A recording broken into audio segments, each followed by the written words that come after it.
And a very good early morning to all of you out there who, despite the hour, have got up for this historic occasion in South African sport. As South Africa and India mark 30 years of friendship, we look to the next 30 years with even greater anticipation. We have millions watching this telecast right now. 50th Test match 100 for the great man. If you don't have the belief that you can win the series here, there's no point coming here. Once one. That's him. The finger will go up. And have a look at the celebrations. Everyone, I'm sure, is pumped up about this clash. Watch the Freedom Series from 26 To know where you are going, you have to know where you come from. And a very good early morning to all of you out there who, despite the hour, have got up for this historic occasion in South African sport. As South Africa and India mark 30 years of friendship, we look to the next 30 years with even greater anticipation. We have millions watching this telecast right now. 50th Test match 100 for the great man. If you don't have the belief that you can win the series here, there's no point coming here. Once one. That's him. The finger will go up. And have a look at the celebrations. Everyone, I'm sure, is pumped up about this clash. Watch the Freedom Series from 26 December. Good morning and hello to you wherever you are listening to us on One World Sports Radio. We are here at Newlands for day 3 in this deciding test between South Africa and India. It's an important day as India lead by 72 runs in the third innings. The score currently for India is 57 for 2. They, at the change of innings, they led by 13 runs. My name is Mpho Mutlani, and I'm joined by Tsepo Taela as we will be taking you through this day that has so much significance for both sides. South Africa, a team trying to add to the impressive win at the Wanderers and start a journey of being a top nation with beating the world's #1 test-ranked team at home. And also India trying to conquer the final frontier, as they call it, the one place where Virat Kohli and his men have not won. Even throughout history, the many Indian legends have come to South Africa and have not won. Virat Kohli wants to be that captain, to be able to lead a side to do that. It's actually quite interesting that he is coming out to bat on 14 with Cheteshwar Pujara, two men who have played together for a very long time. They've had 14,515 runs together as a pair throughout their careers, not well together, batting together, but in terms of their careers. And South African team is at 11,200. We're in a situation where, similar to the Wanderers, Tepo, where on day 3 at the Wanderers, Pujara and Rahane came out, the two most experienced players in the game, and holding India together, trying to push India forward. Can South Africa bowl better than the Wanderers and get in some inroads? We'll have to see. Morning to all our listeners. Great to be here on a lovely day at Newlands. We'll have to see. India in a commanding position at the moment, 57 for 2. Still have the experienced campaigners in the middle of the pitch. Marco Jansen looks like he'll be starting here at the Calvin Grove end. And it's very important that this young South African side really applies themselves to make a game out of this. As tough and as experienced as this Indian team is, it's important that South Africa don't roll over at this period of the game. Still a lot of cricket to be played here. It's still only day 3. And don't forget that you can tweet us at OneWorldSR. Rohit Singh has already tweeted us in the morning saying howdy, Leia, howdy, Gorillas, SA Gorillas, and we say howdy right back. You can greet us here. You can also chat to us on YouTube, where Werner Erasmus has already sent us a message. Good luck with the commentary. And let's get first ball of the day from the Calvin Grove end. Marco Jansen with the ball. It's going to come left arm over. It's got a short leg slip, 2 slips, conventional slips, a gully backward point, extra cover, and a fine leg. We are ready to go. Pujara, the batter, right arm right-handed batter. Marco Jansen left arm over first ball of the day from the Weinberg end. Marco Jansen comes in to Pujara. This one, he bowls across him as Pujara lets it go through to the wicketkeeper for the first ball of the day. Yesterday, we started off really well. India started off really well with the ball with the wicket on the second ball, that of Aiden Markram. So after we wanting a similar start, they haven't started sessions well. But the important thing about this innings is that they were on the money from ball one last night, bowling for the last hour. Indeed, they were. Did very well with the new ball to get the 2 wickets, and they will be hoping to make some more inroads here today. Yes, Marco Jansen coming past the umpire's shoulder. It's a short ball, and it's been edged down the leg side by Cheteshwar Pujara. An insane catch from Keegan Peterson and leg slip. And South Africa, like India yesterday, a second ball wicket in the day. They had Pujara down the leg side, playing it off his hips. And a bad ball from Marco Jansen results in a wicket for South Africa, 57 for 3. You love it when a plan comes together here, don't you, Umpa? The leg slip in place. Keegan Peterson, the very nimble, acrobatic Keegan Peterson. There was a plan, the one that went down the offside.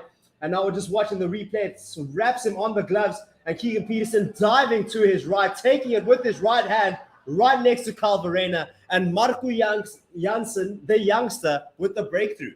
What a start from South Africa. We've been bemoaning these poor starts, but Keegan Peterson showing his wicket-keeping abilities and taking that one-handed catch to the right of him at leg slip. Incredible start, an incredible piece of fielding.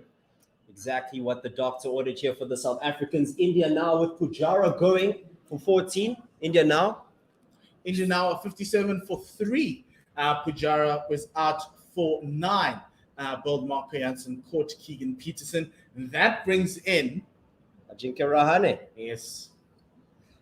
Don't forget, tweet us at One World SR. Leia says, morning Rohit, morning Gorillas, and everyone else. Of course, it is a good morning here for the South Africans with that early breakthrough, getting the wicket of Pujara. Marco Jansen going down, just straggling down the leg side, and Keegan Peterson at leg slip with a catch. And Umpo, you said it was a bad ball. It was a ball that was straying down a little bit back of a length.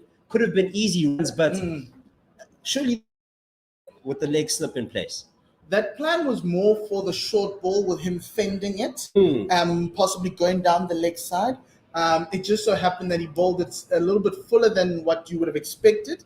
And it wrapped him, hit him high on the bat, closer to the pad, more on the gloves. Indeed. So there was a little bit of extra bounce there from Marco Jansen to start off with. I think that's what surprised Pujara. Next batter in is Ajinkya Rahane. He's had a great series, batted well at Centurion in a series where both him and Pujara find themselves in a little bit of trouble.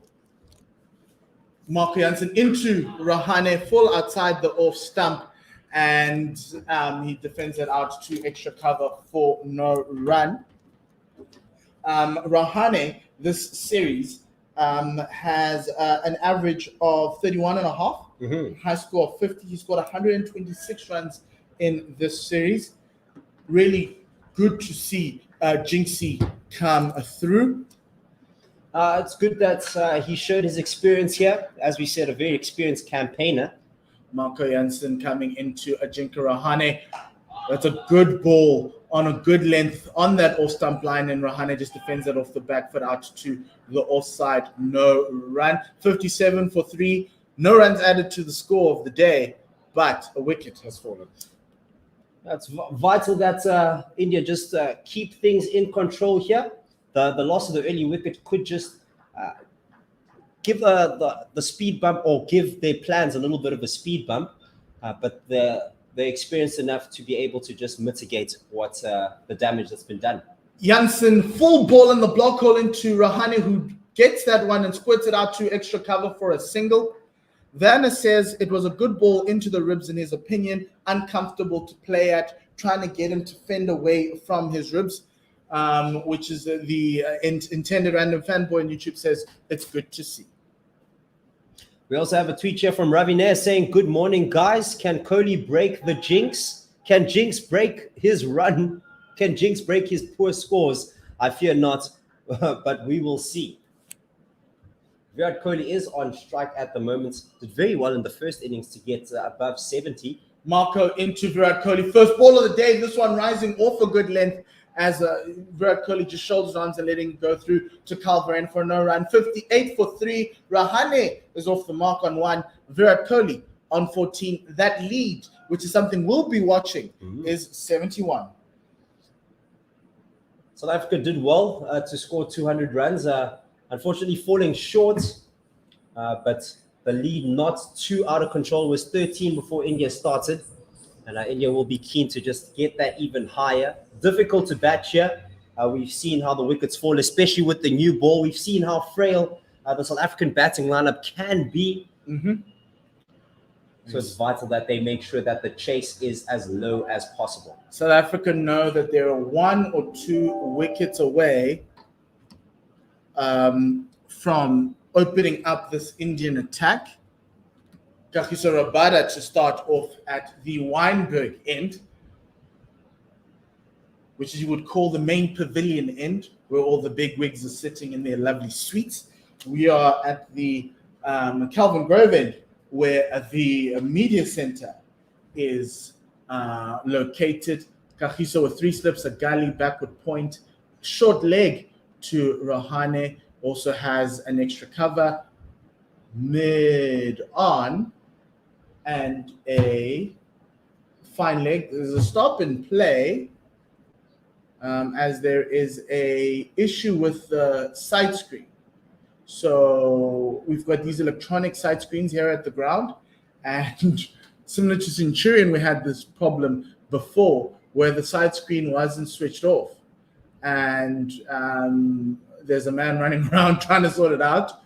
I think it's the side screen to the right, but I think they've sorted it out, and now we've got play. Kagiso coming through past umpire Holdstock into Rahane. It is full on off stump. Rahane just coming onto the front foot and playing that out for no run. Kagiso, a fan favorite here in his 50th test match, did very well in a battle with Virat Kohli that we were talking about earlier, saying that this could be a battle that we'll talk about for a very, very long time. Continuously beating the outside edge of Virat Kohli, who's been doing well in the middle.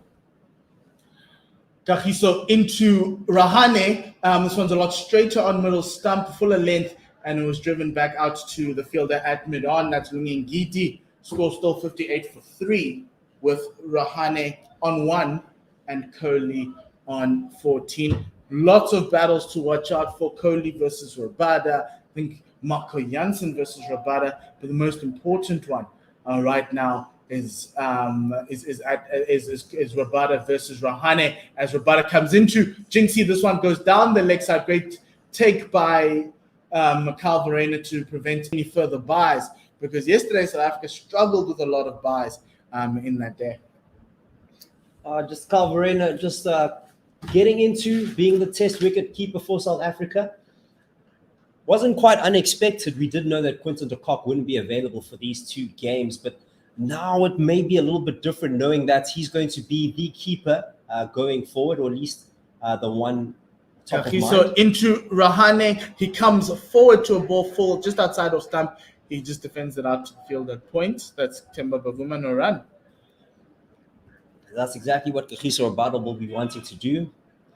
Getting that outside off stump line just there, get those slips into play, and also to try to take Ajinkya Rahane early. He can do some damage. He has a lot of experience, and experience here with gold.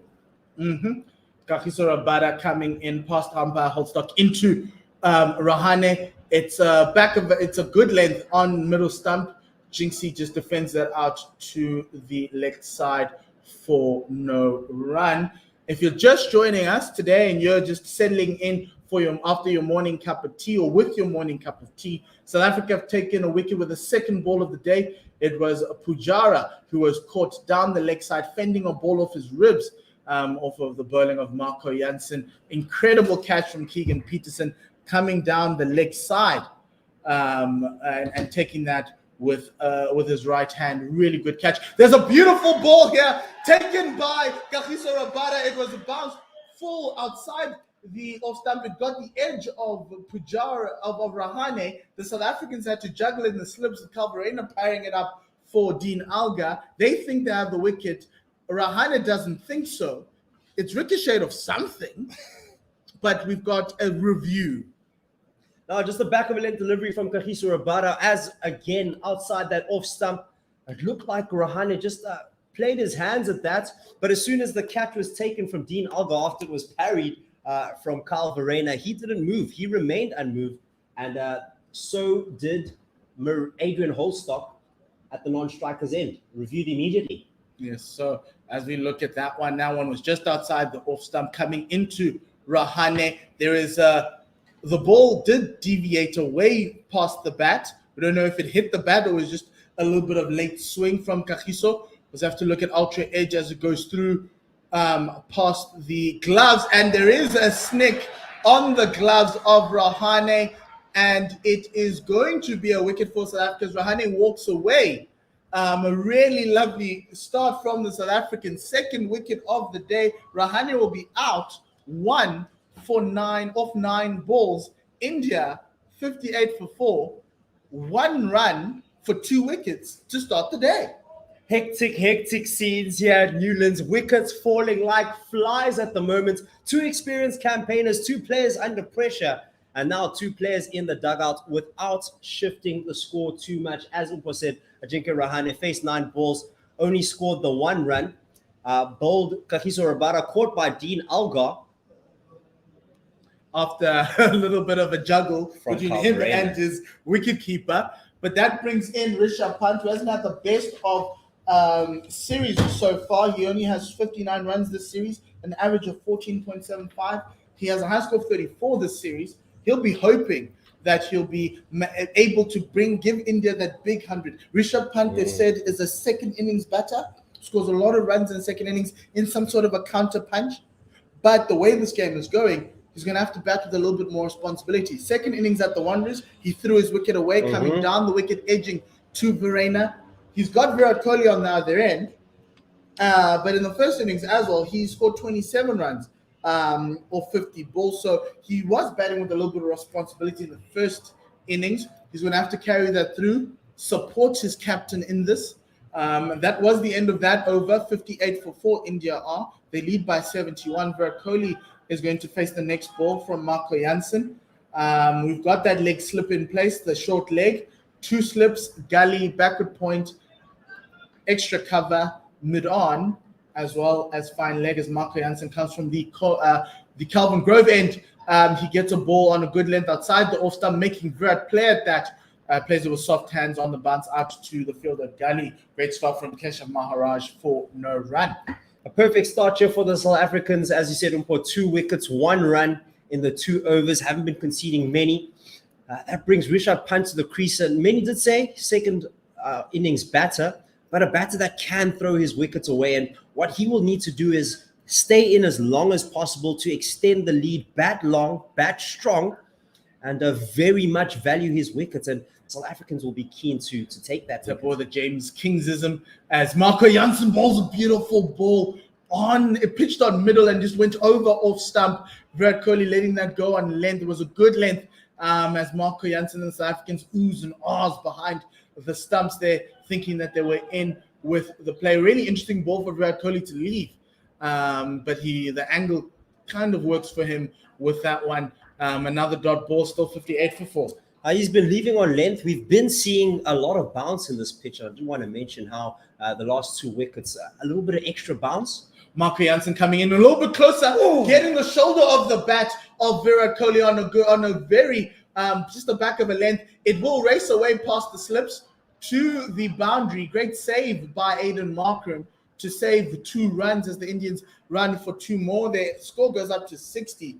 But great signs for the South Africans as they're finding edges now. As I was mentioning, the bounce of ball just rearing up off a length, the type of ball that Virat Kohli would sort of leave on length. He did very well at that in the first innings, but the bounce here, very difficult to control. As we see Aiden Markram, very acrobatic. He's got his legs up while fielding that delivery to make sure, or that ball, to make sure that his body isn't touching the ropes. Checking for a 4 here as to whether Aiden Markram did a great job of fielding, and it looks like he has. Yeah, contact was made after the ball had been released. So great fielding. And we're back live with Marco Jansen coming into Virat Kohli from the Calvin Grove end. This one's a little bit wider and full outside the off stump, coming with the angle. It is right arm over to the right hand, left arm over to the left hand, to the right hand batter, and it goes through to the keeper for no run. We've got some 4-day series matches happening around the country. The first match is the Central Gauteng Lions playing the Dolphins. They've played the ball 20 overs. The Lions are 52 for 1 in that game. Western Province are 45 without loss versus the Knights this morning as Marco Jansen comes into Virat Kohli, squaring him up a little bit on a good length. Virat playing that with a high with a ball that was rising up a little bit more, played that out on the back foot to the point region for no run. Northwest are 32 for 2 against the Titans. Lazard Williams is currently 2 for 19. That's happening in Potch. And in the Division B, the second division, Southwestern Districts 113 without loss versus the KZN Inland Tuskers. Marco Jansen into Virat Kohli as this one just bounces over, goes past the off stump of Virat Kohli, lets it go through to Calvin. At the end of that over, 2 runs coming off of it. It's 60 for 4. Virat on 16, Rishabh Pant on 0. The lead is a 73. Final game today. That's happening in Division 2. The Northern Cape Heat are 40 without loss versus the Eastern. So lots of cricket happening in South Africa. We'll keep you updated as to what's happening in the 4-day series as well. A lot of guys hoping to make a plane to get onto that plane to New Zealand, or even the plane to England later on in the year, as South Africa will be preparing to go to New Zealand in February and also go to the UK. In England in around about July, maybe early August. Kagiso Rabada is ready to bowl his first ball to Rishabh Pant, 3 slips gully, backward point, short leg. As this one coming right arm over to Rishabh Pant as he lets that go through. The left-handed batter, Rishabh Pant, lets it go through to the keeper for no run. To complete the field, you've got fine leg, mid-on, and mid-off as well. South Africa really starting well throughout this series. They haven't started well, sessions well, but today they're on the money. Random fanboy says Vornelik, CM Rajput as Kagiso comes into Rishabh Pant. This one is on that off stump line going across the left-handed Rishabh Pant, or slightly fuller length. There Rishabh just defending that on the back foot out to the offside, no run. Rishabh Rajput on YouTube says Rahane's cricket career is over. Well, that seems a little bit harsh. But I don't blame you. Hasn't been averaging very high coming into the Wanderers test, the second one. Kagiso into Rishabh Pant. This ball is a beautiful ball outside the off stump on a good length, bouncing higher over the off stump. Rishabh Pant leaving that on length. The ball was tailing into the left-hander as the wind passed the bat. Calvin having to walk a few steps inside to collect that ball. A bit harsh, but is fair to be said. He has sort of let his team down here. Needed to stay in as long as possible. Rabada into Rishabh Pant. A nice ball across. Pant outside the off stump. He lets that go through. A little bit of restraint being shown from Rishabh Pant. So far to start off with, some balls in that channel outside that off stump that he's letting go. Leah also on Twitter says, well, at least Rahane didn't end his test career with a duck. He did get 1 run. But yes, a lot of people calling for the end of Rishabh Pant's career here. And not Rishabh Pant, sorry, Ajinkya Rahane's career. Rabada into Pant. And this one's full and straight on off stump, driven back by Pant on the front foot. Kagiso fielding off his own bowling as Pant played that very straight down the line. Oh, interesting stat here from Tim DeLace. Very, very active here in the commentary box, giving us tons of important information. This Rishabh Pant has only scored 150 in 14 innings. And I'd be interested to see at what rate he was striking for that 50. Kagiso into Rishabh Pant. This one just outside the off stump. And Pant lets that go through for no run. End of that over. It's 60 for 4. Maiden over from the South Africans. A really strong start from South Africa. They just need to capitalize on the strong start. There was a lot of talk, I think, as to how much a total India would need to set for South Africa in that fourth innings. Questions of around about 240 might be a little bit too tough for South Africa. India needing to bat as long as possible today, but these first 2 wickets have set them back. These 2 batters have the ability to take the game away. They're aggressive and can change the momentum of what's been going on this morning. Mark Jansen into Virat Kohli from the Calvin Grove end with 3 slips and a gully, and the backward point, and Mark Jansen just getting that outside that off stump on a fuller length that Virat Kohli lets it go through for no run. So that 150 came off 106 balls. So striking it under a rate of 50, and we know that Rishabh Pant can really destroy and really score quick runs. So he'll have to play within himself here to really take his team over the line, much like what he did in Australia at the end of last year, no, the year before last year. Mark Jansen coming into Virat Kohli just outside the off stump. Great bounce on a good length outside that off stump. Virat Kohli letting that go through to a Carl Verena. This is a battle that I've wanted to see last night. I was not happy with the change in angle that Mark Jansen and Dean Elgar agreed on, where he came around the wicket. I love the fact that he was coming over and he was going to force Virat Kohli to play at a lot of balls. Yes, today he's leaving a lot on length. I just want Mark Jansen to be a lot tighter on those stumps as he bowls in, similar to how he got KL Rahul out yesterday. Mark Jansen coming back into Virat Kohli. That one was a lot fuller, but going with the angle, Virat Kohli just trusting that the ball will go away from him, and it does, and goes to Carl Verena for no run. Not going to lie to you, Mpo, I would have expected that coming from around the wickets would have caused Virat Kohli to play more. Score still hasn't been moved here with all the leaves you've been seeing at 60 for 4. But that angle going across Virat Kohli, we've been seeing he's been leaving quite well. So he won't really play at anything that won't be going on the stumps. And I haven't seen Mark Jansen quite straighten a ball yet. You know, I think that leg slip was one of the reasons why you'd want Mark Jansen to bowl a lot straighter. This one was full on off stump, driven back to the fielder at mid-on, no run. Is that the line you're looking for, Umpo? The line and the length to get Virat Kohli playing as often as possible? Slightly shorter than that one. That was a lot fuller and driven straight back.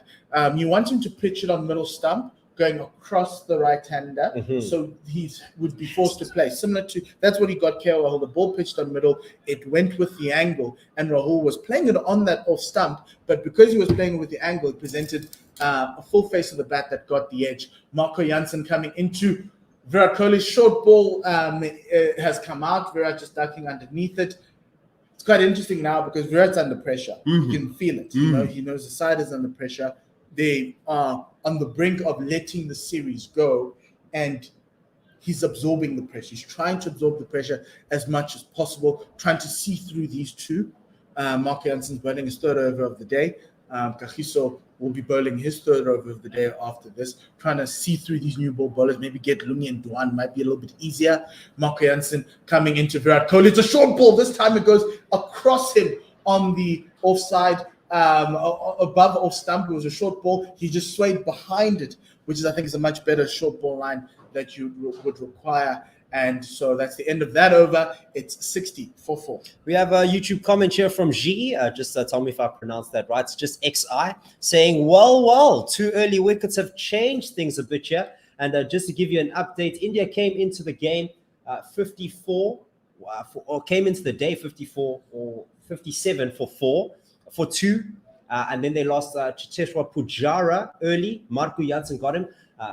Edge to leg slip, Keegan Peterson. Kagiso Rabada from the Weinberg end. It's a short ball and it's pulled. There is no fielder, but on the leg side on the boundary, it's a really good shot from Rishabh Pant, even though it's not as controlled as you'd expect it to be. But it's a lot less risky than is required because the short leg is in there, and it will be 4 runs. First boundary of the day. A short ball from Kagiso Rabada. It looked like it was going across the off stump, and he just pulled it across his body. played across the line to the leg side to a vacant deep square leg region, and the man at short square leg, Rassie van der Dussen, immediately gave the helmet to Verreynne and is now in that deep mid-wicket region there for the catch. Sweeper on the leg side. Kagiso coming in, free slips Gully, and a backup point to Rishabh Pant. That one pitched on leg, going across him and meeting him on off stump as Rishabh Pant defends that on the off stump, back on the back foot, back to the bowler. No run on a good length. Ajinkya Rahane was the second wicket that fell. Score is 64 for 4. Pant on 4 now, and Virat Kohli on 16.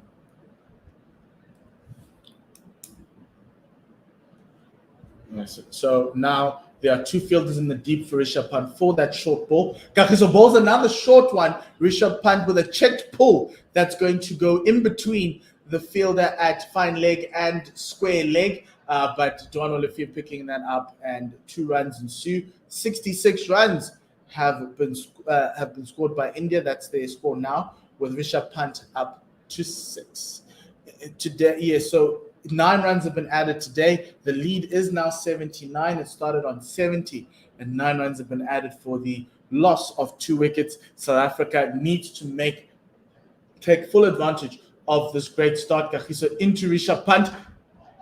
Bowls one full on middle stump, defended back to the leg side. Picked up by mid-on. That's Mungingiri for a single. Yes, as you're saying, South Africa needs to continue to put pressure on India here. Continue bowling dot balls, not giving any freebies away. But with Rishabh Pant at the crease, someone that South Africa will be keen to play expansive shots.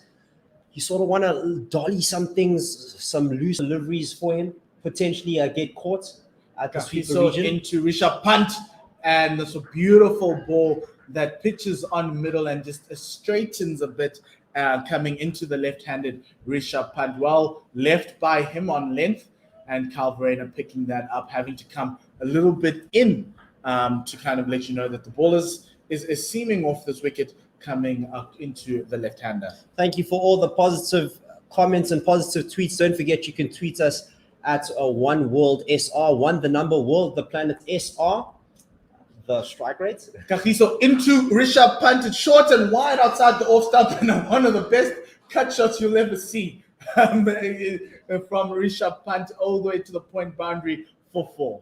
Freebies here from Kagiso Rabada. 8 runs, no, more than 8, actually 10 runs off the over here to take the pressure off India as they move to 70 for 4. A beautiful cut shot. It was short, it was wide, and all you had to do was clear Temba Bavuma at backward points. Even played in the gap in front of square. He played in front of square, lifted the one leg. He played that really well-controlled shot from Rishabh Pant, who moves up to 10 as the total goes up to 70 for India, and Virat Kohli on 16. The lead is now 83.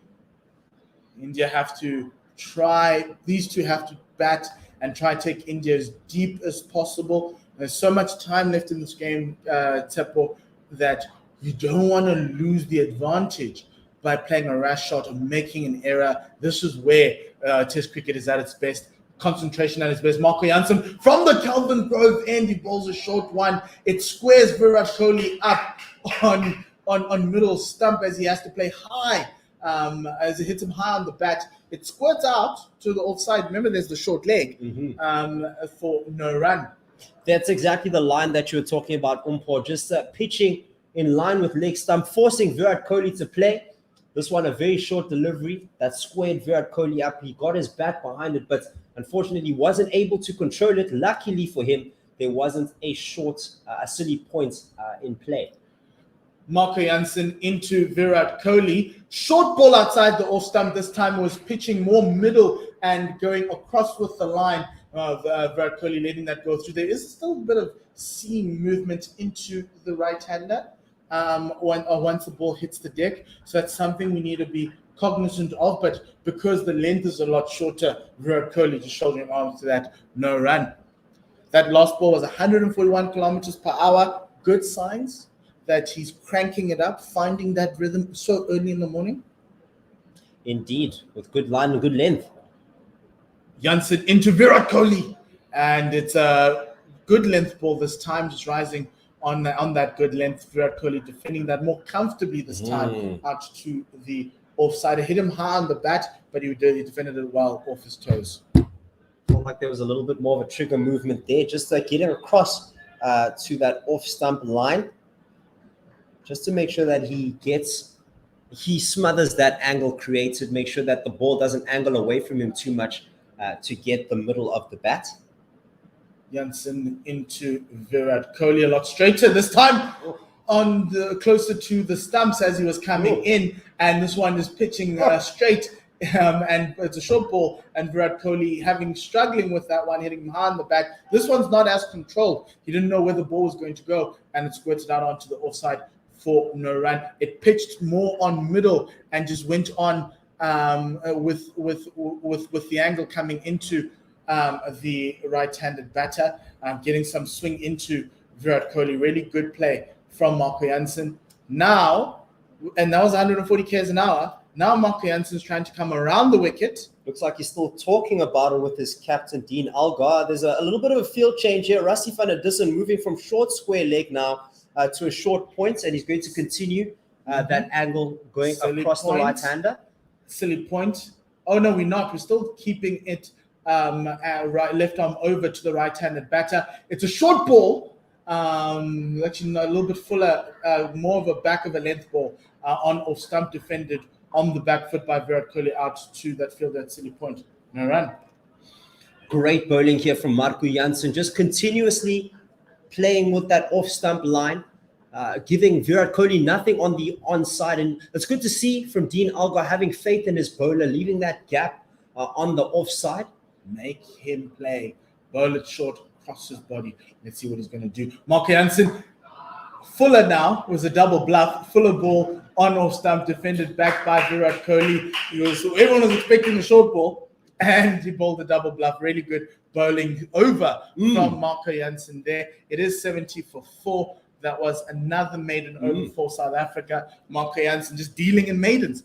And end of that over 70 for 4, lead 83. Thank you for the YouTube comments, the tweets. We love hearing from you. Don't forget, tweet us at One World SR and comment on this YouTube video on One World Sports Radio. Edric Terhar says, I think anything above 250 will be a bit difficult for South Africa to chase down. And I must agree with you, Edric. It looks like it's a difficult wicket to bat on, even though it's said to be easier today. From the Weinberg end, good length ball outside the off stump. Pant, the left-handed batter, just defending that back to the bowler. This was on an off stump line coming across him, and he just defended back to the bowler. No run. It's vital that these two get in, stay in as long as possible. If they are at the crease at the end of the session, then that would be a little bit of a win for the Indian lineup. Losing 2 early wickets today, and with no more wickets in the session, you'll feel that they are in control. So into Rishabh Pant, is more on the body, more middle stump line there, on a good length, good length, and Rishabh Pant just flicking that off his hips down to the leg side for no run, or for a single. Yes. I beg your pardon. Score goes up to 71. Pant goes up to 11. His captain's on 16, and it gives us an opportunity for 4 balls for us to watch. Kagiso Rabada versus Virat Kohli. Round 3. Licking my lips. I'm licking my lips. The first inning showed us things. Virat Kohli surviving, soft hands, so many edges. But Kagiso Rabada coming in now. KG into Virat Kohli. That's a fuller ball on off stump and defended out to the offside for no run. It's vital that the Indians also don't get sucked into the gravity of the situation too much. They need to stay focused, take it ball by ball, take the singles when they're available, and wait for the right time to counter punch. I mean, just being there, being in the middle will frustrate the South African team, frustrate the bowlers. It's a hot day today in Cape Town. It's cooking. So it's a baking. It's been baking. Sure. Kagiso into Virat Kohli. It's a short ball on the body, and he defends that out easily down the wicket. It hit him hard in the bat, and then for no run. Still 71 for 4. Virat Kohli did very well in the first innings at doing just that, leaving a lot of deliveries. You could see the frustration building up in the South African camp from time to time. And just a lapse in concentration, playing well outside the off stump for his edge after leaving very well before that. So into Virat Kohli, he ate good one and it's dropped by Carl Verena. He chased one that was had bounced a little bit extra and outside the off stump. Carl Verena diving to his right with both hands. Okay. Could have dropped it, but back looking at the replay, it looks as though there was daylight between bat and ball. It was just a seam movement off the deck from Kagiso that had us all up in arms, but a little bit of worrying sign that Carl Verena is dropping those. Kagiso back into Virat Kohli, who this time lets a full ball outside off stump go through to the keeper. So it's 71 for 4 at the end of that over. 25 overs have been bowled in this innings. So that India lead by 84. This partnership is worth 13. Virat Kohli is on 16. Rishabh Pant on 11. I don't want to be too critical of the young South African wicket keeper, but there have been a few balls that have bobbled out of his hands. Has been getting his hand to a few balls there, but sometimes not being able to control it. But to be fair, that ball was a jaffa, did move a lot. There was a catch that he technically dropped that Dean Elgar picked up from Kagiso Rabada when they got Ajinkya Rahane out. So he'll be looking at these replays. We'll be trying to make sure that his glove work just gets a little bit better. But to be fair, making the transition from first class to test cricket is not an easy transition. The bowler's here on another level completely. Yes. So vital that he sort of starts to hit his have straps. a new over. First ball for Mark Jansen, bowling to Rishabh Pant from the Calvin Grove end. 3 slips, gully, backward point. Mark Jansen bowls it short, and Rishabh Pant pulls it in front of square, very controlled. There is a sweeper on the boundary, and 2 runs will ensue to the Indian total, taking it up to 73. A good shot there from Rishabh Pant. You can see the South Africans trying the short ball here against him, knowing that he'll throw his hands at it. He'll definitely try to score big. An expansive play is Rishabh Pant. And it's an interesting tactic. I would have wanted them to try and see if they contest his defenses, try to see if you can't get him caught behind before trying to go look for the short ball. But the South Africans have their plans against him, and the next ball is full outside off stump, driven to the cover region. The timing was slightly off of from Rishabh Pant, but it rolls out to that cover region, looking giddy, picking it up for 2 runs, 75 for 2. Pant is now on 15. Kohli on 16. The lead, 88. We have a tweet here from Werner at Varies. Good to hear from you, Werner, today. He says, such a crucial time this. Dismiss Kohli now, and we'll already have Ashwin at the crease. An opportunity to dismiss India for 180. And if we don't break the partnership earlier, India can take the game away. 10 stuff again in what has been a thrilling series. 6-3 offside field to Rishabh Pant from Marco Jansen. Good length ball, just high on the bat and just meeting him on off stump. He defends that out on the back foot to points. This is probably going to be the last over of our commentary stint, Tsepo. Indeed, it's been a great stint here. The 2 wickets for the South Africans early. A little bit of counter punch here from Rishabh Pant, scoring runs relatively quickly, taking advantage of the short ball, and great leaves here from Virat Kohli. Exciting bowling from the first change bowlers. Marco Jansen coming in. Jansen coming into Rishabh Pant. Full ball on off stump or bouncing out. Rishabh Pant just defends it out to the offside for no run. So it's 75 for 4. The lead is 88. India started off the day with a lead of 70. They've added 11 runs to the score. It was 64 for 1. 18 runs to the score, I beg your pardon. And they've lost 2 wickets this morning. As Mark Jansen comes in to Rishabh Pant, it's on off stump a lot fuller, and Rishabh Pant plays it out to the leg side for a single. Score goes up to 76. And the lead is now 89. Rishabh Pant now equals his captain's score of 16. I'm going to say goodbye to Tsepo. Cheers. And we're going to bring in Simon to come and sit here, probably for his final stint in this test match. So he's going to be enjoying that. Our resident weatherman. So the people will want a weather report. The weather is boring, which is how we like it during Test cricket. As Markram Jansen runs away from us here at the Kelvin Grove End, bangs it in, and the batsman, who is Virat Kohli, just ducks underneath that, and it goes through to the keeper, and no run. Thank you very much, Tepo and Mpo. My name is Simon Gear. With me is the evergreen Colin Bryden to take you through the next 40 minutes of this first session of the third day. Good morning, Colin. Morning, Simon. Well, we've certainly had a very dramatic start to the day. A sensational catch by Keegan Peterson at leg slip. Really, I mean, so often you see a leg slip, but not often do you see a catch like that. And, really, and phenomenal catch and phenomenal captaincy as well to have him there in the first place. Yeah, and Pujara glancing the ball off the full face of the bat, and Peterson diving full length. Second ball of the day, and then of course the second wicket. But we've now got Lungi and Gidi about to bowl. So Giddy's going to be bowling from the Weinberg end. He'll be running towards us, past umpire Holstock, who is standing at that end for the second half of this test match. That was Maria Rasmus's end for the first two innings. Two slips, a gully. There's a man at a backward point. There's a cover, a catching cover really is Keshav. He's about 15 meters from the bat, four pitch widths from the bat at catching cover. And mid-off, here comes Lungi, right arm over to the left-handed Pant, who flicks it off his pads. There's a good diving stop at mid-wicket by, I think that's Rassie van der Dussen, and no run. It is van der Dussen indeed.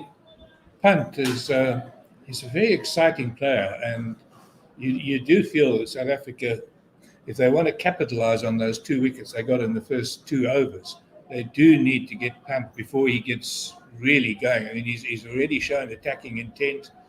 Things happen when he's at the crease. Well, there was possibly some poor captaincy very early on in his innings. I'll talk about it straight after this ball as Lungi approaches us again, and short a ball which pins him in the midriff. He was trying to leave the ball, but it came back into him. He's not rubbing it, so he's either got good padding there or a strong constitution, and no run. So very early on in his innings, Kagiso Rabada banged it in, and it really sat up, and Pant hooked it out to the railway stand where it went for 4. And the comment in the media centre was immediately, if you're going to bounce Pant, particularly early in his innings, have a man back, have someone go for the catch. And in fact, as I say that, Rassie van der Dussen is dropped from mid-wicket back onto that boundary. Well, in fact, he immediately did actually put a man on the boundary after that first full shot. Lungi past umpire Holstock, and again short, but this time drifting down the leg side somewhat, goes through to the keeper, no run. Yeah, pushed the man back, but that implied that maybe the bouncer hadn't been part of the plan, and maybe actually the fault lay with KG Rabada, that he made his captain look foolish by bowling the bouncer without having a man back for the catch. Well, one thing that Pant does show is that he'll take you on. So although he knows men are out on the boundary, it's not going to stop him playing shots. Yeah, the onside man there is KG Rabada is at a wideish mid-on where he typically is, and then men back for the catch at forward square leg and at fine leg. Driven this time, though, on the bounce to Jansen, who is at mid-off, and no run, and that takes the score to 76 for 4. The two men at the crease, Virat and Pant, both of them are on 16. And, of course, Virat Kohli started the day on 14, so he's only scored 2 runs this morning, one scoring shot, which was hardly a shot, because it was a lifting ball from Markram Jansen, which went off the shoulder of his bat and basically went over the slips cordon. Yeah, very, very lucky to get away with that. For a moment, I thought the South Africans were in with a third wicket for the day. Ball is back the length left on line and leg by Rishabh Pant, and through to keeper Rahane, no run. We've seen Rahane spill a couple this morning, particularly ones that he's taking above the shoulders. Should that be something South Africans are concerned about? Well, I think the one that ended up with the catch with Dean Elgar was pretty much at fingertips. It was it was a vicious delivery. It was just flicked the glove of Rahane, and he had to leap for it. He got his fingers to it, but pushed it up, and fortunately Elgar was there to take it. Fuller ball, and Rishabh Pant is able to just lean into this and drive it away out to the boundary. That adds 4 to his total. He goes to 20. The score goes to 80 for 4 after 27 overs. And Lungi Ngidi has now bowled 4 overs. And those runs were the first runs that have been scored off him this innings. He bowled 3 maidens last night. He's now 0 for 4. Last night, after making quite a brisk start, despite losing those first 2 wickets, they did close up shop. And I think what we've seen today, I think we're seeing a pattern, is that Virat Kohli intends to be there for a very long time. He's not being tempted. He's leaving balls where he can. He, I imagine, wants to be there for the most of the innings. And of course, he's got the ideal partner in that sort of situation in a guy like Pant, who is willing to play shots and can push the score along. Although he did get in a situation in the first innings where he began to run out of partners, I think. We've certainly seen a new Virat at Newlands from what we saw at Supersport Park. There is a change of bowling. Dwan Olivier is going to run away from us at the Kelvin Grove end, right arm over, bangs it in, and it's just worked into the onside by Virat and no run. Yeah, I'm fascinated. I think Virat Kohli is one of the most interesting, most dynamic cricketers in the world. He is always so animated. You're never in much doubt as to what he's thinking, whether he's speaking to an umpire or speaking to his players. And I'll come back to a moment. I think he's certainly fired up for this game. There's it's a new breed of Indian captain. I think since Mahendra Singh Dhoni, as he plays a forward defensive and no run. Since Dhoni captained, and then that paved the way for the type of captain that Virat Kohli is. When I think back to the days of Dravid, Tendulkar was another one who was a very undemonstrative captain on the field. Yeah, you'd think almost a passive captain. Whereas Kohli is certainly not that. Yeah, I thoroughly enjoy him. I think he's very, very good for cricket, and is exactly the sort of superstar that comes along once a generation out of India, or once a decade, should I say? Maybe not a generation. If we consider him and Dhoni to be separate generations. Shorter ball swayed out the way through to the keeper. No run. The score remains 80 for 4. Simon, I think your comment about Kohli and the way he's batted in this Test match. I think he has got a lot that he wants to prove in this match. First of all, of course, in his pre-match press conference, a lot of the questioning was about his own form. He hasn't scored 100 for 14 Test matches. And secondly, of course, he very much wants to lead a side to victory in South Africa. Olivier, right arm over, in the channel, left alone, and no run. Half an appeal from the South Africans. I think possibly for the LBW rather than caught behind. It might have just flicked the pad, but he was outside the line. He was leaving it, so he could have, if that ball had jagged back, the umpire would have had something to think about. But certainly it wasn't really considered by Marais Erasmus at all. And I think Kohli, in normal situations, I think he's the type of batsman who likes to dominate at the crease. Well, I think he's learning that you can dominate by just being at the crease without having to be charging down the wicket and having wild swings as he defends this into the offside. Keshav Maharaj does the fielding. I have absolutely no doubt that Rahul Dravid sat him down after Supersport Park and spoke to him about the way that he lost his wicket in both of those innings, slashing at balls well outside the offside. Yeah, I'm not sure that Virat Kohli needs it. I suspect he's the sort of fellow that he can probably motivate himself. Well, you would think so, and yet he played the same shot twice. So who knows? We did have a conversation about who talks to a man of the stature of Kohli. He drives this, not with any real intent, and it just runs out to Marco Jansen at mid-off. That is the end of that over. 80 for 4 is the score after 28 overs. Virat is there on 16. Rishabh Pant is there on 20. He's raced along to 20. And the partnership now 22. So actually that gives you a good indication. 20 of those runs of the partnership have been scored by Rishabh Pant. Dwan Olafia, having finished that third over of his, he's taken 0 for 13. It is going to be Lungi Ngidi to continue 0 for 4 of his 4 overs, and is hoping to, I think, pick up where he left off last night in a very tight and economical bowling spell needed. 2 slips, a gully, point, a cover, a mid-off. Lungi Ngidi from the Weinberg end, shorter ball knocked into the onside, and they're able to come through for a single because that's a very vacant area. The 2 men out for Rishabh Pant. Rasif van der Dussen at forward square leg, and Dwan Olafia at a fine leg. Now, they've certainly left a lot of room for Pant to try and play into the onside. Almost challenging to do that, I suppose, and either getting a leading edge or miscuing one. He's the sort of player that you always feel like you're in with a chance to get his wicket. But as we've seen in this innings, if you don't get it early, you suddenly look up at the scoreboard and the man's got 45 runs on the board. Lungi Ngidi, second ball of the over, shorter, straighter ball to Virat, who just drops it into the onside as well. But this time there is a man there, Keshav Maharaj, who's at conventional mid-wicket and no run. Well, I think in a match like this, which is low scoring, and certainly the South African batting lineup is fragile, an attacking innings by somebody like Rishabh Pant, if he gets 60 or 70, it'll have a very significant influence on the game. I completely agree with you, and I think there are some members of that South African batting lineup who can consider themselves fortunate that this is a 3-test series and not a 4 or 5 test series, because I'm sure South Africa would be looking at some changes.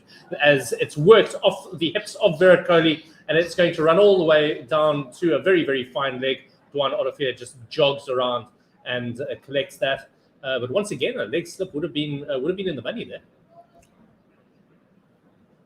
Yeah, except I think it came off his thigh, so it's actually leg bias. Oh, it was given as leg bias. Well spotted, Colin. Yeah, I didn't see that. I thought it was fairly woody as it pinged off the thigh pad.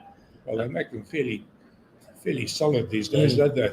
I've actually got a theory about that they should have different thigh pads for test match and for ODIs. I'll tell you about that in a moment. Here comes Lungi Ngidi running towards us from the Weinberg end, shorter ball left alone, no run. No, so in test matches where you've got bat pads and those sort of people around, you might be dealing with a leg slip. I think you need a thigh pad which will deaden the ball and just drop it at your feet. Whereas ODIs or T20s, that's where you want a thigh pad that's, I don't know, maybe made of bamboo or something like that, so that it pings off your hip and flies away for buys. I should make my millions. Certainly, if you've got short leg fielders around and you get a bat pad situation, I suppose you want it to drop as quickly as possible to the ground. Lungi Ngidi still 0 for 4 because of those extras, so he's still economical, certainly from his point of view, through to the keeper, no run. The partnership now worth 27 in fact. The score 85 for 4. We're just shy of the 29 overs, 28.5. The 2 men at the crease facing is Virat Kohli, the right-hander. He's on 16, and the left-handed Rishabh Pant. He's down the non-striker's end at the moment with his bright orange bat handle. Quite a stocky man for a keeper. I always think of keepers as being very sort of slight individuals, almost jockey-esque. But Rishabh Pant has got a bit of meat on him, as a white pigeon flies straight across the pitch, but Virat is not distressed by it at all and just leaves that ball alone. Goes through to the keeper. That is the end of that over, 85 for 4 after 29 overs. And of course, what we have to keep remembering is that you've got to add 13 onto that in this low-scoring game. So, of course, the lead is just now 98, creeping up to that 100 mark.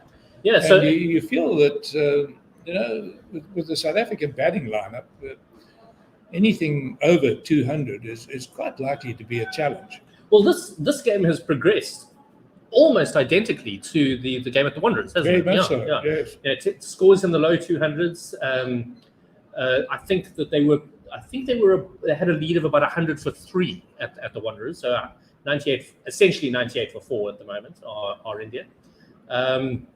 very, very evenly balanced. Dwan Olivier, right arm over to the left-handed punt, just defends off the back foot, no run. It's. I was looking at the betting odds yesterday, and they had India as very firm favourites when India were 2 down. Oh, really? Last night, which I was quite surprised by. I'm not very good at reading betting odds. Well, So I didn't- maybe that's because betting's illegal in India, which is why there's such a big illegal betting industry. But looking at the odds is often quite a good way of getting an assessment of where the game is, because those guys have genuine skin in the game, tend to get it right in terms of who's favourites. Defended into the offsides. Rassie van der Dussen jogs in from cover and collects. There'll be no run. Well, I suppose I remember once there was a big game at the Wanderers, and my friend Andre Brains, who used to captain Western Province, also captained Natal, he was having discussions with one of the Afrikaans journalists, and they ended up making bets. And of course, Andre reads the game very well. He ended up in a situation where he could have won. He would have won either way.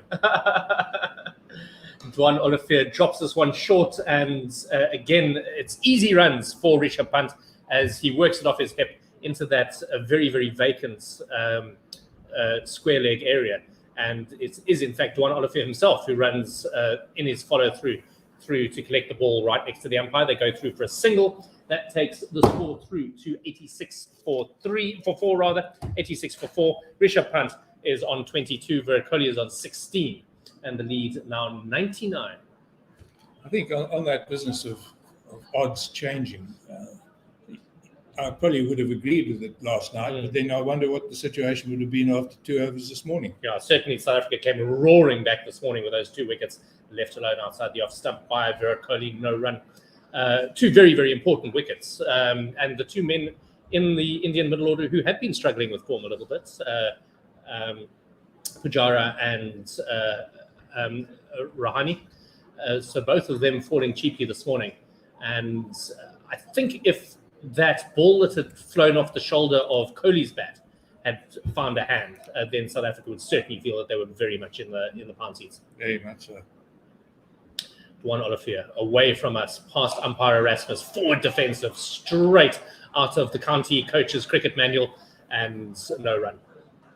Well, I wonder how many times in his career Virat Kohli has only scored 2 runs in an hour. Well, we've now had 3 minutes short of the first hour of today's play.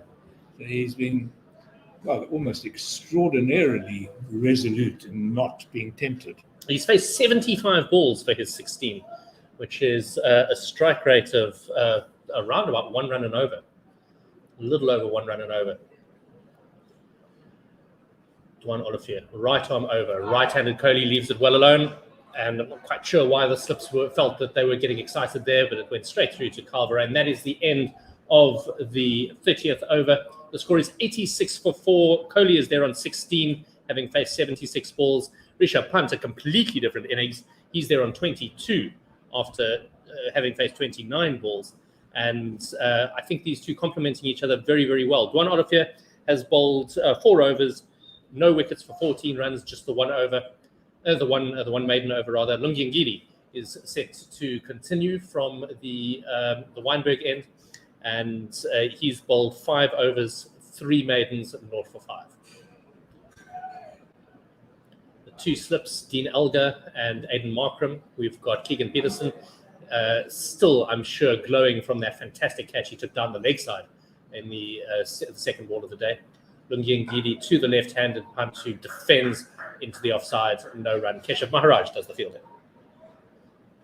Yes, Simon, you were just talking about the South African batting order, and one player who certainly has, I wouldn't say completely established himself, but he's certainly shown he's got the ability and the temperament, is Keegan Peterson. He's had a very difficult start to his Test career, having to come in pretty much with inside 2 overs in his first, I think, 5 innings in Test cricket. Mm-hmm. Yeah, almost all of his scores when he's come in have been below 10. As Pant works this into the onside, it's going to run all the way down to Cow Corner, where Rassie van der Dussen makes a diving stop, and they come through for 3 runs, which takes Rishabh Pant on to 25. It's been an astonishingly difficult start to his Test match career for Keegan Peterson, and he's handled it very, very well, having to essentially open, even though he is the number 3. And particularly the last 2 innings, the last one at Wanderers and the first one here, I've been quite excited by what I've seen beginning to develop in his play. What I think he's shown is maturity, and well, I think there's also a reason for that. He's 26 years old, if I'm not mistaken. He's played a lot of first-class cricket, so at least he's got that to fall back on. He rode his luck a little bit yesterday as well. He edged quite a bit early on in his innings as Kohli drives the fuller one without any real venom out to Kagiso Rabada, who collects at mid-off, no run. But certainly, I think Keegan Peterson has shown he's up for Test cricket. 2 very good innings and 2 good innings in the first innings, which is always important, especially in Test match cricket. Plus, his catching has been very good. And well, if there was a catch of the season competition, I think they might have as well closed it already after that one this morning. I really missed catch of the season. I loved it as a kid. Straight past the outside edge of Virat Kohli's bats. He was squared up a little bit by Lungi Ngidi, who dropped one just a little bit short of a leg, and forced Kohli to maybe probe it somewhat outside the off stump, but safely through to the keeper. No run, the score 89 for 4. Well, I think Kohli's body language gave it away there. I think he was trying to indicate that he hadn't really played it, but he certainly was sparring at it, and it just went past the outside edge. Yeah, so in fact, rehearsing how to not play it or how to leave it. So easily got a feather there. Here comes Lungi Ngidi again, and a shorter ball, a little bit too straight, and easily just worked around the corner by Kohli. They jog through for a single. That takes the score on to 90 for 3. And Virat goes on to 17, having been on 16 for certainly our entire commentary stint, I think. I wonder why we don't have catch of the season anymore, Colin. As a kid, it was the highlight of my season to watch them all and then invariably vote for the one that Ray Jennings took. Yes, well. Those things. Cricket's been going through hard times, and I think sponsorships in short supply. It's been a very difficult period for the game. It's not made easier by the fact that you can't have paying spectators.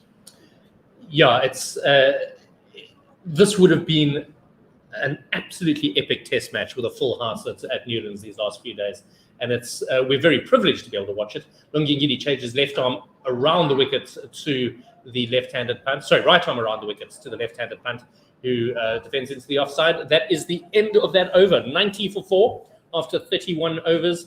Lungi Ngidi has bowled 6 overs, 0 for 9.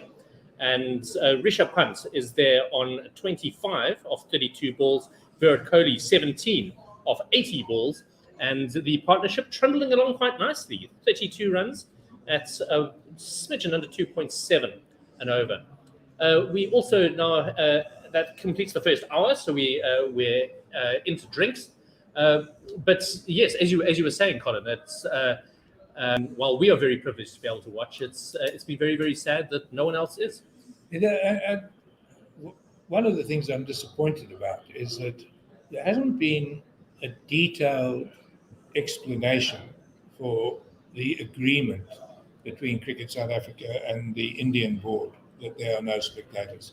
Because we do know that there are government restrictions on large gatherings, although they don't necessarily seem to apply all the time. But certainly at least 2,000 people should be allowed at outdoor gatherings. And yet the cricket bodies, it seems to me, have made the decision that there are no paying spectators other than us fortunate media and of course some sweet holders who are entitled to be there. In fact, there's quite a few sweet holders. We're just looking across at the President's Pavilion opposite us. Several of the suites do seem to be occupied, including, of course, the privileged people in the President's suite. Yeah, it is very disappointing. It is. So I've chatted to a few folk at CSA over the course of these 3 tests about the situation, and they've all made it quite clear that it was pretty much a unilateral directive from the BCCI about the crowds. How much of that is gamesmanship of not getting a home crowd behind your team? But I think most of it is just a reflective of how incredibly valuable a media property the Indian cricket team is. Absolutely, and it is the difference between South African cricket being in fairly dire financial straits and at least being solvent for a while anyway. I don't know what these television rights are worth, and obviously compared to the money that you get from the gate, it's there's a huge difference. But that's why I say I'm a little disappointed that Cricket South Africa haven't really explained. I mean, they might be willing to say off the record that it was pressure from India, but I don't get the logic. I mean, from an Indian point of view, we're looking at this beautiful ground. We've got lots and lots of empty seats. It would be very easy to create some sort of cordon so that players don't have to go anywhere near members of the public. I mean, you can certainly widen the access areas onto the field and off the field for the players by, say, 20 meters or so. If the ball goes into the crowd, I've seen this happen in some other games where they squeeze a bit of sanitizer on it if one of the spectators handles it. But I mean, in Test match cricket, you don't get too many balls flying into the crowd anyway. Yeah, well, it's been fascinating to me, umpiring at club level. I thought that spraying the ball with sanitizer was going to become a real problem in cricket, but it doesn't seem to do anything to the ball at all. Oh, really? Yeah, it's absolutely fine. So, and we do sanitize fairly regularly as umpires. We all carry a little canister with us, and we just give it a bit of a spray every 5 or 6 overs or so. As a wicket falls or something like that, we get it into our hands. We'll spray it. That is the end of the drinks break. The score, by the way, in 90 for 4 after 31 overs. The 2 men at the crease. Virat Kohli, he's facing at the moment, and Rishabh Pant. So Kohli's on 17, Pant is on 25. The partnership is 32, and that score, as I said, 90 for 4. The lead, 103 now. It will be Dwan Olivier to continue. He's bowling from the Kelvin Grove end, running away from us past umpire Maria Erasmus, and straight away a fuller straight ball that is defended into the onside by Kohli, and Rassie van der Dussen at a quite close mid-wicket jogs round and collects that. No run, 90 for 4. Well, I mentioned that Kohli's only scored 3 runs this morning. I'm just looking here. Last night at the close of play, he'd faced 39 balls for his 14. So he faced 41 balls in this first hour, just to add those 3 runs. It's been a very, very watchful performance by him. He's looked pretty good, other than the one that caught the shoulder of the bat very early on. Other than that, he's looked solid. And I agree with you. I think this is a man on a mission, and has every intention, I'm sure, of being the not-out batsman today. Yeah, sometimes you see batsmen who get completely stuck, and you think, are they really advancing their team's cause? But with Kohli, you do know that an explosion of scoring could happen. Full of ball, and he does drive now, but a good sprawling stop by Dwan Olivier, really sort of getting his body behind that ball. He was moving in the wrong direction, so he threw his leg out at it, and I think it's copped one on the knee there. So he doesn't look comfortable. He doesn't, standing with hands on his knees. Now he's beginning to hobble back, wiping his brow as well. Dean Elgar is jogging up from first slip to just see how his strike bowler is. Well, what happened there is that Kohli drove. It was to the right of Dwan Olivier, who then stretched a long leg out and took it on the ankle or on the boot. But I think he also might have just jarred the knee as he came down as well. So, still in discussions with Dean Elgar, and Marco Jansen wandering across as well to just see how things are going, whether he's maybe going to get half an over here. Nope, Dean jogs back to first slip. Looks like Olivier is going to be able to continue. which is good news. Just a reminder, you can tweet us as well at OneWorldSR. That's the number 1, and then World SR for Sports Radio. OneWorldSR. Send us a tweet. Always nice to know what people's views are. Left alone outside the off stump, no run. And Armchair Cricket Podcast sends us a tweet saying skipper Virat Kohli will have to dig deep again for his team, bat deep and build partnerships. He will target a stay at the crease for another 40 overs, skew flamboyance, and let his younger and more adventurous partners get the glamorous runs, which is pretty much exactly what you were saying, Colin. Yeah, they've got a few stroke players that come. Tucker, Ashwin both enjoy striking the ball. Ball that's a bit wide outside the off stump, and Kohli leaves that alone. Something of a wasted ball there. Unless maybe they're thinking they'll just float one up every now and again. See if Kohli of the Supersport Park era might have a bit of a flash of it, but he's not tempted, leaves that alone. Yeah, it'd be interesting to know what the tactics are. Kagiso Rabada was actually quite amusing after the first day when he was chatting to the media about tactics. As Olafir turns and runs away from us, right arm over to the right-handed Kohli, who works it off his hip, and they're going to try and run hard, but Kagiso Rabada comes off the boundary quickly, and so he is able to stop the second run being taken. They go through for just the 1 run. 91 for 4 is the score there. Over 32 overs bowled. Virat is on 18, Pant is on 25, and that partnership now at 33, and the lead 104. Well, just getting back to Rabada and tactics, he was asked, because that duel between the two of them, Rabada and Kohli, was brilliant stuff on the first day. And he was asked, what are your tactics? He says, tactics. He says, I was just trying to get the ball to swing away, and that's the way he's been getting out. People think tactics. He says, there's something wicked about tactics.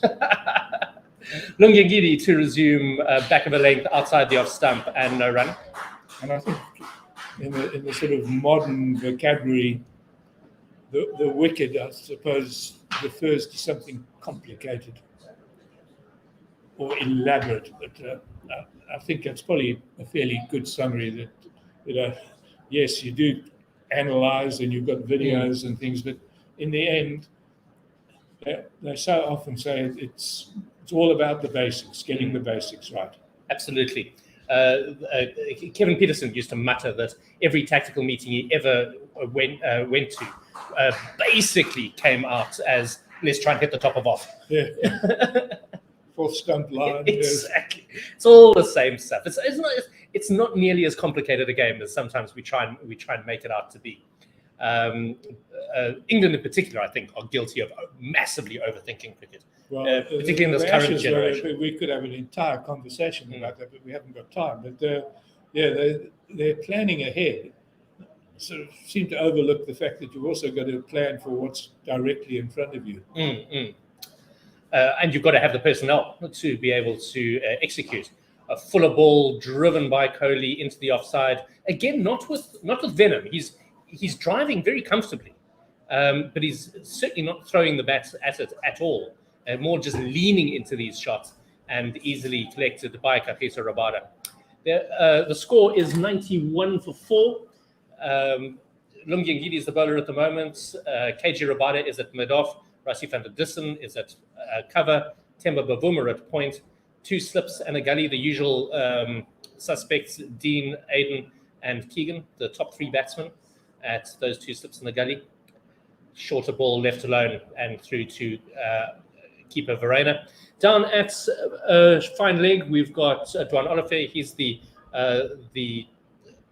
non-bowling bowler. What do you call a man who's in his spell but not actually bowling at the moment? Isn't really a word for it, is it? You get a non-striking batsman. Yeah.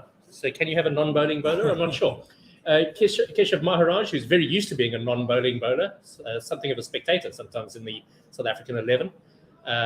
Through no fault of his own, I'm sure he would love to bowl 25 overs in innings every match. And then Marco Jansen is the man at mid-on. Lungengidi turns at the top of his mark at the Weinberg end, comes in right arm over past Adrian Holstock on a leg stump line which is just worked into the onside. Keshav does do the fielding and no run. Yeah, I think, again, on the tactical thing, it seems to me that the idea to Kohli is not give him any free runs, keep tempting on that sort of fourth, fifth stump line, see if you'll make a mistake. And at the moment, of course, it's a bit of a stalemate because he's determined not to make those mistakes, but perhaps his patience will run out. They bowled very wide to him in the first innings, precisely because I think they were trying to get him to slash. And they've certainly bowled closer to him this innings. Having said that, that is outside the off stump and left alone and no run. That is the end of the 78th over. Looking at the wrong scorecard entirely. It's the end of the 33rd over, my apologies. 91 for 4 is the score. Kohli is there on 18.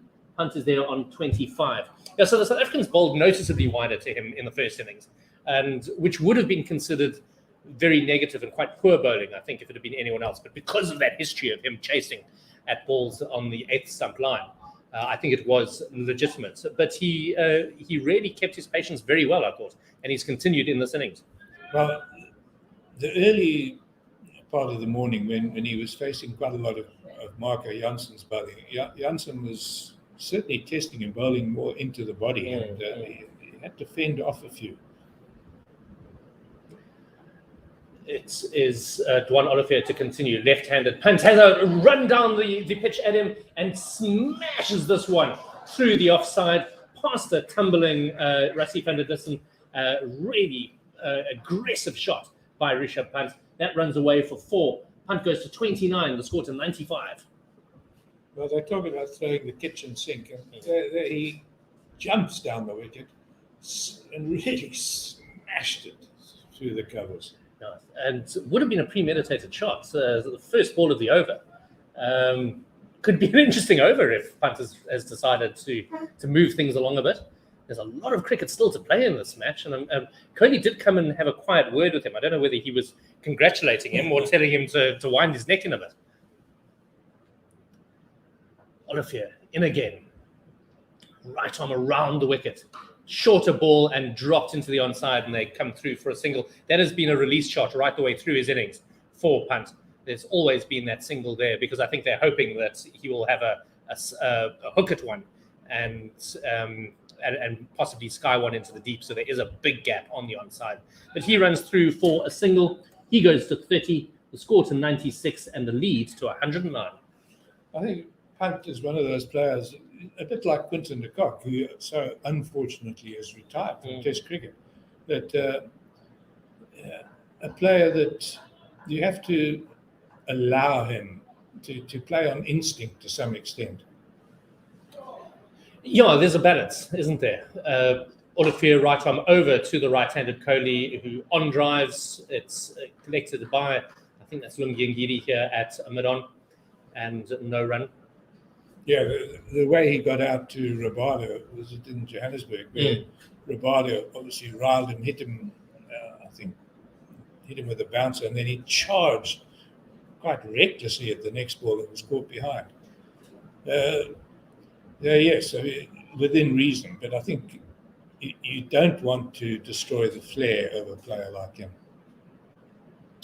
Olivier, shorter ball, up on his toes is Virat and defends it out to the offsides. Temba Bavuma does the fielding, wiping some of the sweat from his brow onto the ball, which is not allowed at club level, but I think is allowed at test match level because they are all in a bio bubble. But I don't think they're allowed to use saliva any longer. I think it's only sweat that they may use. That regulation was brought in after COVID. And it's been noticeable at club level that the balls age much, much faster now without getting proper care from the slips or whoever it is who's usually the designated shiner. Shorter ball fairly harmlessly over the head of Kohli, and a jumping Rahane collects no run.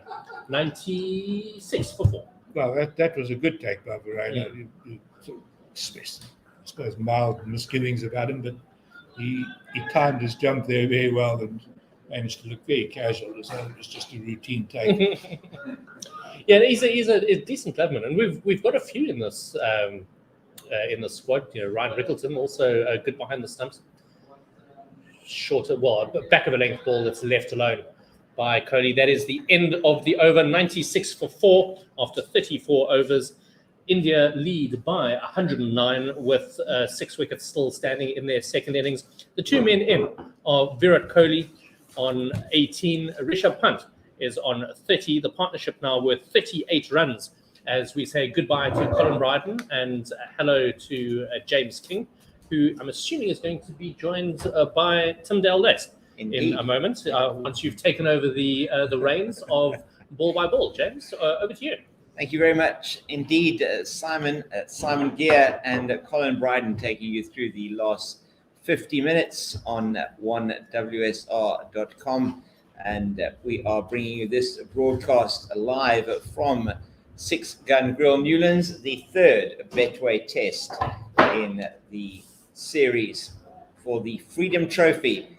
And I am indeed joined by Tim Dale-Less. Always great to have you with me here in the box, Tim. And a fascinating hour and 20 minutes we've seen so far. Yeah, it's good to be back in the commentary box.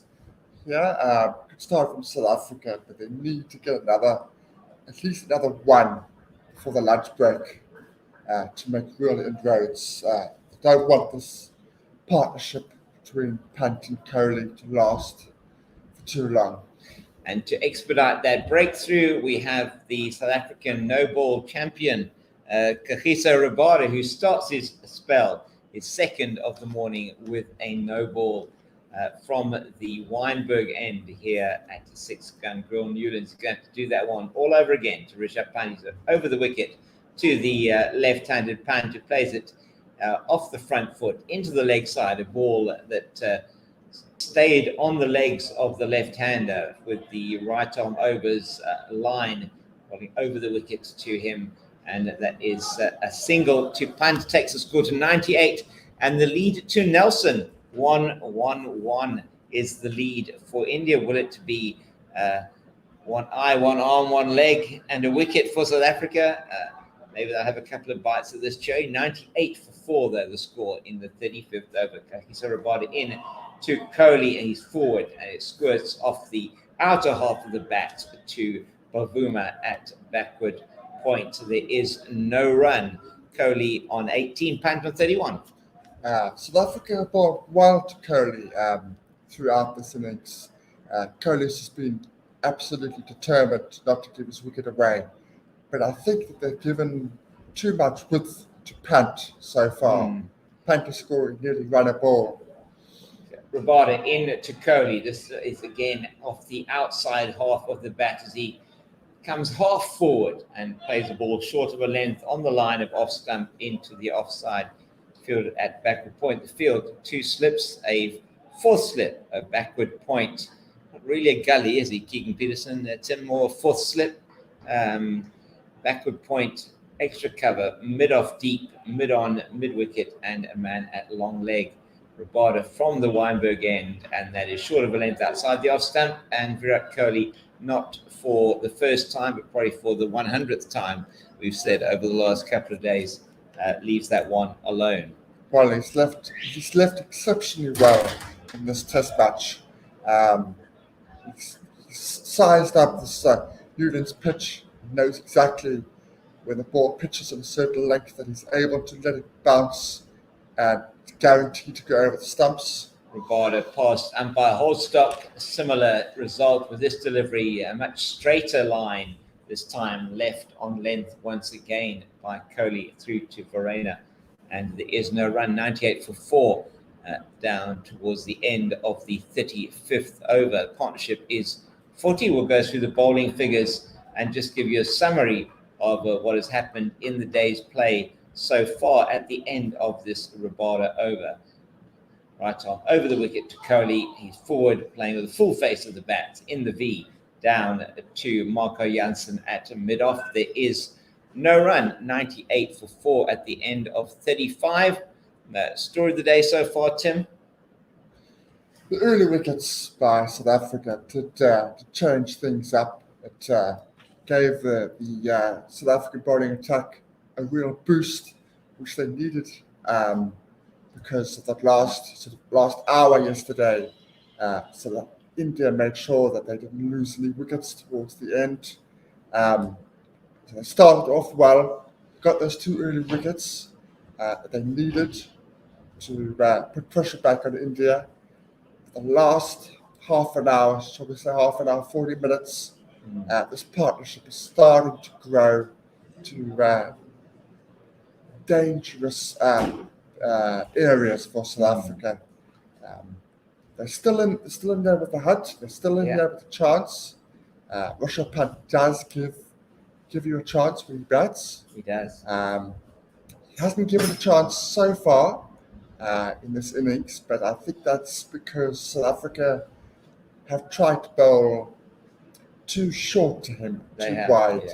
They have tried to look towards the slips, looking for those edges, getting him to come forward. But rather, he said that he would play back and cuts and short balls. It's going to be Marco Jansen replacing Dwan Olivier from the Kelvin Grove end, the preferred end here at 6-gun Grill Newlands for the left arm bowlers, and he's into Rishabh Pant, and he defends that one resolutely into the offside where Van der Dussen does the fielding. There is no run. It's rather telling that when South Africa, whenever they need a wicket, they tend to move towards Marco Jansen. Yeah. The bowler, we know he's supreme, but they tend to move towards Marco Jansen. Left arm over to Pant, and he's sort of a bit short of a length. It does cramp him a bit for space, so he's not able to get it away to the boundary, but it is chased down by, that is Bavuma out there at back of point, and they go through for 2. Brings up the 100 for India, 100 runs off 218 balls.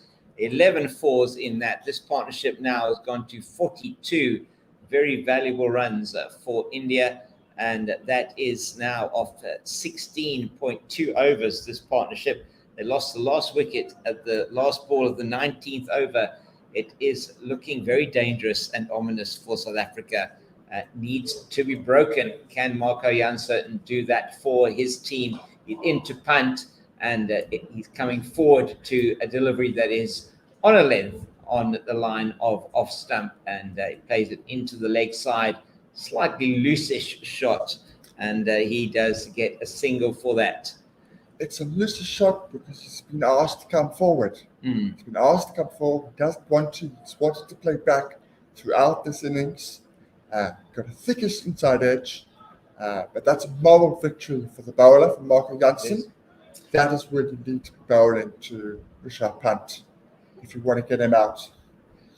So now the left arm over the wicket to Kohli from the Kelvin Grove end into the pads of Kohli. The ball is played down into the leg side. Kohli rotating the strike very nicely there, just bunting it into the leg side. There is no man at a short mid-wicket. The bowler does his own fielding, and they go through for the single. 102 for the loss of 4 in the 36th. The bowling figures: Rabada 2 for 38 and 11, Olivier 0 for 20 and 6, Jansen in his 11th over 2 for 19, and Giddy 0 for 9 in 7, and Maharaj just the 1 over yesterday without conceding a run. And it is 102 for 4. This into the body of Pant. He's just able to get something behind it as he's cramped for room and for time. A quicker delivery there from the South African left arm quick, and there is a single taken. 103 for 4 with 1 ball left in the 36th over. But if it changed to the field now for Kohli, bringing the man in from the deep back of square position into a mid-wicket on the edge of the square. Van der Dussen. Away from us goes Marco Jansen. He's in now to Kohli. Ball on the line of middle and off stump. Kohli resolutely forward to ball. short of a length, and there is no run as it played back to the bowler. 103 for 4 after 36. Virat on 19, Pant on 35, and some updates from the 4-day games around the country, Tim. Yes, we promised you that we would keep you up to date with all the games going around in the country. The Lions are 91 for 1 against the Dolphins at the lunch break. Joshua Richards is 50 not out. Western Province are 89 for 2 against the Knights. Northwest are 77 for 4 against the Titans. Lazard Williams has got 3 for 42. Northern Cape are 80 without loss against the Easterns. That's in the Division 2. The other Division 2 game, Southwestern Districts are 160 for 2 against the Tuskers. So the Rabada Pant battle continues from around the wicket now. It is Rabada, and Pant plays that ball into the offside, fielded in the cover region by Temba Bavuma, who's quickly onto it, fires the ball into the bowler's end, hits the stumps, but Pant is well home for a quick single. Good work here from Bavuma in the covers, but equally good running we've seen from the Indian batters over the last few overs, rotating the strike a lot more. So the discussion that Colin and Simon were having before we came on air, Tim, very much around the fact that Kohli perhaps just biding his time, playing, not actually getting too many runs this morning. He is now starting to get some more runs on the board as he defends this one from Rabada into the offside to extra cover. Van der Dussen does the fielding. There is no run. Still a little bit too short from South Africa's perspective. It's almost as if they are wanting to dry up the runs before the lunch break and recharge the batteries and come back after lunch. Still in general, just a little bit too short. Half an hour to go before the lunch break. This delivery from Rabada is on a length, left alone on height as well as on line by Kohli through to Verena. There is no run. 104 for 4 in the 37th over. This partnership is that was like another no ball from Kagiso Rabada. It is indeed yet another no ball, and South Africa, all of those to Kagiso Rabada, now conceded 7 extras in no balls. Rabada, this is a technical problem he is going to need to sort out. Over the wicket from the Weinberg end, and Kohli leaves that one alone on length yet again through to Verena. These balls keep coming in short of a length outside the off stump, bouncing over the stumps. The bounce has been good, bounce has been true on this Newlands wicket, Tim, and you said it before, you're going to say it again, we're bowling too short. Yeah, too short, but also what you said about the pitch, this Newlands pitch doesn't have any gremlins. No. It hasn't had any gremlins throughout the test match. It's still a good batting surface. Right arm over the wicket, past umpire Holdstock, and resolutely defended off the front foot by Kohli down into the pitch. It is fielded by the bowler on his follow through, and he gives the ball over to the designated shiner. It looks like it's Rassie van der Dussen for South Africa at the moment, and there is no run. 105 for 4, partnership 47. Vital runs for India. Rabada once again to Kohli. That is a bit fuller from him on a length rather than short of a length. Probably at off stump, at the height of top of off stump, but goes through on about a 5th stump line outside off stump. Kohli's going to leave those all day. One feels that South Africa they must have a plan, but what is that plan? I would rather, I'm not sure what it is. To be fair. I would rather they be bowled straighter and had a field to accommodate that tactical change. Have somebody short to the leg side and just bowl wicket to wicket, see if we can get an LBW out of it. So Rabada just pulling up. That is why we didn't describe that delivery to you before he got to the crease, perhaps realizing something wrong in his run-up. And thank you for the comments you were sending through. It's Rabada once again from the Weinberg end and defended as he rides the bounce. So does Kohli into the offside. Bavuma does the fielding. End of the over. 37 gone. It's another no ball, is it? We're just checking it. Umpires just checking. Yes, another no ball from Kagiso Rabada. 8 no balls that is now from the South African quick. 8 runs that South Africa actually cannot afford to be conceding. The worst for South Africa as a team would be if he took a wicket off a no ball, which is highly likely considering that he's into his 12th over, bowling one. Close to the ratio there. That one is beautifully played by Kohli down the leg side. It was short, and he has just angled the bat onto that. A real gimme, and it goes down to the boundary right in front of us here at the Kelvin Grove end. And that is the 50 partnership between Kohli and Pant. 52 of 111 balls in 84 minutes, 5 fours. The last one coming off the bat of Kohli. Kohli's partnership. Kohli's contribution to that partnership, 9, Pant 36, 7 extras, and South Africa are under the cosh here now after those 2 early breakthroughs. The partnership 52, 110 for 4 after 37. And on the series, Rabada has now bowled 30 no balls. Oh my word! So that is an extra 5 overs. He's bowled an extra 5 overs in no balls. No balls alone. That's excluding 30 extra runs. Yeah, 30 extra runs, 30 extra balls, and the potential for something significant from a point of view of getting a wicket off a no ball, which we did see in the SAA versus India A series happen on a couple of occasions where there was a plague of no balls as well in that particular match. And so talking about the no balls, Max Cadbury, thank you for your comment coming through and saying there should be a free hit for no balls in Test cricket. Certainly there was an article on ESPN Cricket Info yesterday speaking about that, whether that is something that should happen. Not something that we can necessarily comment on, but it is an interesting discussion to be had.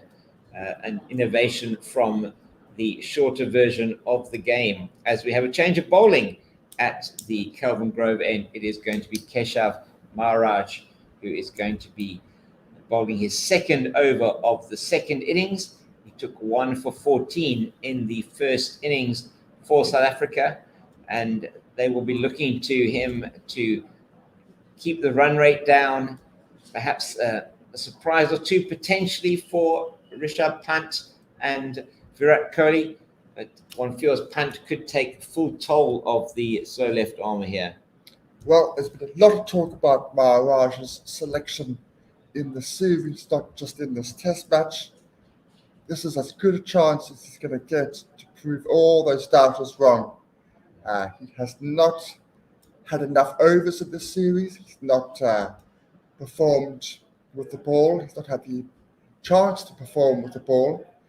He has now got that chance. He has now got that chance to perform with the ball on a spin-friendly pitch that is giving a bit of turn to the spinners, and that he's got a real chance to put those doubters to bed. First ball from the Kelvin Grove end is foolish to Pant, and he plays that down to the man at a deepish mid-off, and they go through for a single.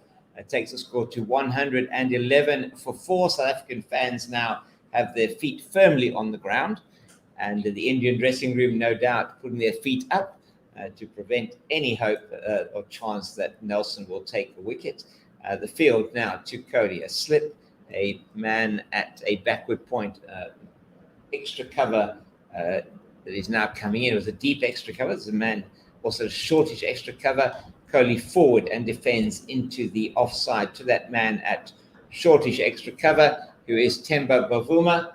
And the shortish I'm referring to is not his height, as I'm referring to with the position on the field. We have a man at long off, mid-on,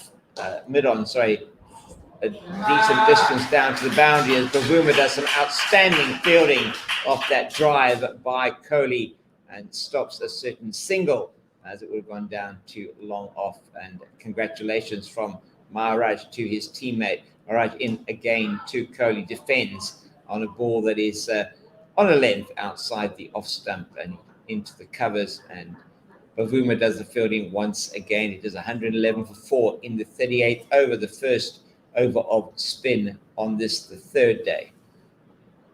Maharaj into Kohli. This one is a bit straighter on the line of middle and leg, and he plays it into the leg side where it's fielded by the captain, Elgar, who is at a short mid-wicket position. We have the short leg in place. Looks like Keegan Peterson under the helmet there. Have Dwan Olivier at mid-on. Kohli gets that one on the pads, far too much down the leg side from Maharaj, and that one has been played beautifully by the Indian captain down to the fine leg boundary for 4. And South Africa are at the moment coming under the cosh as the partnership grows to 57, 115 for 4 of 38 overs. First over a spin, spoilt from a South African point of view. That wayward delivery down the leg side goes down there for 4. 5 off the over.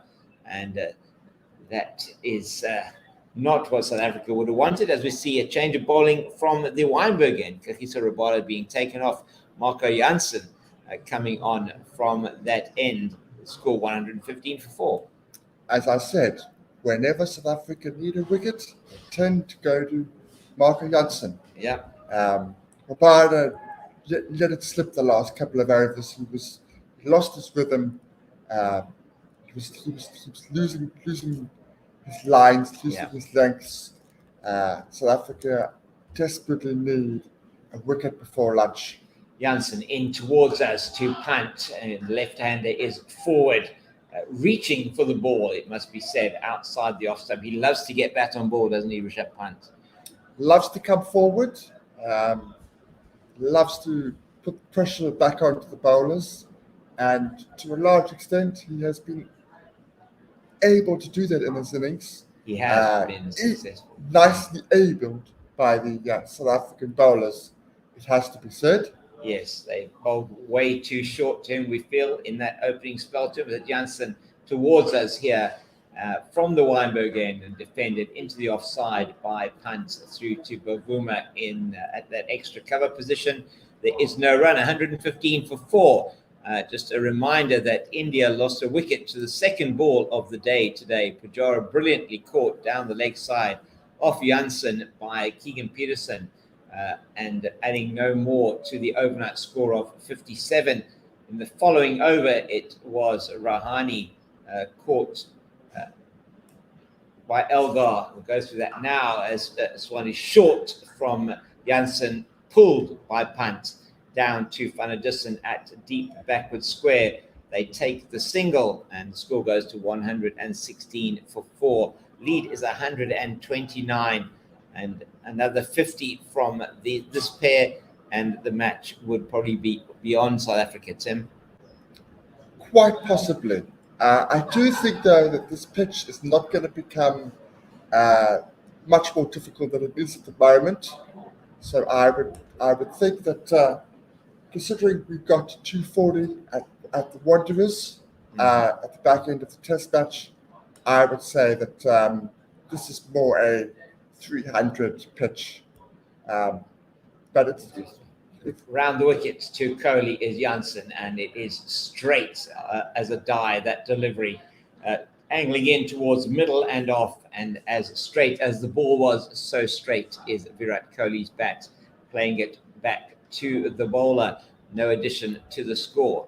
What I would add, though, is the pressure of the situation, pressure of the series on the line.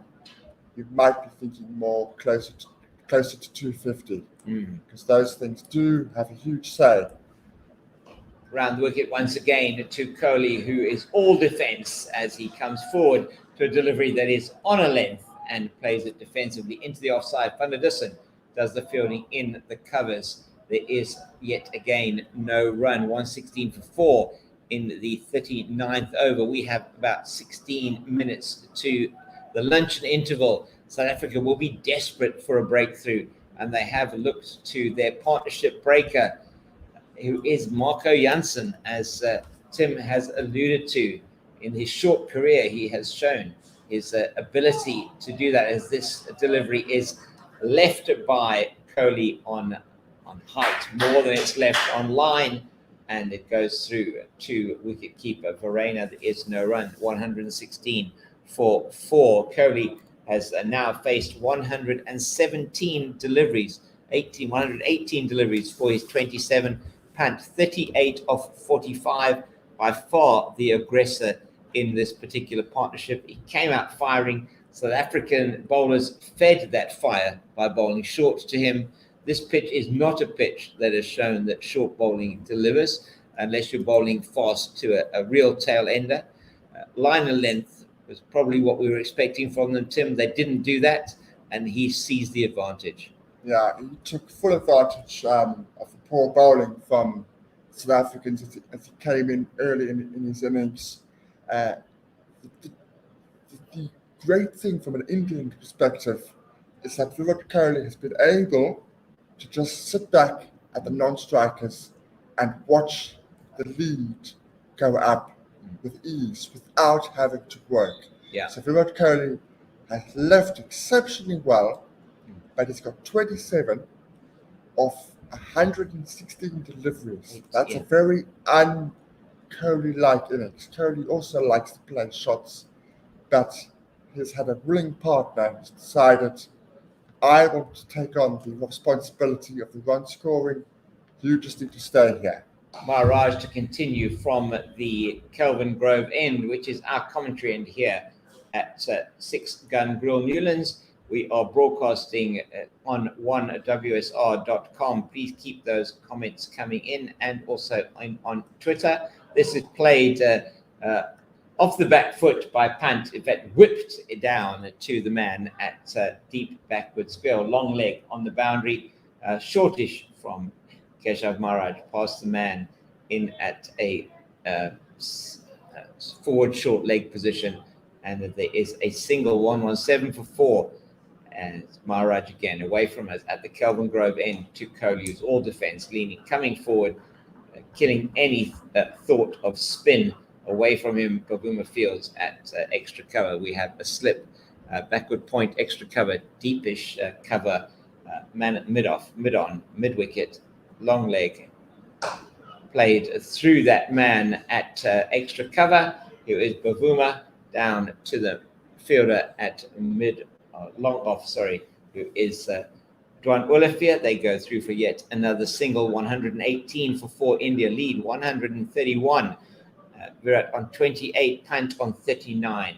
The man operating from the Kelvin Grove end is Keshav Maharaj with his slow left armers into Pant. Pant drives, but not convincingly, into the ground past the bowler. More work for Olafia in front of us as he tosses it in to Maharaj. Good use of the feet there by Pant, getting down the wicket. This 40 from Pant has been possibly defining in the context of the match and of the series.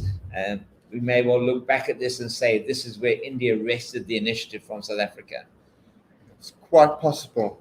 Maharaj into Kohli defence out into the offside, fielded at backward point by Fana. There is no run, 119 for 4 or 40. They are rotating the strike of Maharaj with the greatest of ease, not finding him difficult at all. Maharaj is bowling a reasonable line and length, but these two batters are not finding him troublesome in any way. Considering Maharaj is South Africa's premier spin bowler, that is a huge concern. His record at home before this test match since his debut is he has been the only South African spin bowler to bowl at home and been picked as a spin bowler since that time. 52 of his 129 test wickets at home. Strike rate only 1 wicket every 11 overs. This delivery from Marco Jansen, who is coming in towards us from the Weinberg end into the body of Pant, and good delivery. He bunted out into the leg side, picked up by Maharaj at just in front of the batter. He has been hit, it looks like, on the arm there, Pant. Good delivery from Marco Jansen, keeping him honest on that time. Well, that's the thing. It's fine to bowl a short ball as a shock delivery, as an occasional delivery, like that delivery was. That was a well placed bouncer, and it's very effective. In once again, this again into the body of Pant, but this is not as well directed. It's more onto the leg side. He's able to ride the bounce, play into that leg side, fielded there at a square leg position by Peterson, and there is a single to Pant, who moves to 41. The score 120 for 4. Kohli is on strike now on 28. The partnership ominous for South Africa, 62. The lead 133. The bowler who has been the pick of South Africa's attack, Marco Jansen, has been the one that his captain Elgar has turned to get the breakthrough. 10 minutes to the luncheon interval. Towards us from the Weinberg end, defended by Kohli, back down the pitch, picked up by the lanky Marco Jansen as he walks back to his mark, tosses the ball to Rabada. He's doing some work on that for him. Jansen, the go-to man, it seems, for South Africa. Now 17 wickets in Test cricket. Yeah, he's been a revelation of the series. There's no doubt about it. A real find for the South African team. I'm not sure why he's going round the wicket to Kohli, though. It takes away an awful lot of his ability to get wickets. I would much rather he was going across Kohli to try to get an edge through to keep out or slips. This again just seems like a run-saving decision, trying to keep Kohli tight and quiet. Well, he did keep him tight with that delivery, which was angled into the pads, played to the man at mid-wicket, who was Kagiso Rabada. He's in once again, is Jansen, around the wicket to Kohli, and a little bit of chin music for Kohli on that occasion, but he sways out of the way easily, and it's still 120 for 4. We are witnessing, Tim, in both the first innings and the second innings here, a man who wants to win this Test series so badly. He's prepared to wait it out. He's prepared to play a game which is not his natural game. He's prepared to do what is necessary to win. Virat Kohli, an absolute champion. Certainly determined. He's been determined in both innings of this Test match, making sure that he uses up every ounce of his energy to get that famous win for India, and a famous series win. He will leave nothing left on the cards. He will make sure that he gives it his all on what's to remain of this Test match. So the last delivery of that over, just left alone by Kohli. Score 120 for 4 after 41. It is going to be Maharaj to continue. A little bit of gamesmanship here, one feels, by the Indians. Pant maybe in a little bit of distress from that ball that he took on the hand in that Marco Jansen over, getting some attention from one of the players and the physio for India running out now to have a look at it. With only 7 minutes left before the luncheon interval, one feels there should be, or perhaps is going to be, an intervention by the umpires here, who don't look that happy around the situation from a time point of view. Pant only getting attention at the end of the over on that injury. South African captain and the team standing by. Let's just give you the bowling figures while we have this break in play. Rabada, 12 overs, 2 for 45. Olivier, 6 overs, 0 for 20. Jansen, 13 overs, 2 for 22, the pick of the South African attack. Ngidi, 7 overs, 0 for 9. Maharaj, 3 overs, 0 for 8. And umpire Maria Erasmus just overseeing the running repairs to Rishabh Pant, and sharing a bit of a smile there with the Indian captain, Kohli. But the irritation, I'm sure, from a spectator point of view, and both from that and a South African team point of view, is the time that has been taken out of this game now again for an injury, or potential injury. This break in play now going down to nearly 3 or 4 minutes, only 5 or 6 minutes before the luncheon interval. Gamesmanship at its best. But it is the sort of thing that could work against them. You could find when they do get back started up again, either batter just loses a little bit of concentration because of what happened. His hand might be hurting, so he might start thinking about his hand, and he might lose a little bit of concentration and get out. That's from a South African perspective. They will certainly hope that this break can work in their advantage, because they desperately need to break this partnership. There isn't a lot of batting to come for India, so if they could break this partnership, they could get a bit of a roll. They could get one and then get another, and then they could get themselves back into this game. So it is going to be Maharaj to continue now after that break of approximately 4 minutes in play for attention to Rishabh Pant. Maharaj bowling what will be his last over before the luncheon interval from the Kelvin Grove end. Umpire Maria Erasmus at this end. Pant just getting all his furniture sorted out there, pads and gloves, and just making sure that he's taking as much time as possible as Maharaj is into him now. He's forward defensively into the offside, stretching forward to that, so much so that he lost his balance as he played it defensively into the offside to Elgar, who is in at extra cover.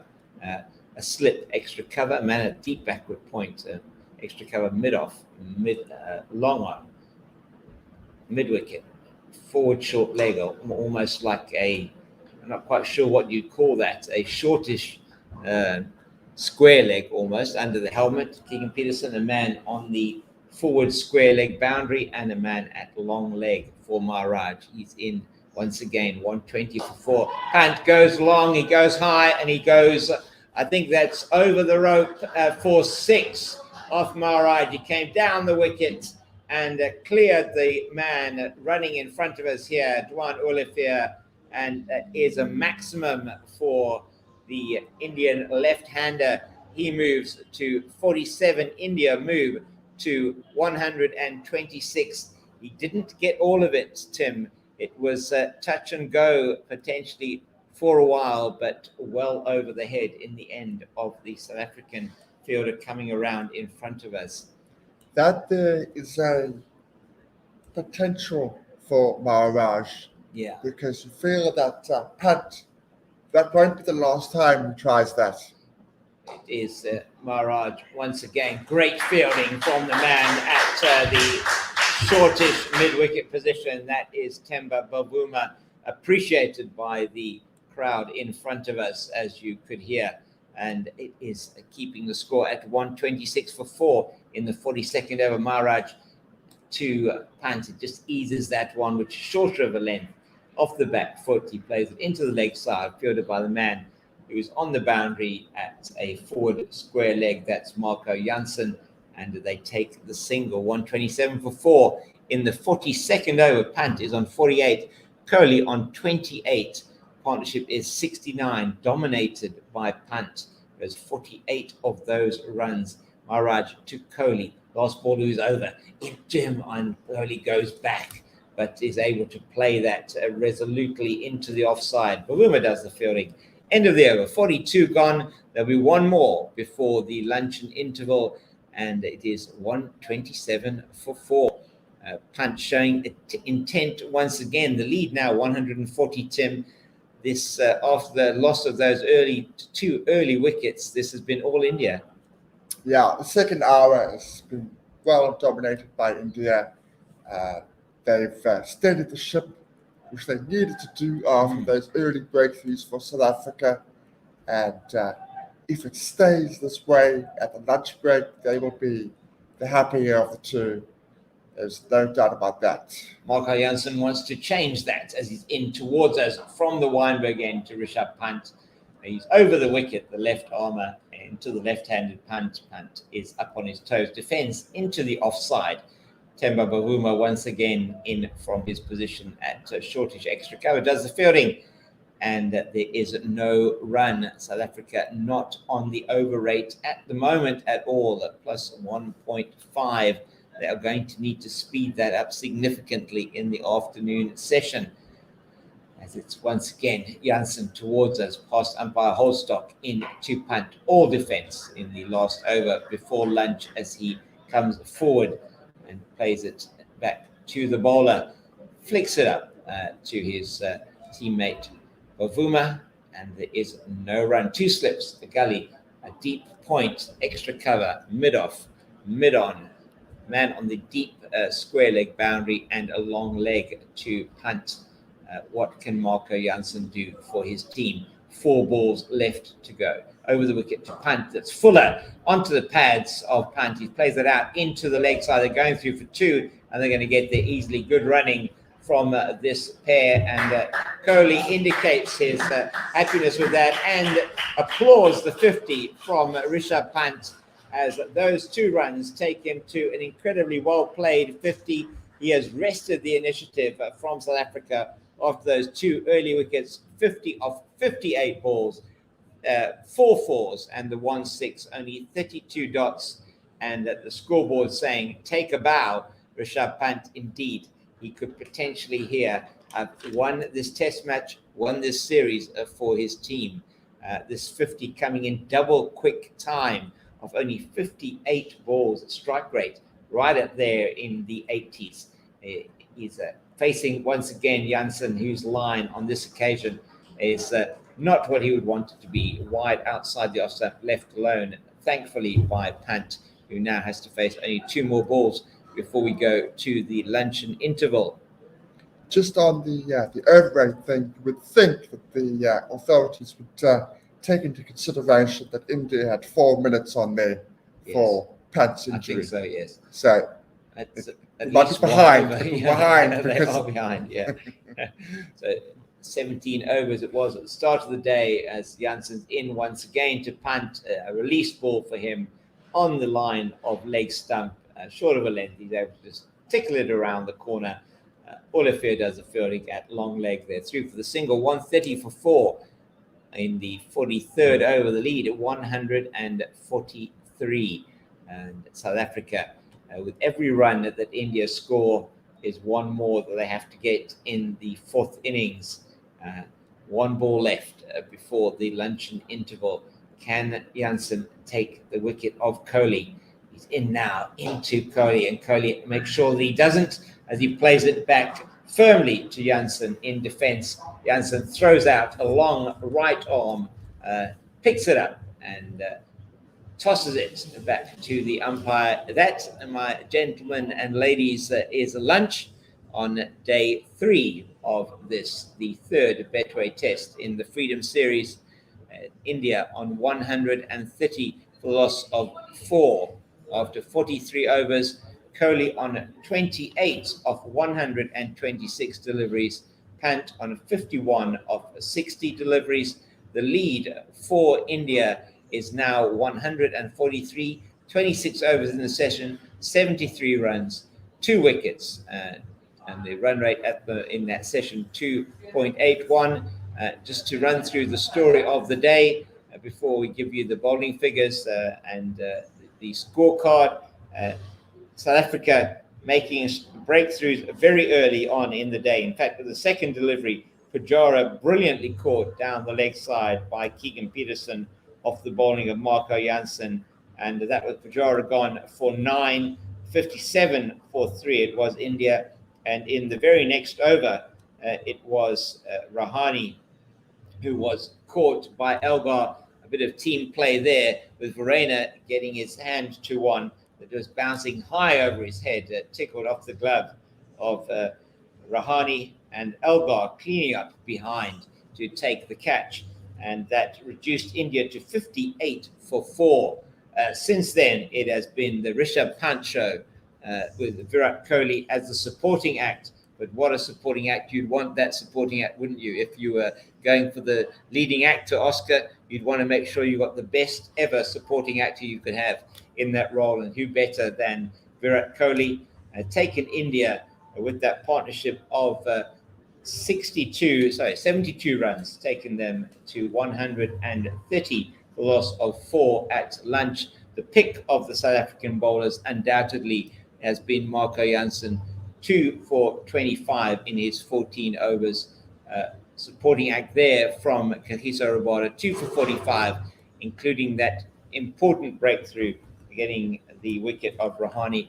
But it has been all India in the second half of the session this morning, and it will be a fascinating after lunch session. Can South Africa make an early breakthrough? What will their plans be? Tim, what's your feeling on how the afternoon is going to progress?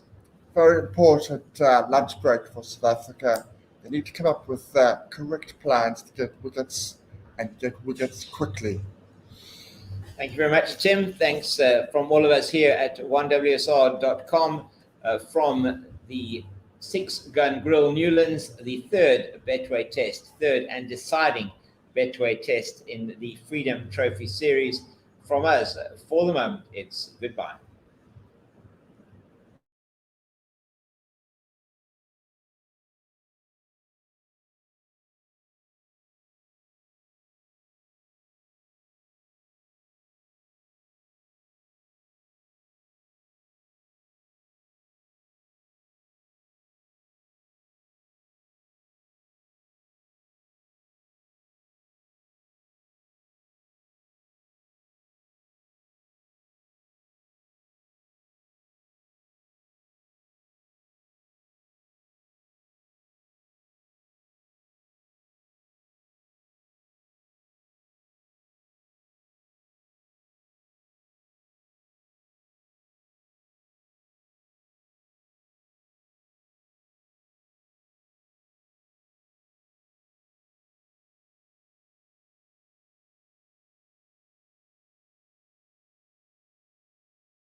To know where you are going, you have to know where you come from. And a very good early morning to all of you out there who, despite the hour, have got up for this historic occasion in South African sport. As South Africa and India mark 30 years of friendship, we look to the next 30 years with even greater anticipation. We have millions watching this telecast right now. 50th Test match 100 for the great man. If you don't have the belief that you can win the series here, there's no point coming here. 1-1.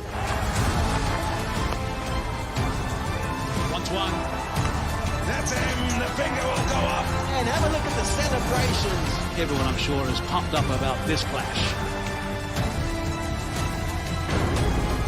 Watch the Freedom Series from 26 December.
What?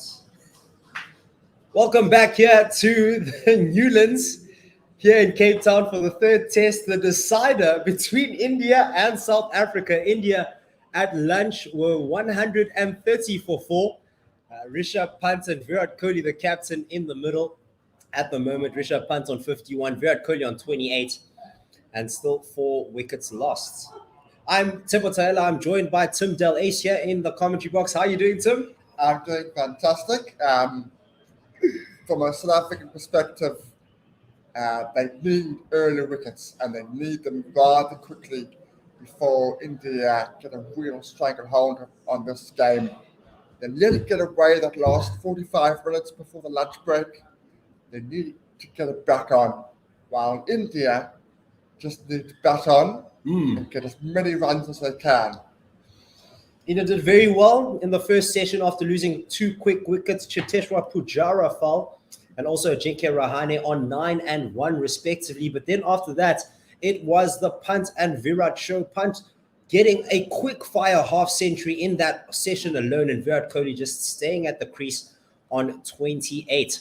The lead now is that the Indians have amassed is up to 143, and we're seeing here from the Kelvin Grove end, Keshav Maharaj into the attack. Cover mid-wicket, along on a man at deep cover, a man at fine or third man, a very square fine leg, and a man at slip and short leg for the left-handed Rishabh Pant.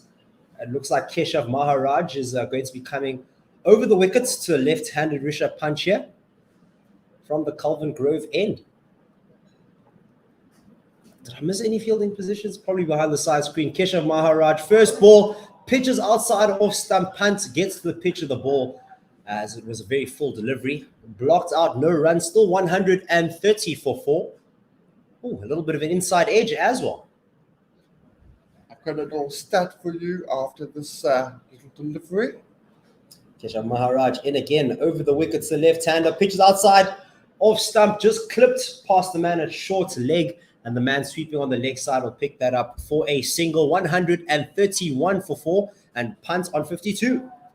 Rishabh Pant has got 6 50s in Test match cricket away from home now. Oh, only 3 have gone above him. Keshav Maharaj to Virat Kohli around the wicket chair. This one pitching in line with middle stump, a good length delivery, punched off the back foot to the man at mid on for a single, and Virat Kohli now moves to 29, 132 for 4. Obviously, Farooq Engineer and Emma Stoney are sitting way above Rishabh Pant, but that is still very impressive. 6 away from home. Is this for India alone? As Keshav Maharaj comes, full pitch delivery, Rishabh Pant dancing down the pitch, but just drives it straight to the man at cover. I believe that's Dean Elgar just checking his hand. No run there. Yes, that's just for India. I see. 132 for 4. This one, a good length delivery, nice and full, played off the back foot to the onside for no run. Still 132 for 4. I was saying to James that this is the time for Keshav Maharaj to stand up. There's been a lot said about his selections in the series, but this is the time for him to really say that he's our premier spin bowler.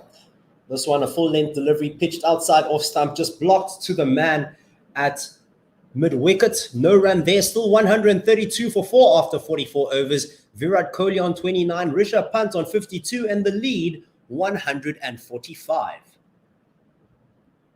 An economical start since the lunch break, which will please the South Africans. That is very true, Tim. Very vital that you build up pressure on the one end, not conceding any runs, and then at the opposite end, your bowling partner does the rest. So that's where Keshav Maharaj will definitely be used. Don't want to be leaking too many runs here, and will allow the pace bowlers at the opposite end to just ply their trade with minimum pressure. We're seeing Lungi Ngidi from the Weinberg end. He's going to be coming in. He has 2 slips, a gully, a man at backward point, a man at cover and mid off. First delivery down the legs, down the offside rather. Back of a length delivery, staying nice and low. No run there, still 132 for 4. On the onside, he has mid-on, a man at mid-wicket, and a man at fine leg. So a very big gap here on the leg side, very square of the batsman. So he needs to make sure that he keeps everything on the offside. Just a reminder that you can tweet us at 1WSR Yes, sir. and at GU Gorilla, GUPRILLASA, Gorilla SA. Back of a length delivery here from Lungi Ngidi that just turns into, or jags rather, into the right-hander. Shoulders arms from Virat Kohli, leaving that one on length, still 132 for 4, and he's still on 29. Kohli is not interested in playing in that fourth stump channel. He wasn't interested in the first innings, and he's continued in that similar vein in the second. He's realized that he's the batter that they definitely want to build around. We saw that in the first game, in the first innings from KL Rahul. From over the wicket, Lungi Ngidi, this one a little bit straighter on the pad, still a good length.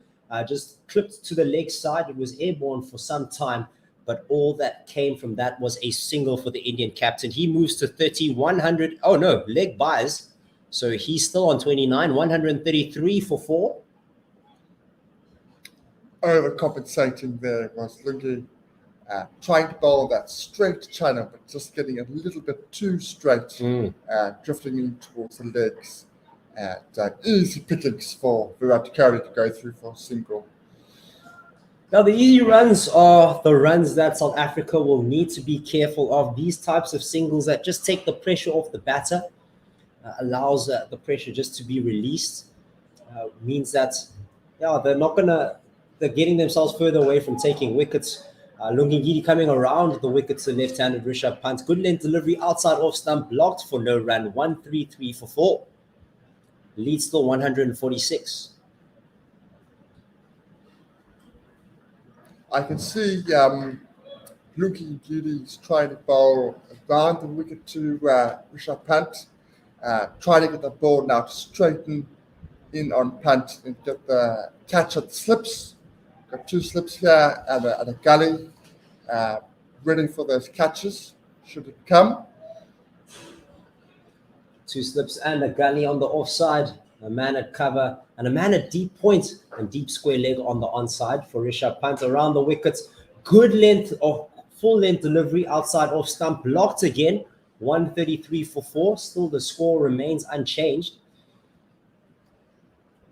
Probably trying to get the ball that just straightens now. You can see with that line just outside off stump, he's keen to get the batter playing, which is good, but hopefully trying to just jag that ball away to get those slips and those gullies in action. I didn't understand Marco Jansen bowling around the wicket to Kohli, but I do with Lungi, because Lungi does have that ability to get the ball to straighten. This one a little bit too straight. Back of a length delivery on leg stump, just clipped off the hips. Kyle Verreynne does the fielding at a vacant square leg region. Rishabh Pant gets a single. He moves to 53, 134 for 4 after the 45th over, and the lead is 147. The only left-hander of the team, Rishabh Pant, forcing the South Africans to change their lines. They definitely wanted to get him out early, but now they just need to get him out at all costs. Has been building up his runs very nicely. Has been scoring at a healthy rate at 53 runs, taking the pressure off the Indian captain, which means that he can stay there, preserve his wicket. He doesn't need to play at any balls, and that's why you don't want to give free runs away. And you know that Virat Kohli can go into overdrive. Indeed. If the situation requires. Keshav Maharaj coming from over the wicket, full length delivery, Pant dancing down the pitch and just drives it straight back to the bowler.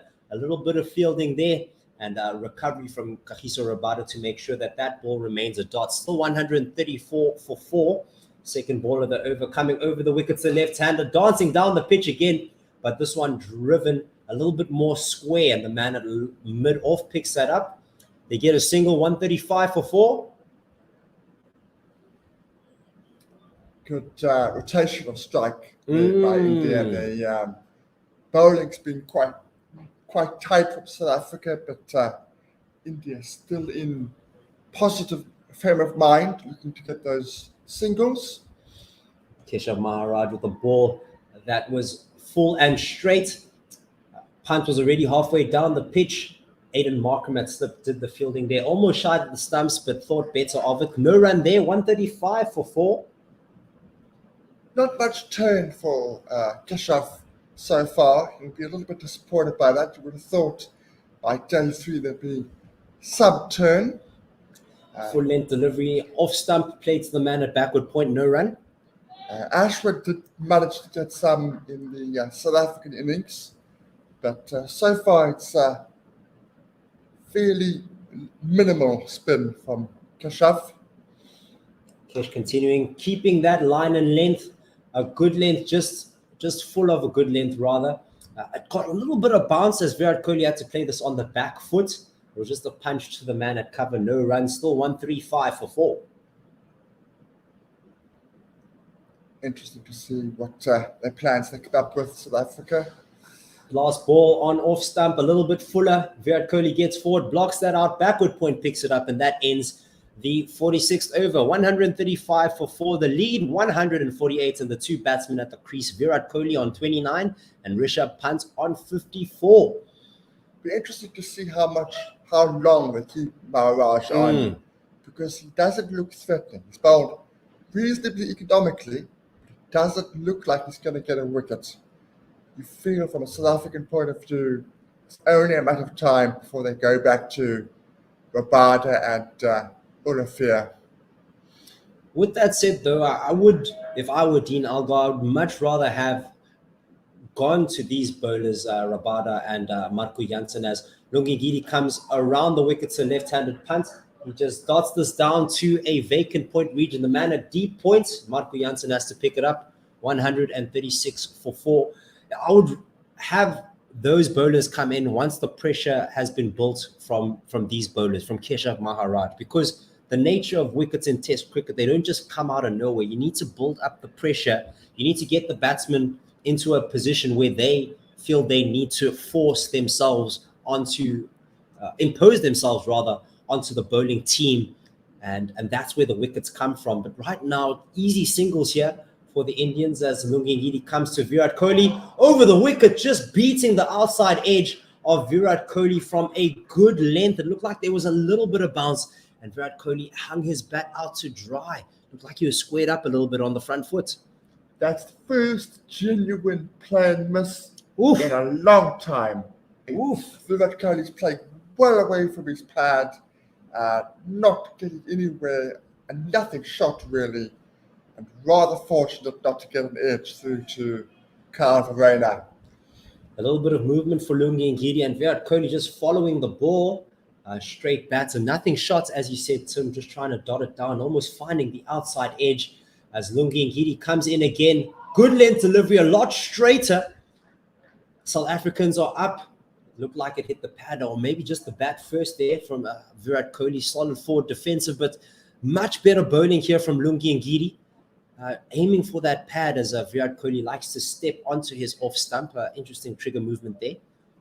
Just giving Kohli a little bit of thinking to do, which hasn't happened enough in the last hour or so. Good line of bowling by Lungi Ngidi.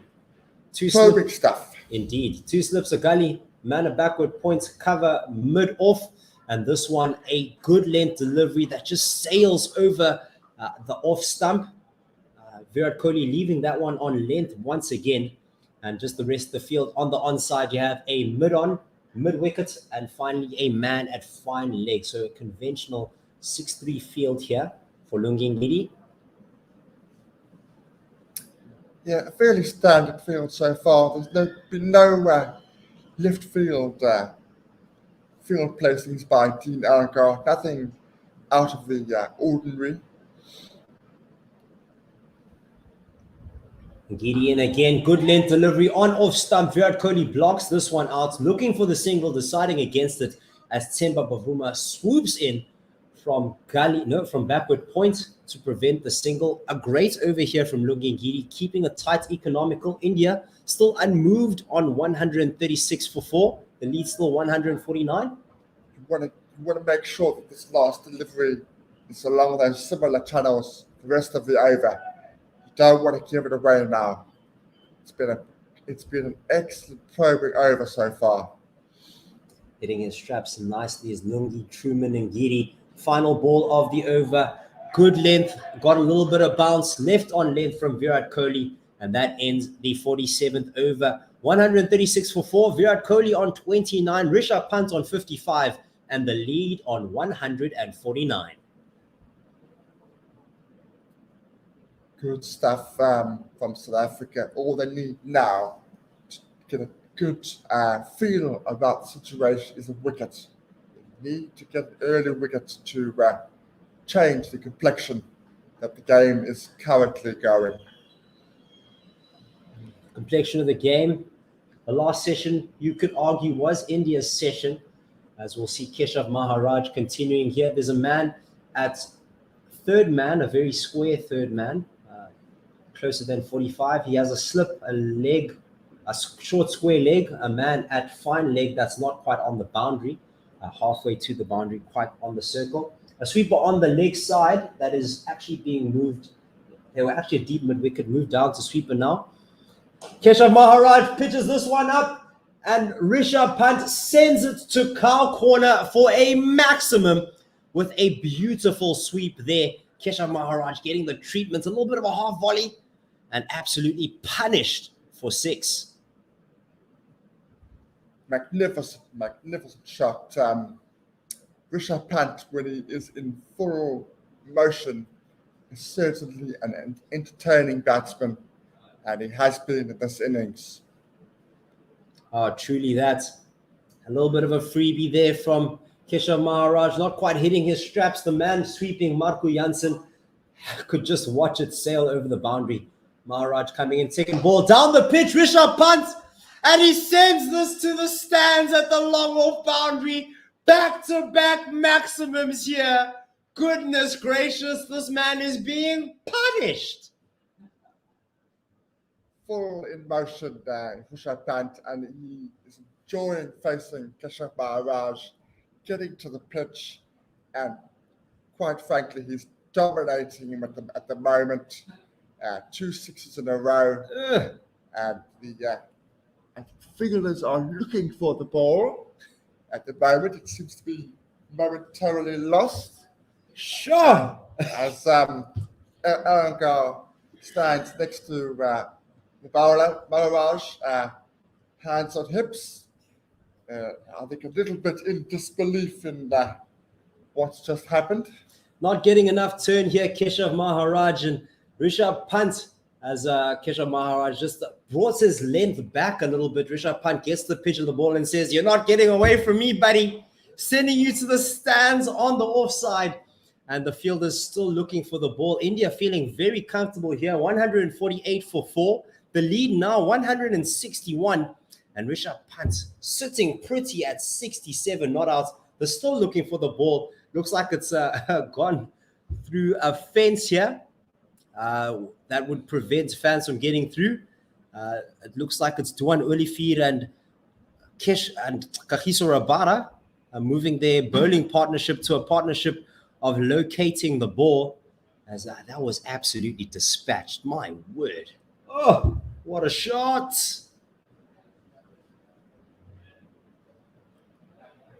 As there's a break in play, there's a Nakul Pandey has tweeted us, and he alludes to an article in Quick Info which suggests that Rishabh Pant actually bucks the trend of left-hand batsmen being more vulnerable to right armers around the wicket. So it's actually not necessarily a good plan for Lungi to bowl around the wicket to Rishabh Pant. Dean Elgar has a lot to think about here. His premier spinner, first 2 balls of his over, already conceding 12. Rishabh Pant just re-establishing his guard, re-getting his focus here. South Africans with a lot of questions to answer here. Keshav Maharaj had a job to do, and now he's just getting punished, dispatched. The man at long off, Kagiso Rabada, returns to mid off. The man at long on A man at cover, mid-wicket, short leg, slip, third man, fine leg, and sweeper on the leg side. Back of a length delivery, and this one dispatched to the offside. The man sweeping at backward point comes, sweeps around, and Lungi Ngidi throws that one in. 2 more runs to the score. The score 150 now for India. I think this will be the last over to Maharaj for at least until Rishabh Pant is dismissed. I don't think we're going to see him bowling again for a little while. Thank you, Tim, for stating the obvious. This one, back of a length delivery. Oh, wow. That one played very late by Rishabh Pant off the back foot. He cut that just backward of square for a single. 151 for 4. The lead now 164. Rishabh Pant into the 70s on 70, and Virat Kohli now on strike on 29. It's vital for Keshav Maharaj to show how he responds. A man that definitely has some spirit, some geest, as the South Africans like to say, coming around the wickets to right-handed Virat Kohli. Solid block here. No need to get any more runs in this over. Rishabh Pant already did the job. Yeah, damage has been done. Sure. So Virat Kohli just needs to make sure that he's still there. This one, a good length delivery, pitching in line with off stump, played off the back foot straight to Marco Jansen, who is sweeping on the offside. That ends the over, 151 for 4 after 48 overs. Virat Kohli still on 29, Rishabh Pant on 70, and the lead 164. How many runs were conceded in that over? Was that 13? No, 14, 15. 15 runs. 15. Sure, that's a T20 over here, mate. Yes, Sure. Just to, before the next over begins, we've got Leah on Twitter says, Maharaj looks like a dude in a Domina studio that has forgotten the safe word. Oh. I'm not sure that's PC. I'm not sure that's family friendly. But Lungi Ngidi's coming from around the wickets to Rishabh Pant. All he has to do is dot this down to a vacant point region because the man is all the way on the boundary. He gets himself a single. The score now 152 for 4. The partnership now 94. Good partnership. Otto says, it would be nice to be a fly on the wall in both dressing rooms. Wouldn't it just? Very different moods in the two dressing rooms you would feel at this situation. Obviously, you'd much rather be in the Indian dressing room. India taking control of this game here with a vital partnership between the Indian skipper and the Indian keeper. Lungi Ngidi coming in over the wicket to Virat Kohli. Outside off stump, a thick outside edge, and Aiden Markram leaps to his left to take a fantastic catch. There goes the Indian captain. Great bowling from Lungi Ngidi to dismiss him. What a catch from Aiden Markram. Wow-wee. Well, we said Lungi Ngidi has been bowling well. He's bowled absolutely superbly since the lunch break. Fully deserved that wicket. It's a dive in the air, full length there by Aiden Markram. Sticks out his right hand, full length, and takes a wonderful catch. That is certainly something that South Africa desperately needed. And Kohli is dismissed for 29 of 143 deliveries, and not a moment too soon for South Africa. A bit of a brash shot there, but must be said, a fantastic delivery from Lungi Ngidi. Those outswinging deliveries that he's very much known for, it was moving in the air, going away and away and away from Virat Kohli. He thought it was a ball outside off stump that he could just dispatch. But unfortunately for the Indian captain, getting a thick outside edge. And once again, what a fantastic catch from Aiden Sos Markram. That brings to the crease R. Ashwin, 84 matches, 11 50s, 500s in 120 innings. A best score of 124 against the West Indies in Kolkata, the season of 2013-2014. And India now 152 for 5. A breakthrough for the South Africans. with Lungi Ngidi. A huge wicket. It does change the mood more than anything for the South African camp. They remove the Indian captain, and there is now potentially an end where they can keep getting wickets. There isn't a lot of batting for India to come. They all have ability with the bat. Ashwin did make 46 early out of the series. But you feel that it's now a chance from a South African perspective to keep chipping away and getting these wickets, remaining wickets, as quickly as possible. Just when the game seems to be getting away from one team, they just bring it back. Fantastic wicket there for Lungi Ngidi. He has 3 slips and a gully and a man at backward point for Ravichandran Ashwin. This one full straight in the block hole, and it was blocked out by Ravichandran Ashwin. He survives the golden duck. Only Markram and Prabhada have got more wickets in this series than Lungi Ngidi. He's now sitting on 13 wickets. And just looking at this dismissal from Virat Kohli again, he was very expansive on the offside, reminiscent of the shot that he played to Lungi Ngidi at Centurion for his dismissal there, really lashing at one that was well outside the off stump. And Lungi Ngidi strikes again with what looked like it was a pie, but turned out Virat Kohli would be eating a pie. And this one just beating the outside edge of Ravichandran Ashwin, a back of a length delivery that just squared up the Indian spinner and just sailed past the outside edge. Lungi Ngidi is on fire. He has got the rhythm. He's got the rhythm. He's got the line. He's got the legs right. He has been on the money since the lunch break.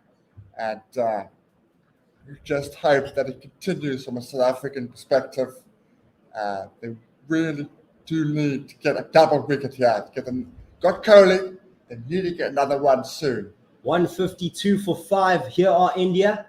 This one back of a length, outside off stump, punched off the back foot by R. Ashwin.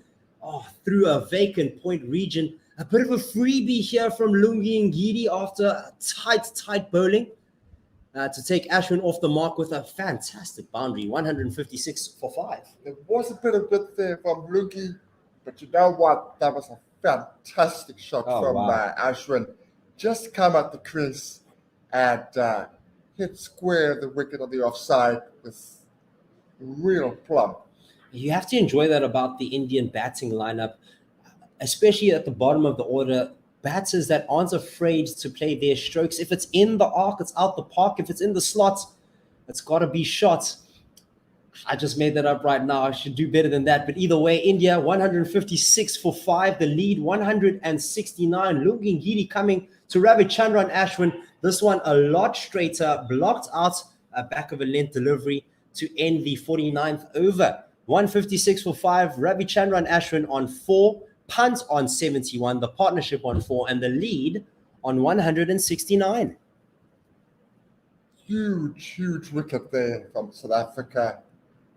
They must keep it going, must keep the intensity going, as there is indeed a bowling change. Maharaj is off, and go-to man Markram is back on. Yes, you can hear the crowd here loving Markram. Has really burst onto the scene here. I remember seeing him in the SAA India A series. Definitely the pick of the prospects. Very young, just 21 years old. And he has had a fantastic go at Test cricket. I believe it's 13 Test wickets. I'm happy to stand corrected. But yes, he's been doing very well. He's going to be coming left arm over the wicket to left-handed Rishabh Pant. 2 slips and a gully. And this one, a good length delivery outside off stump. Just punched to the man at cover. He also has himself a man at deep backward point. A man at mid-off. And on the leg side, a deep square leg. A fine leg. And yeah, those are all the fielders. It's 17 wickets. 17? 17 Hush my mouth, I didn't respect him. 17.76. What? Yeah, only Rabada has got more wickets in the series. This one outside off stump. Well outside off stump, a good length delivery left by Rishabh Pant. Still 156 for 5. The score unmoved in this over. 169 is the lead. An average of 17. Is that what you're telling me, Tim? That is 17.76. Markram Jansen. My goodness, what a start to Test cricket this young man is having. The best of 4 for 31. Goodness gracious.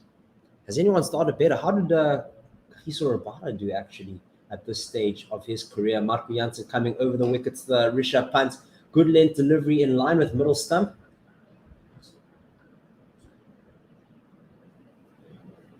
Good lines and links from Markram Jansen early on.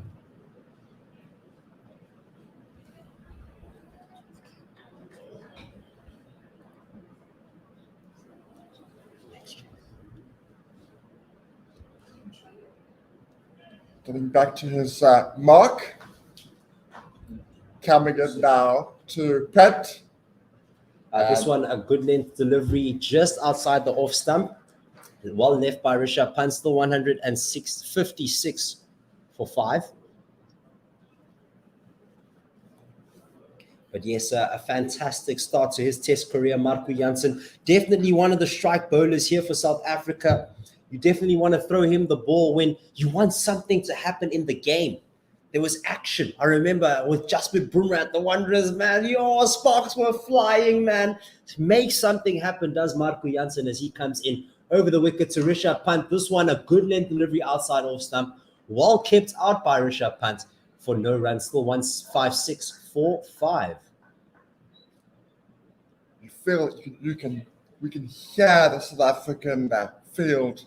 They're buoyed by that wicket. Lots of chirping going on, lots of claps, lots of cheering up of Markram Jansen. They know that this is a very important moment of the match. Sure. This ever enthralling game as Markram Jansen, this one full outside off stump. Played straight back to Markram Jansen. He catches it with his left hand and throws it straight back to Rishabh Pant, who plays another drive back to the man at mid on. Yeah, I literally just played another shot after he was shied at by Markram Jansen. A little bit comical there. There was a moment, I think, in Markram Jansen's mind, should I throw this? It was just a pause, and he thought, you know what? YOLO. I'm throwing it. I'm throwing it. This guy has been there for too long, and I'm throwing it. Loving the aggression showed here from Markram Jansen. As I was saying, really just adds a little bit of spice to the game, man. Really, really a standout performer here. In an ever enthralling game, this game hanging so tight in the balance. Maximum focus here as Lungi Ngidi comes from the Weinberg end to Ravichandran Ashwin outside off stump. He cuts at this, but plays it straight into the turf for no run. The man at backward point, Temba Bavuma, picking it up. Lungi Ngidi has himself 3 slips, a gully backward points, as you heard. A man at cover, a man at mid-on, a man at mid-wicket, and a man at fine leg. Important moment here. Lungi Ngidi deserves another wicket. He's bowled that well in the spell. Getting that movement away from the right-handers as he comes to Ravichandran Ashwin. This one a lot straighter, probably going down leg off a good length. Also a bit high, a good length, a little bit of bounce as it wrapped Ravichandran Ashwin on the pads. The DRS timer is ticking away, but no one looks like they're going to take it. 156 for 5. The lead still 169, so the score has still remained unmoved after Ravichandran Ashwin's boundary in the 2 overs ago. Yes, 2 overs ago. Good thing for South Africa is they've now got both ends where the bowlers look like they're going to get a wicket. Both of them are in good rhythms. Both of them are bowling with genuine pace and making things difficult. And Ngidi coming in again. This one, the back of a length outside off stump. Ravichandran Ashwin driving at that one, just beating the outside edge. And you can see everyone in the crowd, everyone in the field, hands on heads because that was tight. That was just a waft from Ashwin, playing well away from his body, not moving his feet across to the delivery. And rather fortunate there for India that it didn't get an edge. It was poorly played. You can see the lower order batters here, keen to just play their strokes. You'd feel that they just want to get runs on the board. The lead of 169, not quite enough just yet. So every run counts here. You want to get as many as you can. This one, a good length delivery in line with leg stump, just wrapping Ravichandran Ashwin on the glove as it goes to the man at mid-wicket for no runs. Still 156 for 5 in an ever-enthralling over of Test cricket here from Lungi Ngidi. My goodness. Edge of my seat, Tim. Edge of my seat. It did. It's certainly very interesting cricket now. Tend to hook stuff. Very, very tight situation for either team. Both desperate to get the win, to hit that final hurdle. Same field here for Ashwin as Ngidi comes in. This one outside off stump, and Ravichandran Ashwin throws his hands at it, a thick outside edge. Aiden Markram diving once again like the catch he took, but this one doesn't stick as Ashwin gets himself 2 runs, takes the lead to 171 and the score to 158. The edge of my seat, Tim. I am on the edge of my seat. Aiden Markram did everything right in that dive. My word. It was almost identical to the Kohli dismissal. Full length, both hands, parried it more than anything. It's one of those ones that either it stays in or it doesn't. He did manage to get both hands to it, but wasn't able to keep it in. Oh, Lungi Ngidi licking his lips, coming in again to Ravichandran Ashwin. This one, a good length delivery, sails over off stump. Ashwin decides to not play that shot. A fantastic over here for the South Africans. Ever enthralling, just 2 off it, but an opportunity. The score now 158 for 5. Ashwin on 6, Pant on 71, and the lead 171. Going to have a commentary change as Tim Delace vacates his commentary seat. Tim, was awesome having you aboard. And speaking of board, no, not board. I wanted to say boardland, but that's not true. We have the ever-enthralling Ken Borland will be joining me here in the commentary box as Marco Jansen sets up. He's standing at his mark here at the Calvin Grove end. He's going to go into Rishabh Pant. Left arm over the wicket to left-hander. It is full and straight and just clipped off the pads for a single. 159 for 5. The lead 172 as Pant now sits on 72. How you doing, Kenny? Hello, Seppo. Quite a little period of play we've had since the lunch break.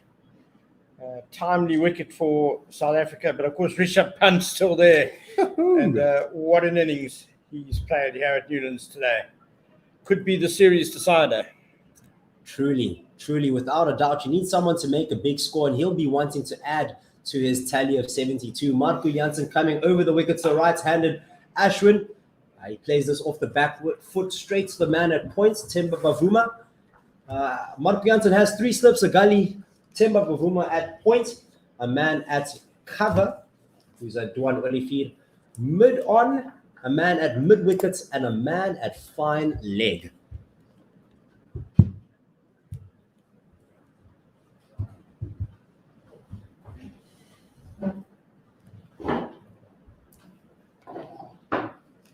Marco Jansen coming in again over the wickets. Ravichandran Ashwin getting ready there, just playing this off his hips. And the man at fine legs going to pick it up. It looks like the man, Keegan Peterson, was just moved to a leg slip region, and that's why we saw that back of length delivery going into the hips of Ravichandran Ashwin. But now Pant on strike, 160 for 5, 173 the lead. And the game still in the balance. Every time it looks like it's going away from one team, something happens. A big partnership, a big wicket, just to change the complexion of the game. Marco Jansen in. Left arm over, full straight, played off the pads by Rishabh Pant. He gets himself a single. And Ashwin now on strike, the man that South Africa definitely wants on strike at 161 for 5. Yeah, South Africa will be hoping dropping Ashwin is not one of those big moments you spoke about, Sepa.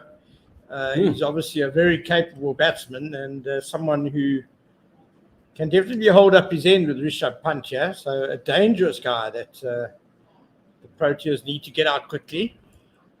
Could definitely score runs quickly. With remembering that 46 he scored at the Wanderers, coming over the wickets, back of a length, squared up. Ashwin got on the outside edge, but it went to the man at point safely for no run. 161 for 5.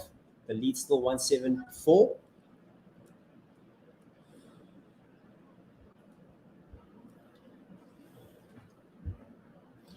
Yeah, one feels that any sort of contribution like a 40 or so from Ashwin or Takir could be pivotal. Indeed, as Mark Jansen comes in again, full length delivery in line with off stump driven. A little bit of an inside edge with that drive to the man at mid on for no run. Still 165 for 5 after 52 overs. Ashwin and Pant in the middle on 7 and 73 respectively. And the lead now 174. Yeah, so if someone gets 40, one would imagine that Pant's going to match them run for run at the other end. So you add 80 onto the lead now, and that takes India to a lead of more than 250, which I think is going to be extremely difficult to get on the fourth day on this pitch. There are some cracks we've seen, which when the ball lands on them, it does tend to misbehave. And the greenness of the pitch also going away. It's starting to brown a little bit more as the days go on, as the sun beats upon it. Lungingiri coming from the Weinberg end around the wicket to the left-handed punt. And this one just sails past the off-stump line. No run there, still 161 for 5. Although, conversely, the way Rishabh Pant has batted today will give the Proteas some hope that it's possible to score runs on this pitch once you get in. The sun baking it today. And I guess it's just all about how much those cracks open up between now and tomorrow. And that's a very valid point you make about the time here, Ken. South Africa, as Lungingiri comes in around the wicket, a punch, a front foot drive from Rishabh Pant off a good length delivery. Marco Jansen sweeping on the offside, does the fielding, shies at the stumps. And Carl Verheyen, just a little bit of a fumble, but he's backed up by Rassie van der Dussen, 162 for 5. But yes, as you mentioned, time is a very, very important factor here. As the cracks start to open up, it becomes more and more difficult to bat. And that's when the likes of Ravichandran Ashwin come into play. The drier pitch means that you can get a little bit more turn. I think the cracks are bringing the pace bowlers more into play. We saw that ball that Rabada bowled to Ajinkya this morning. Ngidi coming in again, and this one a good length delivery outside off stump. Ravichandran Ashwin finds himself driving again and gets a thick outside edge, and this time it is taken by the man at gully. A fantastic ball once again from Lungingiri. Marco Jansen taking the catch, and that sees R. Ashwin going to the stands after scoring only 7. Yeah, good bowling by Lungingiri. He's been patient, just keeping it just outside off stump. He knows Ashwin likes to drive, that he's going to keep going for it and finding the edge for the second time in this spell, third time, in fact, for the spell, with the one catch going down. Aiden Markram will be very relieved that the very tough catch he put down in Ngidi's previous over really hasn't cost much at all. Not too much at all. That sees Ashwin to the stands. Bowled Ngidi, caught Jansen for 7, and that should bring Shuttle Thakur to the middle. Fantastic delivery from Lungingiri for that dismissal. Getting that outswing to the right-hander. Looked like it was angling in. That's initially the way it went, but then just moving away and away and away. And then just lulling Ashwin into the drive and getting a thick outside edge to the man at gully. But Lord Thakur, not shy of runs, scored a quick fire 12 in the first innings. Has a 3 half centuries, a best score of 67 against Australia not too long ago. So he can make a very valuable contribution here. 4 wickets left for the Indian team. Yeah, just how useful a cricketer is Marco Jansen. We've obviously seen him bowling superbly in this series, and he has shown some ability with the bat. But as a fast bowler also, a safe pair of hands in the gully. Very useful all-round cricketer indeed, the 21-year-old. Very, very exciting prospect. Dismissal of the right-hander brings another right-hander to the crease. The only left-hander, Rishabh Pant, still there. He's on 74. The score 162 for 6. And for the new batter, there are 3 slips, a gully, a man at backward point, a man at cover. No mid-off, but there is a man at mid-on, a man at mid-wicket, and a man at fine leg. As Lungi Ngidi comes in. This one outside the off stump, back of a length delivery, just sailing past the off stump line for no run. Still 162 for 6 after the dismissal of Ashwin for 7. Ashwin was going for a very forceful drive. There was a big follow through. He was aiming for the gap in the covers. And as I said, clever bowling by Lungi Ngidi, dangling the carrot outside off stump there, and Ashwin just couldn't resist. Lungi Ngidi coming in for the penultimate ball of his over. Full in line with off stump, gets the outside edge, but rolled to the man at gully. So it got there safely. Still 162 for 6. The lead 175. And Thakur yet to get off the mark at the striker's end.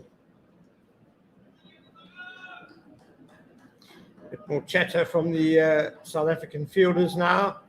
It's a hot day here in Cape Town. And if you're not taking wickets, it can really start to become a bit of toil. Bit of a breeze blowing across the ground to cool them down, but not as strong as on previous days.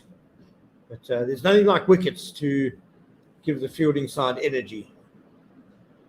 Indeed, cannot agree more, Ken. You can see that there's a little bit more energy here in the post-lunch session. Lungi Ngidi coming in, this one outside off stump, a good length and well left by Shardul Thakur to end the 53rd over. India 162 for 6. Thakur yet to get off the mark on the opposite end. Rishabh Pant on 74 and the lead now 175. It looks like we're going to get a bowling change here from the Calvin Grove end. It looks like Duan Olivier, the prodigal son of South African cricket, is going to start a new spell.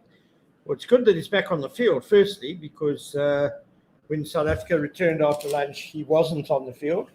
12th man Sarel Avia was on. And when Rishabh Pant, to all intents and purposes, hit Keshav Maharaj out of the attack, it could have created a bit of a problem for South Africa. But Olivier is back, and I imagine he was just getting some treatment on his groin, maybe, because he did have that spectacular bit of fielding just before lunch when he thrust out his leg in his follow-through to intercept a powerful straight drive by Rishabh Pant, I think it was. Maybe just tweet something, but he's back now and bowling. Coming from around the wicket to the left-hander, Rishabh Pant. Back of a length delivery that punches fends off to the leg side for a single. And Duan Olivier is down. He's on the deck. He doesn't look in too much anguish. He does look okay. But the score has now moved to 163 for 6 after that single. Don't forget, you can tweet us at OneWorldSR. We have a tweet here from Werner saying, just what we needed. The Pant-Thakur combination can be very dangerous, so we can't let up now. Need to try and wrap this innings up in the next 50 runs to limit the target to 225. Duan Olivier, he's smiling and shaking his head, and had a little word with umpire Maria Erasmus, probably along the lines of, I just can't seem to stay on my feet today. As he went to ground in his follow-through for that first ball back. 2 slips, the gully, a man at point, cover, mid-off on the offside. Duan Olivier coming over the wicket to Shardul Thakur. This one back of a length towards the body and just fended off. And the man at mid-wicket, Rassie van der Dussen, does the fielding. No run there, still 163 for 6. And the lead still 176. On the onside, as you heard, Rassie van der Dussen is at mid-wicket. There's a man at fine leg and there's a man at mid-on.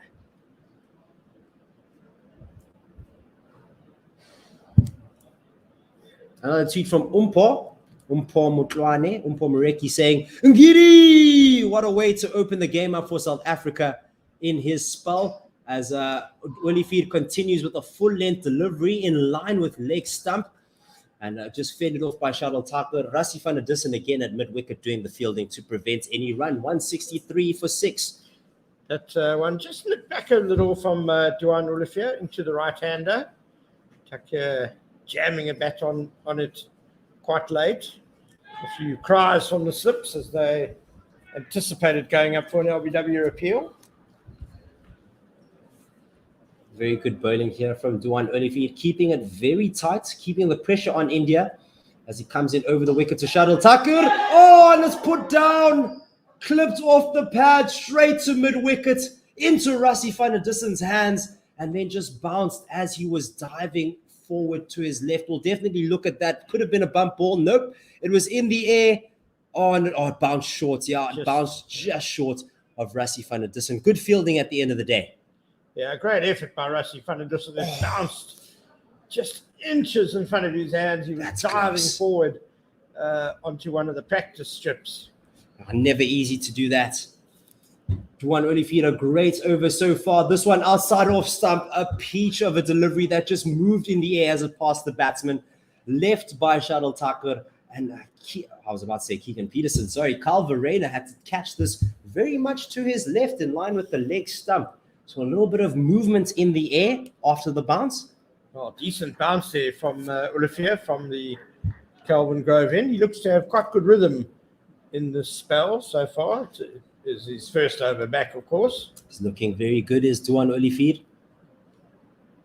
A little bit of a field change here. The man at point going to a deep backward point as this one full and straight and driven, but driven straight to the man at mid-off for no run. That ends a maiden over for Duan Olivier, keeping it tight here at the Kelvin Grove end. 163 for 6. Tucker still not off the mark. Pant on 75 in the lead. 176.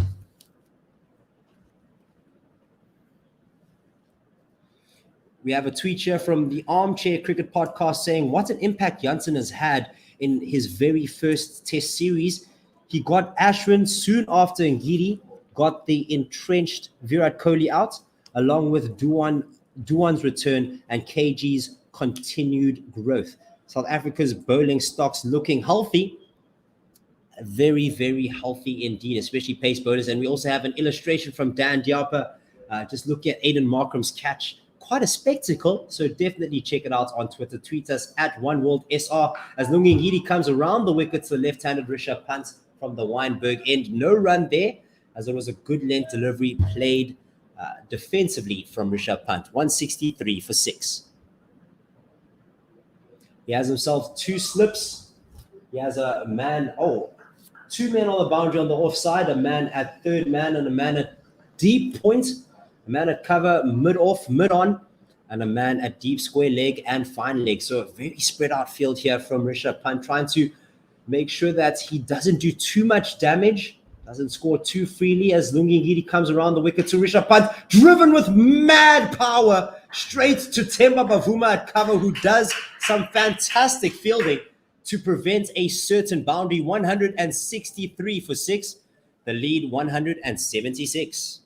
Yeah, just on Marco Jansen in his debut test series in these 3 matches, he's taken 17 wickets. Goodness gracious. At an average of just 17.94.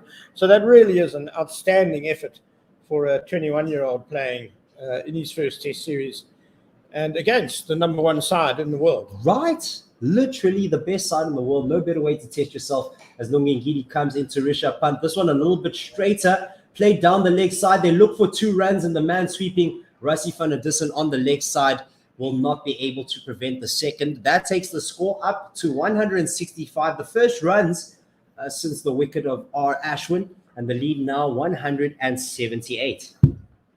Pant on 77.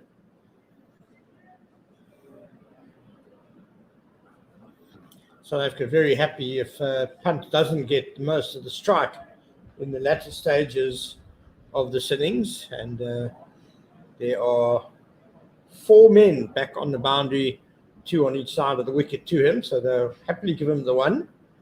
This one, a good length delivery outside off stump. Just played down, but went behind the batsman. As the man, Aiden Markram, at second slip picks it up. No run there. Looks like a little bit of a field change. The man at third man, Keegan Peterson, is coming into a gully position. For the last 2 balls of the over, probably. They'll want to keep Pant now down at this end, keep him from having strike for the next over.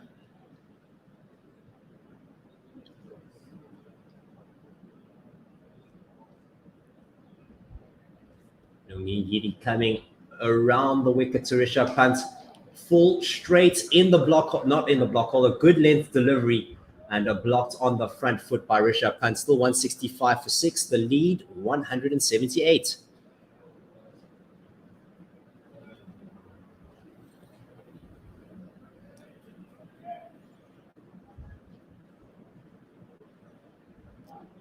A little bit of a breeze now coming in. Coming from the Weinberg end to the Calvin Grove end, just going straight across the field. So a breeze behind the bowler's back. He will take that, might get a little bit of extra pace here. Yeah, the quicks have generally preferred bowling from that Weinberg end in this match. Around the wickets, it's full edge straight. They look for the single. Timber shies at the stumps at the non-striker's end, but Shuttle Type would look like he was safe anyway. It missed the stumps. The total still 165 for 6. The lead 178. And it looks like the players will probably be going for a drinks break here. Don't forget, you can tweet us at OneWorldSR. We'll be reading your tweet out here. And you can also chat to us on YouTube. One of our commentators, David Midgley, says, hello, G. Hello, David. So just to run through what's happened today as we are midway through the second session of the day. India began the day on 57 for 2, leading by 13 runs on the first innings. And we had a most dramatic start to the day as wickets fell in the first 2 overs. Marco Jansen opened the bowling, and with his second ball had Cheteshwar Pujara spectacularly caught by a diving Keegan Peterson at leg slip for 9. And Kohli Rabada in his first over of the day, an absolute snorter that leapt off a length and took the gloves of Ajinkya Rahane. It was parried by wicketkeeper Rahane, and Dean Elgar, running around from first slip, took the rebound. Rahane was out for just a single. But then Virat Kohli was joined by Rishabh Pant, and it was a tremendous partnership of 94 in just over 2 hours and 10 minutes that really shifted the momentum of the innings. Pant played with controlled aggression, really, as Virat Kohli dug in, and Rishabh Pant is still with us, of course, but Virat Kohli falling 20 minutes after the lunch break, caught by Aiden Markram, a fantastic catch, leaping high at second slip. As Kohli edged the drive, it was flying, and that was off the bowling of Lungi Ngidi. Kohli falling for 29, a very patient innings that took 192 minutes and 143 balls. Shortly after that, Ravichandran Ashwin was caught in the gully, also off Lungi Ngidi for 7. So at the moment, we have Rishabh Pant at the crease on 77 not out. It's been a wonderful innings by the wicketkeeper batsman, and Shardul Thakur is with him. He's yet to get off the mark.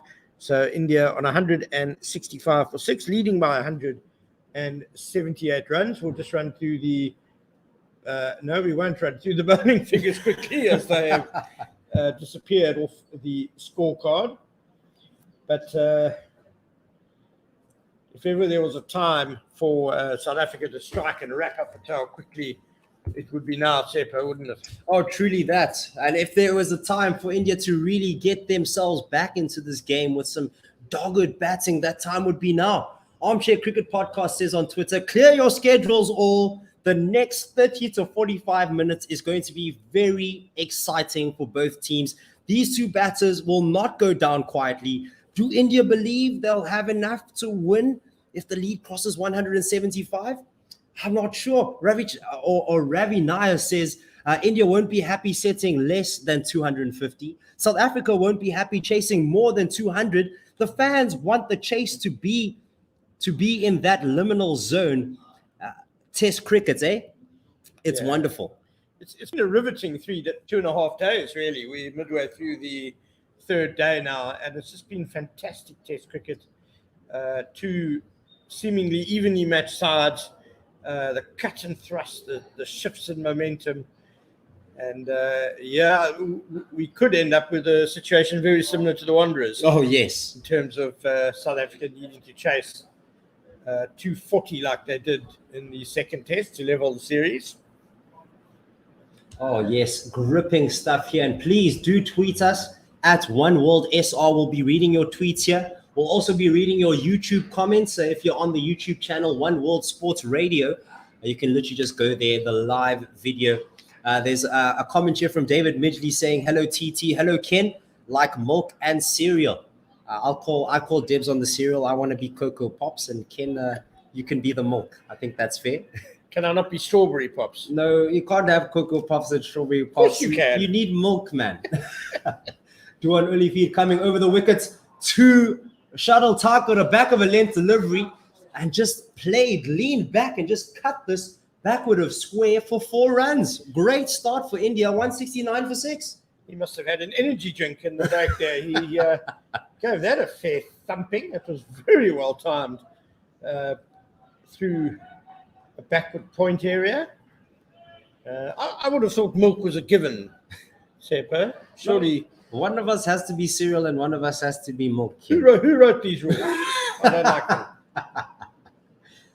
Duan Olivier coming in again. This one, fuller and straighter, finds the outside edge but stays low as it bounces to the man at second slip. He has a first slip to keep him company and a man at gully, a man at backward point, Temba Bavuma. There's a man at cover, a man in mid-off, a man in mid-on, mid-wicket, and finally a man at fine leg. Vital that Duan Olivier keeps the pressure here on the batters. He did very well in the over before the drinks break to bowler maiden. Comes in against the right-hander over the wicket. This one, woo, very good delivery. It's a good length, just sailing past that fourth stump line, very close to the off stump. And Shuttle Taco shoulders arms this for no run. 169 for 6, the lead 182. I dare say South Africa might have liked to have used Keshav Maharaj against Tucker because the left-arm spinner dismissed him in the first innings, deceived him in the flight, but with Rishabh Pant still there. That's the problem. Too much of a risk. Pant, of course, hitting Maharaj for successive sixes in his last over. 6 successive sixes, lol. Back of a length delivery into the body of Shuttle Taco, who just fends this off to a vacant square leg region. The mid-wicket, Rassie van der Dussen, does the fielding, and they get a single. 170 for 6. Shuttle Taco on 5 after that single, and Rishabh Pant will now be on strike on 77.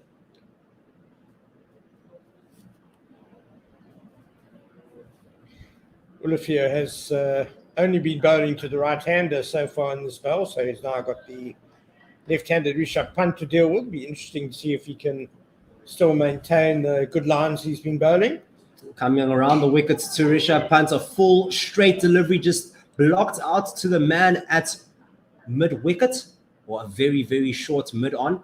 He has 2 slips, a gully, a man at backward point who's now coming a lot closer, not backward point, deep point, who is now coming to a more conventional spot. For the last ball of the over, they obviously want to try and keep Pant on strike as deep square leg also comes in as well to try and save one. There's a man at cover and a man at mid-off. It's Sadal Advia as this one very straight. Rishabh Pant already down the pitch, was keen for that single, but decided against it with the fielding of Marco Jansen. Very good fielding to get down quickly. That ends the over. 170 for 6. Takur on 5, Pant on 77, the lead 183. And it looks like Sadal Advia is off the field for Lungengidi. I think Rishabh Pant earmarked Marco Jansen there. The 6'8" Jansen is the man to take a quick single to, but he was alert to it. He was in very quickly, and that scared off Tucker from attempting the quick single. Tucker, I'm sure, will be backing himself as a bit of a batsman. He'll be like, "Now hold on, I also want to do a bit of batting. I'm quite good at this. I got this. I can do my bit." Don't forget to tweet us in. Umpo Mutwane has tweeted us saying, good hour post lunch from the Proteas. I'll continue the tweet now. Lungi Gidi coming from the Calvin Grove end. He squared up Shadil Thakur with the back of a length delivery, who tried to drive this right back to the bowler. Gets a thick outside edge and is caught behind by Kyle Verreynne. 170 for 7. They're not going to review this, India. And that sees the back of Shadil Thakur. 5 runs in 22 minutes, 13 balls, and 1 4. Oh, Tucker just got himself into a real tangle there. It was a foolish delivery from Lungi and Gidi, but he didn't come forward at all. He kind of stayed in the crease and looked to be trying to whip it wide of mid-on. There was probably a little bit of away movement and finding the outside edge, a very obvious outside edge as well. It could be heard all around the ground probably. And umpire Holdstock had no hesitation in sending Shardul Thakur on his way for 5. India 170 for 7, effectively 183 for 7, and chasing a target of around 200 now becomes a tantalizing possibility. Indeed. For South Africa, and how they would love to be able to start their innings today in this lovely weather on a hot day, no clouds around at the moment. It does look like not bad batting conditions at the moment. And if they do come in now, they will have ample time. We'll be hoping to leave well, as we see Umesh Yadav, the debutant of the series, not quite of India, first time playing a game in the series. He's coming into bat, 52 matches, 61 innings, with a best of 31 and an average of 12. So not quite in the team for his batting. But he can give it a whack, Umesh Yadav, from what I recall of his batting, but a little bit surprised that he's coming in ahead of the likes of Bumrah and Mohammad Shami. Mohammad Shami has a test half century to his name. Definitely no mug. I'm not going to lie, I didn't expect Bumrah to come in now.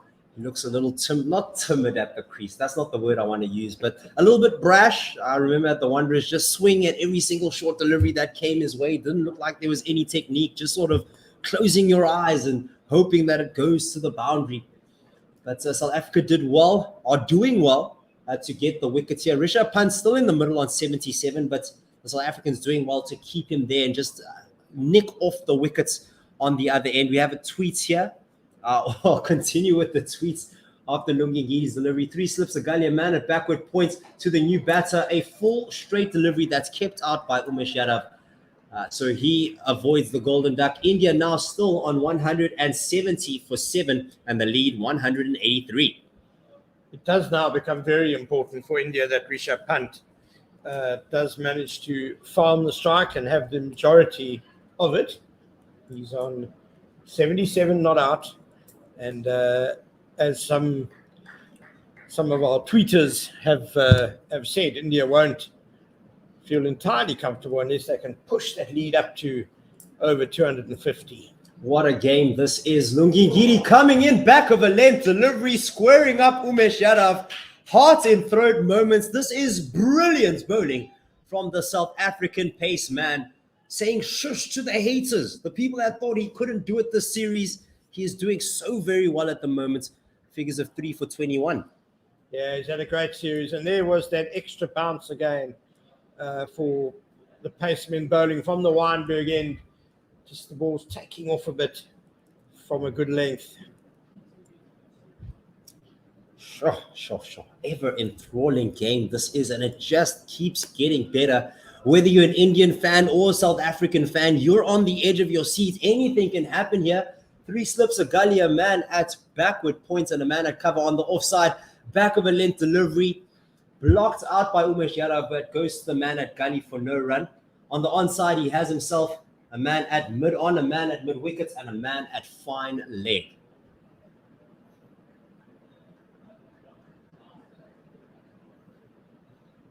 A tweet here from Umpo saying, a good hour post-lunch for the Proteas who picked up 2 wickets, 3 wickets now. They need to continue this good trend with the runs to play with here dwindling. 20 to 40 runs at stake here as Lungengidi comes in, coming from around the wicket, over the wickets. This one, a good length delivery, just sailing past that 4th stump line, over the stumps and left on length by Umesh Yadav. Still 170 for 7. The lead still 183. Yeah, South Africa have taken 3 wickets for 40 runs since the lunch break. They would have been a bit deflated going into lunch, with Kohli and Pant having added 72 at that stage for the 5th wicket. But the one thing about this Protea side is that there's clearly a lot of fight left in them. And they have fought back really well in the second session. Looking at Gidi, the last ball of the 57th over. It is full and straight and blocked out by Umesh Yadav. He survives. A fantastic over here by Lungi Ngidi. India 170 for 7 and the lead 183. Thank you so very much for all the tweets that we've been receiving. There's a lot to get through here. We'll quickly touch on the YouTube comment from Daniel Kiwi saying, be careful. India has a sting in the tail, and that they certainly do. And Rishabh Pant is still in the middle. He's going to be on strike facing up against Duan Ulifeed. A tweet from Cyrus here asking, has Duan Ulifeed been as good as advertised? There was a lot of calls to get him involved since he's been included. Has he delivered? If not, why? If he has, why? I think he's looked decent in this series as the new ball bowler. Has been relatively economical. Hasn't really struck with the ball so far, but he hasn't been conceding too many runs either.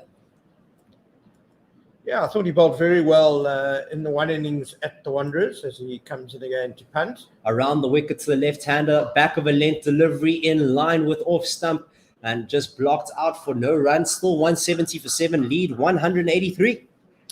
Yeah, I think what we have seen is the difference in standard between South African domestic 4-day cricket and test level. Ulifeed is sweeping all before him in 4-day cricket in the provincial competition. But he's had to work a lot harder in this test series. And of course, he did have that bout of COVID in between, which cost him a bit of conditioning. So I wouldn't say he's fired on all cylinders in this series. Around the wicket again, Rishabh Pant, a little bit of a shimmy as he tried to set himself up and give himself room in the strangest way I've ever seen. Gets an outside edge and it just runs to the man at third man. Didn't take the single, so he retains the strike. I think he was trying to give himself some room and kind of his studs maybe got stuck in the pitch a bit and he ended up almost stumbling backwards, but still played the shot very well, got a lot of bat on it. Very late. But it went straight to third man and he wants to deal in 2s and 4s at the moment, not in 1s and 3s. Coming from around the wickets, Rishabh Pant. This one a good delivery from Duan Ulifeed. A good length delivery outside the off stump, blocked for no run. He has fielders all over the boundary. Third man, a deep point, a deep cover, a long on, a long off. A man at deep square leg. So there's a vacant region here in the cow corner region and a man at fine leg. Other than that, the only fielders in the ring are the 2 slips and the wicket keeper. Oh, slip moving to gully. Adrian Markram moving to gully. First slip still stays there. Around the wickets, Ulifeed. A good length delivery is lashed at by Rishabh Pant. Got a little bit of bounce and he missed that. All ends up. Carl Verena picking that up. Still no run. 170 for 7. Lead 183. The other thing we've seen today is that this pitch has certainly quickened up a bit from the first day when it was still obviously a bit moist and everything happened a bit slower. But with 2 days of good sunshine now, the ball is zipping through into the wicketkeeper's gloves. We have a tweet here from Leia as we see the field coming in for the second last ball of the over. They ask, I like test matches as much as the next person, don't get me wrong, but I think India's batting lineup is making this one a bit too exciting. How can it be too exciting? Surely that's the point of sport. As entertainment, it's meant to be exciting. No, man. But if you're on the Indian team, you're probably like, no, man, we should have closed this up. Coming from around the wicket, a thick top edge. It's in the air for a long time, and it goes over the man at mid-on.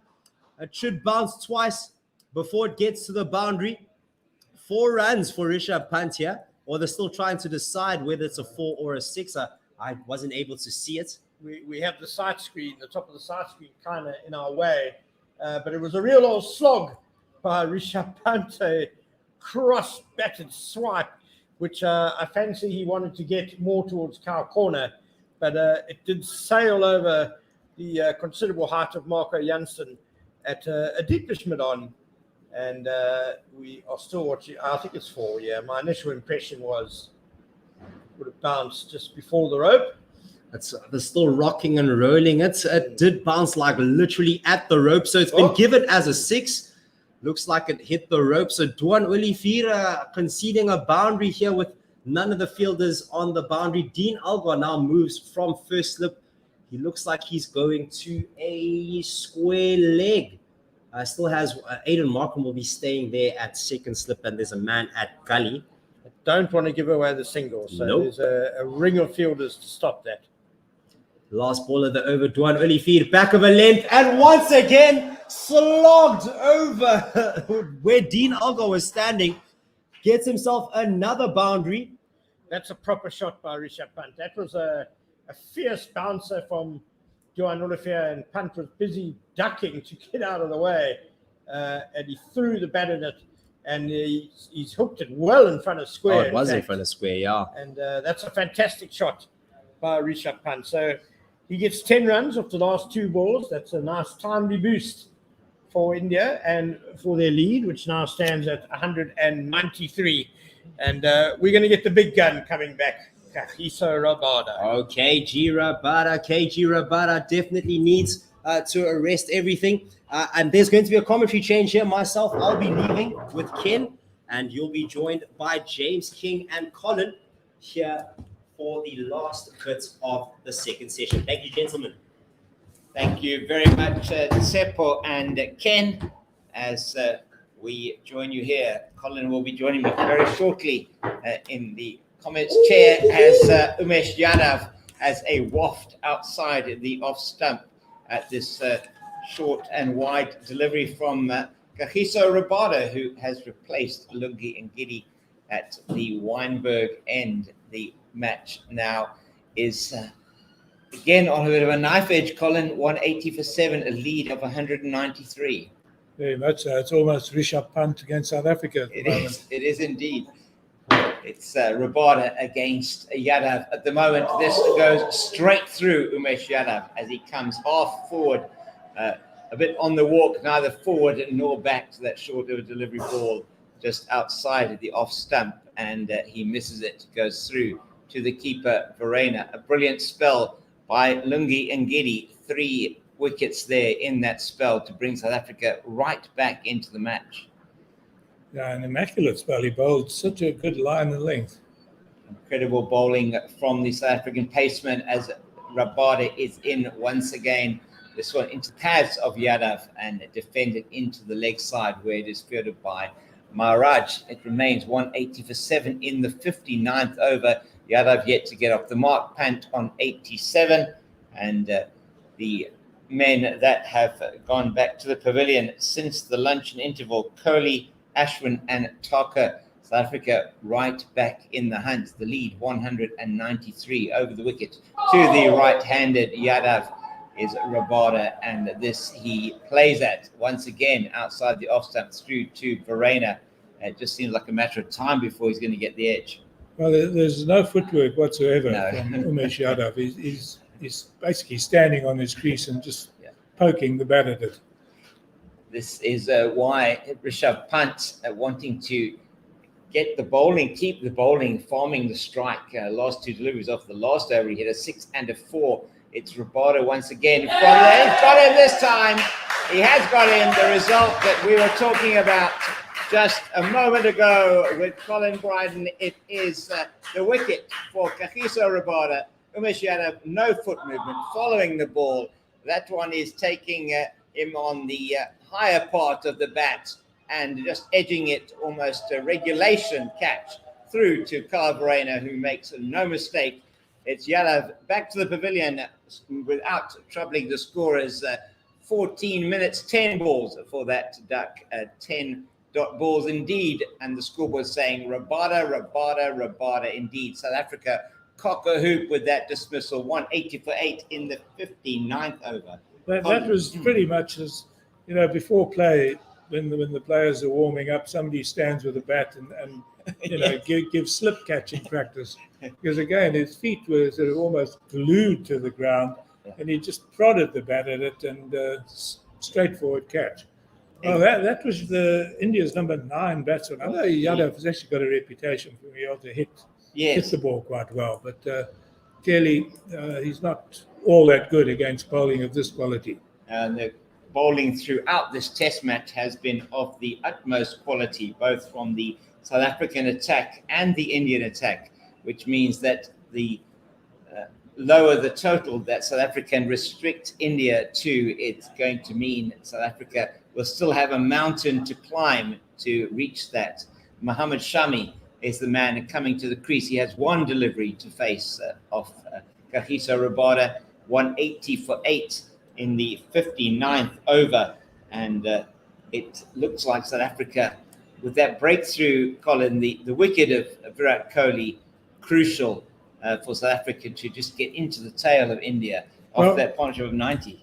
Absolutely. Virat Kohli, in the first innings, we saw him batting with immense patience, just basically never playing a false shot or even an aggressive shot outside off stump, unless the ball was really short. And today, it was a very similar situation, but finally, after more than 3 hours at the crease, 143 deliveries, 29 runs, which by Kohli standard is snail pace. It is indeed. And finally, Ngidi bowling that good line just outside off stump, good length, and eventually Kohli was tempted into playing at one, and a good catch was a very good by catch. Aiden Markram, going high above, stretching up high at second slope. Some outstanding catching in this innings from South Africa, it must be said. Keegan Peterson starting off that trend of the second ball of the day today with an amazing catch at leg gully to take the wicket of Pujara. And then the combination of Rahane and Elgar taking the wicket of Rahane in the very next over. Jansen taking a good catch in the gully, and this wicket now of Yadav and Thakur both being regulation catches to Varane behind the stumps.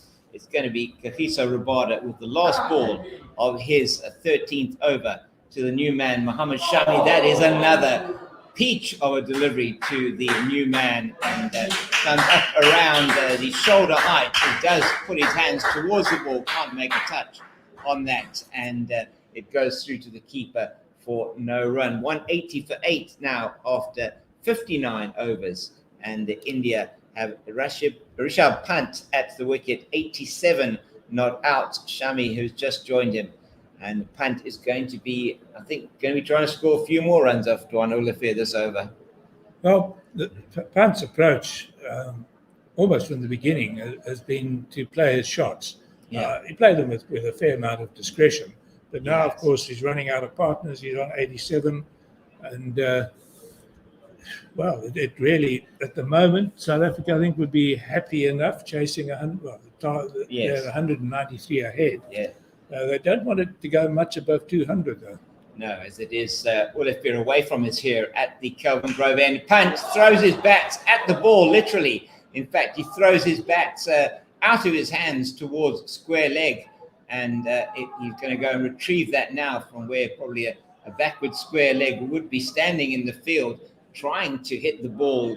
I think that was, he was trying to hit that one where? Probably into what's behind us here, Claremont somewhere, Colin. Well, He wasn't holding back. Not at all. That was almost sort of village cricket stuff, having a big slog, ball slipping out of his hand, the bat slipping out of his hand. It went almost to the square leg umpire, Adrian Holstock. It looks like he damaged the bat? No. I think he's just calling for a new pair of gloves, indeed, as a new pair of gloves comes out to him in the middle of the over. Isn't that a little bit unusual, perhaps, Colin? I mean, they're allowed to call for that. The umpires allow it. Clearly, it is available, but glove change after one ball in the over seems a bit strange. It does seem, he did. He got a blow on the hand earlier, but I don't think it was anything to do with getting a bit of treatment. No. But what again was interesting, the first ball of the over, it's a ring field. There's yes. 7 fielders basically on or near the boundary. And that ball did go up to the boundary, and they didn't take a single. One bounce it was to the man on the deep point boundary. Very widespread field, as this is once again played out into the offside. And we're laughing because he's played that out to the man at deep extra cover on the boundary, and he's taken an imaginary single to the edge of the square, has Rishabh Pant just by himself. He's not giving the strike to Mohammad Shami at all. As Colin explained, the ring field, we have a man on the third man boundary, deep point boundary, extra cover boundary, long off, long on, deep mid wicket, deep square leg, fine leg. He plays this once again out to the man at that extra cover, deep on the boundary. That's Temba Bavuma. They don't take the run yet again. Well, in fact, it's not 7 men on the boundary, which was in the previous over. It's actually 8 men on the boundary. Right. So all you've got is 4 on each side of the wicket, 4 men on the boundary. You've got a slip. A slip, yes. And you've got the keeper, and you've got the bowler. So it is now we're into what will be the that was in fact a no ball signaled there from Dwan Olifere. So he has to bowl that one again. 181 for 9, and this is off the edge onto the pad, trickles out onto the offside from another full length delivery. He does take the single this time, exposing Mohammad Shami to Dwan Olifere for 3 balls in the over. I wonder if he didn't perhaps miscalculate that slightly based on the no ball. It is 182 for 8. Pant goes to 88, and it is Olifere bowling from the Kelvin Grove end. Probably been the least impressive of the South African quicks today, Colin. Yeah, I think that's a fair comment. Certainly Rabada and Janssen, especially at the beginning of the day, were very threatening. Ngidi bowled a nice containing spell this morning, but in fact the spell this afternoon has really broken the innings right open. Yes. Completely changed the match once again, as it's Olifere away from us now over the wicket to the right-handed Shami, who defends off the back foot, getting everything behind it, and comes back to the bowler, who will be walking back to his mark in front of us now. He has for Shami 2 slips, a gully, man at point, extra cover, mid-off, mid-on, mid-wicket, and a man on the long leg boundary. So conventional 6-3 offside leg side field. He's got 2 more shots at Shami this over. He's away from us now, past umpire Erasmus, and Shami gets everything behind it. The kitchen sink, the kitchen counter, you name it. He got that behind at that time. Well, I wonder if Umesh Yadav is watching that, because he did get into position properly, which Yadav didn't do, obviously against the greater pace of Rabada. Yes. So Olifere, as Colin mentions there, the greater pace of Rabada. Olifere not been at his fastest, been a point of conjecture with him in terms of how the speed gun is measuring him. He's away from us now. And to a bit of a surprise delivery, I think, for the bowler, as much as for the batter, down the leg side on a full ball, and that is just tickled down to fine leg for Shami. There is no run. End of 60 overs. It is 182 for 8, and the lead is 195. This partnership, 2 runs since the loss of the wicket of Umesh Yadav, a victim of Kagiso Rabada after an incredible spell by Lungigiri. Those 3 wickets coming in quick succession. Wickets falling at 148, 162, and 170.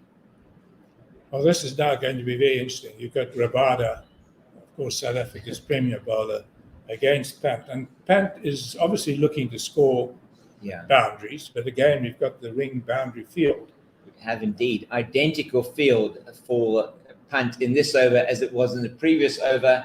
Men stationed at every point of the boundary as he's towards us now from the Weinberg end. And Pant goes for this one. It is in the air. Is it taken? No, unfortunately for Maharaj. Unable as he's running in, herring in, it is from that backward point position. Dives forward in a valiant attempt to get underneath it. Gets his hands to it, but just cannot hold on. And that has been an opportunity missed by South Africa. It would have been an incredible catch had he taken it, got his hands to it, but as they came down onto the turf here in front of the Oaks, just bounced out. Great attempt. Well, he had to run at least 20, 25 meters, and he did make a very valiant attempt. Of course, we're running into the sun as well. Not easy for him. It's Rabada once again to Pant.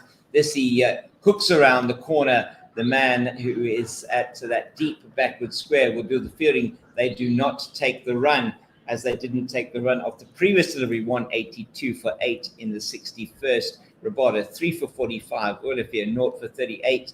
Janssen 2 for 28. And Gidi 3 for 21. Maharaj 0 for 33 are the current bowling figures. Pant, the standout batter for India with 88 not out, ably supported in a partnership of 90 by his captain Virat Kohli, who took a long time to get 29, but that breakthrough giving South Africa hope as Rabada wastes the delivery outside the off stump. So wasted, in fact, that it is called a wide, short, wide, and no way that the batter could get anywhere near that. 183 for 8 is now the score. So that wasn't, must have slipped, I think, Colin, that one. It certainly wasn't a very good ball. It No, deserved it to be wasn't, called was it? wide. And in Test cricket, the batsmen, the bowlers often do get the benefit of the doubt. But there's no doubt about that one. No, he didn't deserve any benefit of any doubt in that. Kagiso Rabada, who's been the no ball champion today, unfortunately for South Africa, 8 no balls he's bowled. This ball to Pant, almost batting practice for the left-hander, short of a length outside the off stump. He strokes it into the offside to Janssen, who is at a deep extra cover. There is no run, 183 for 8. 3 balls left in the over.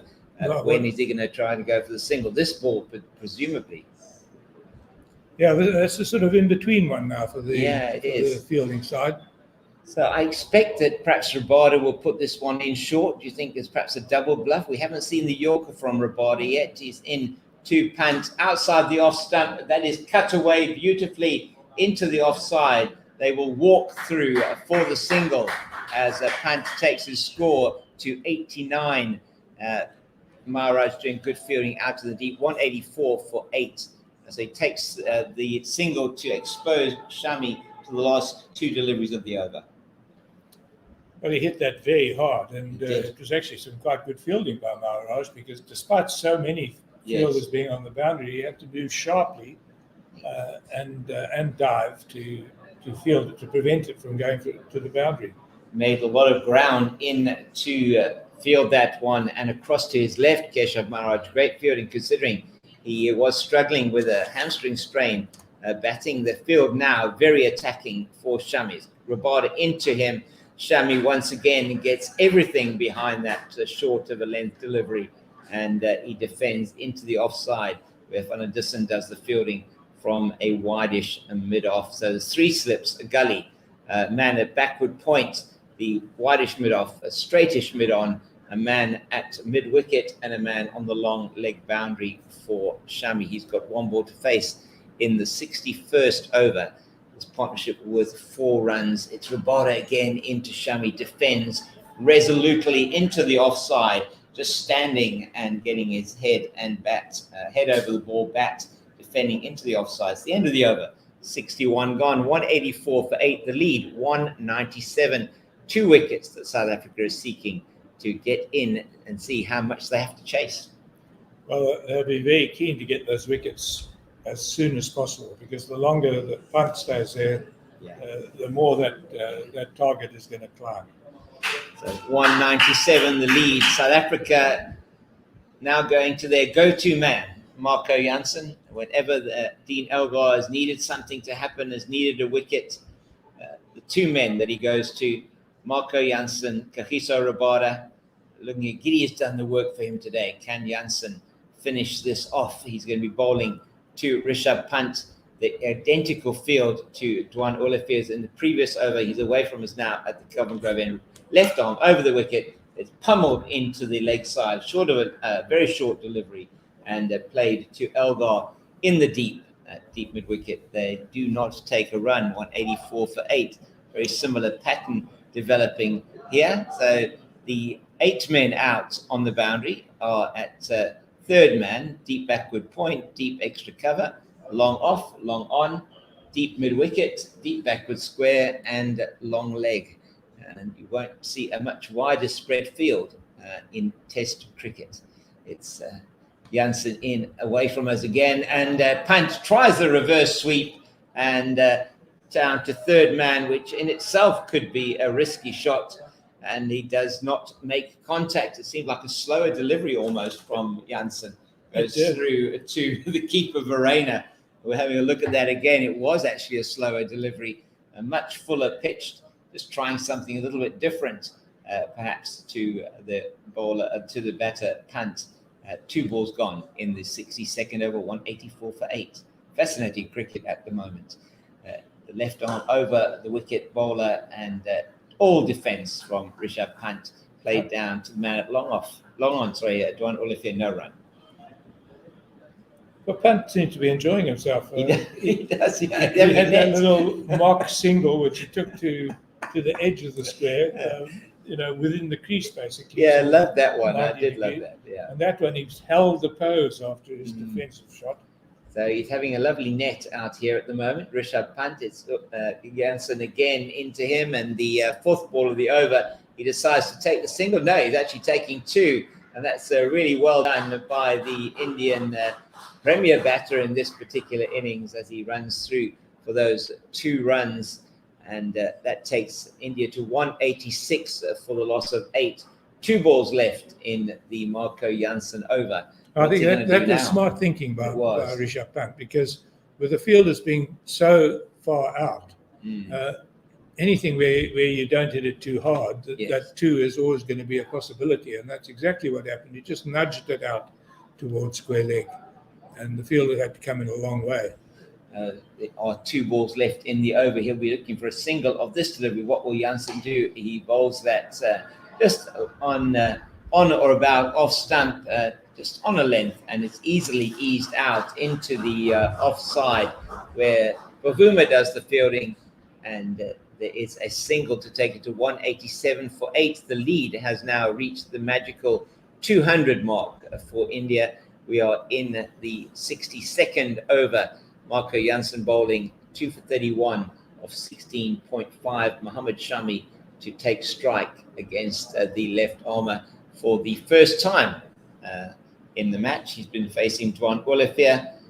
Jansen will want to ensure with the ring field set that he's going to get this wicket off this delivery. Will he? He's away from us now. That's a full one on the line of the pads, targeting leg stump. Shami competently stands his ground, plays it to Lungi and Giddy at mid-on. There is no run.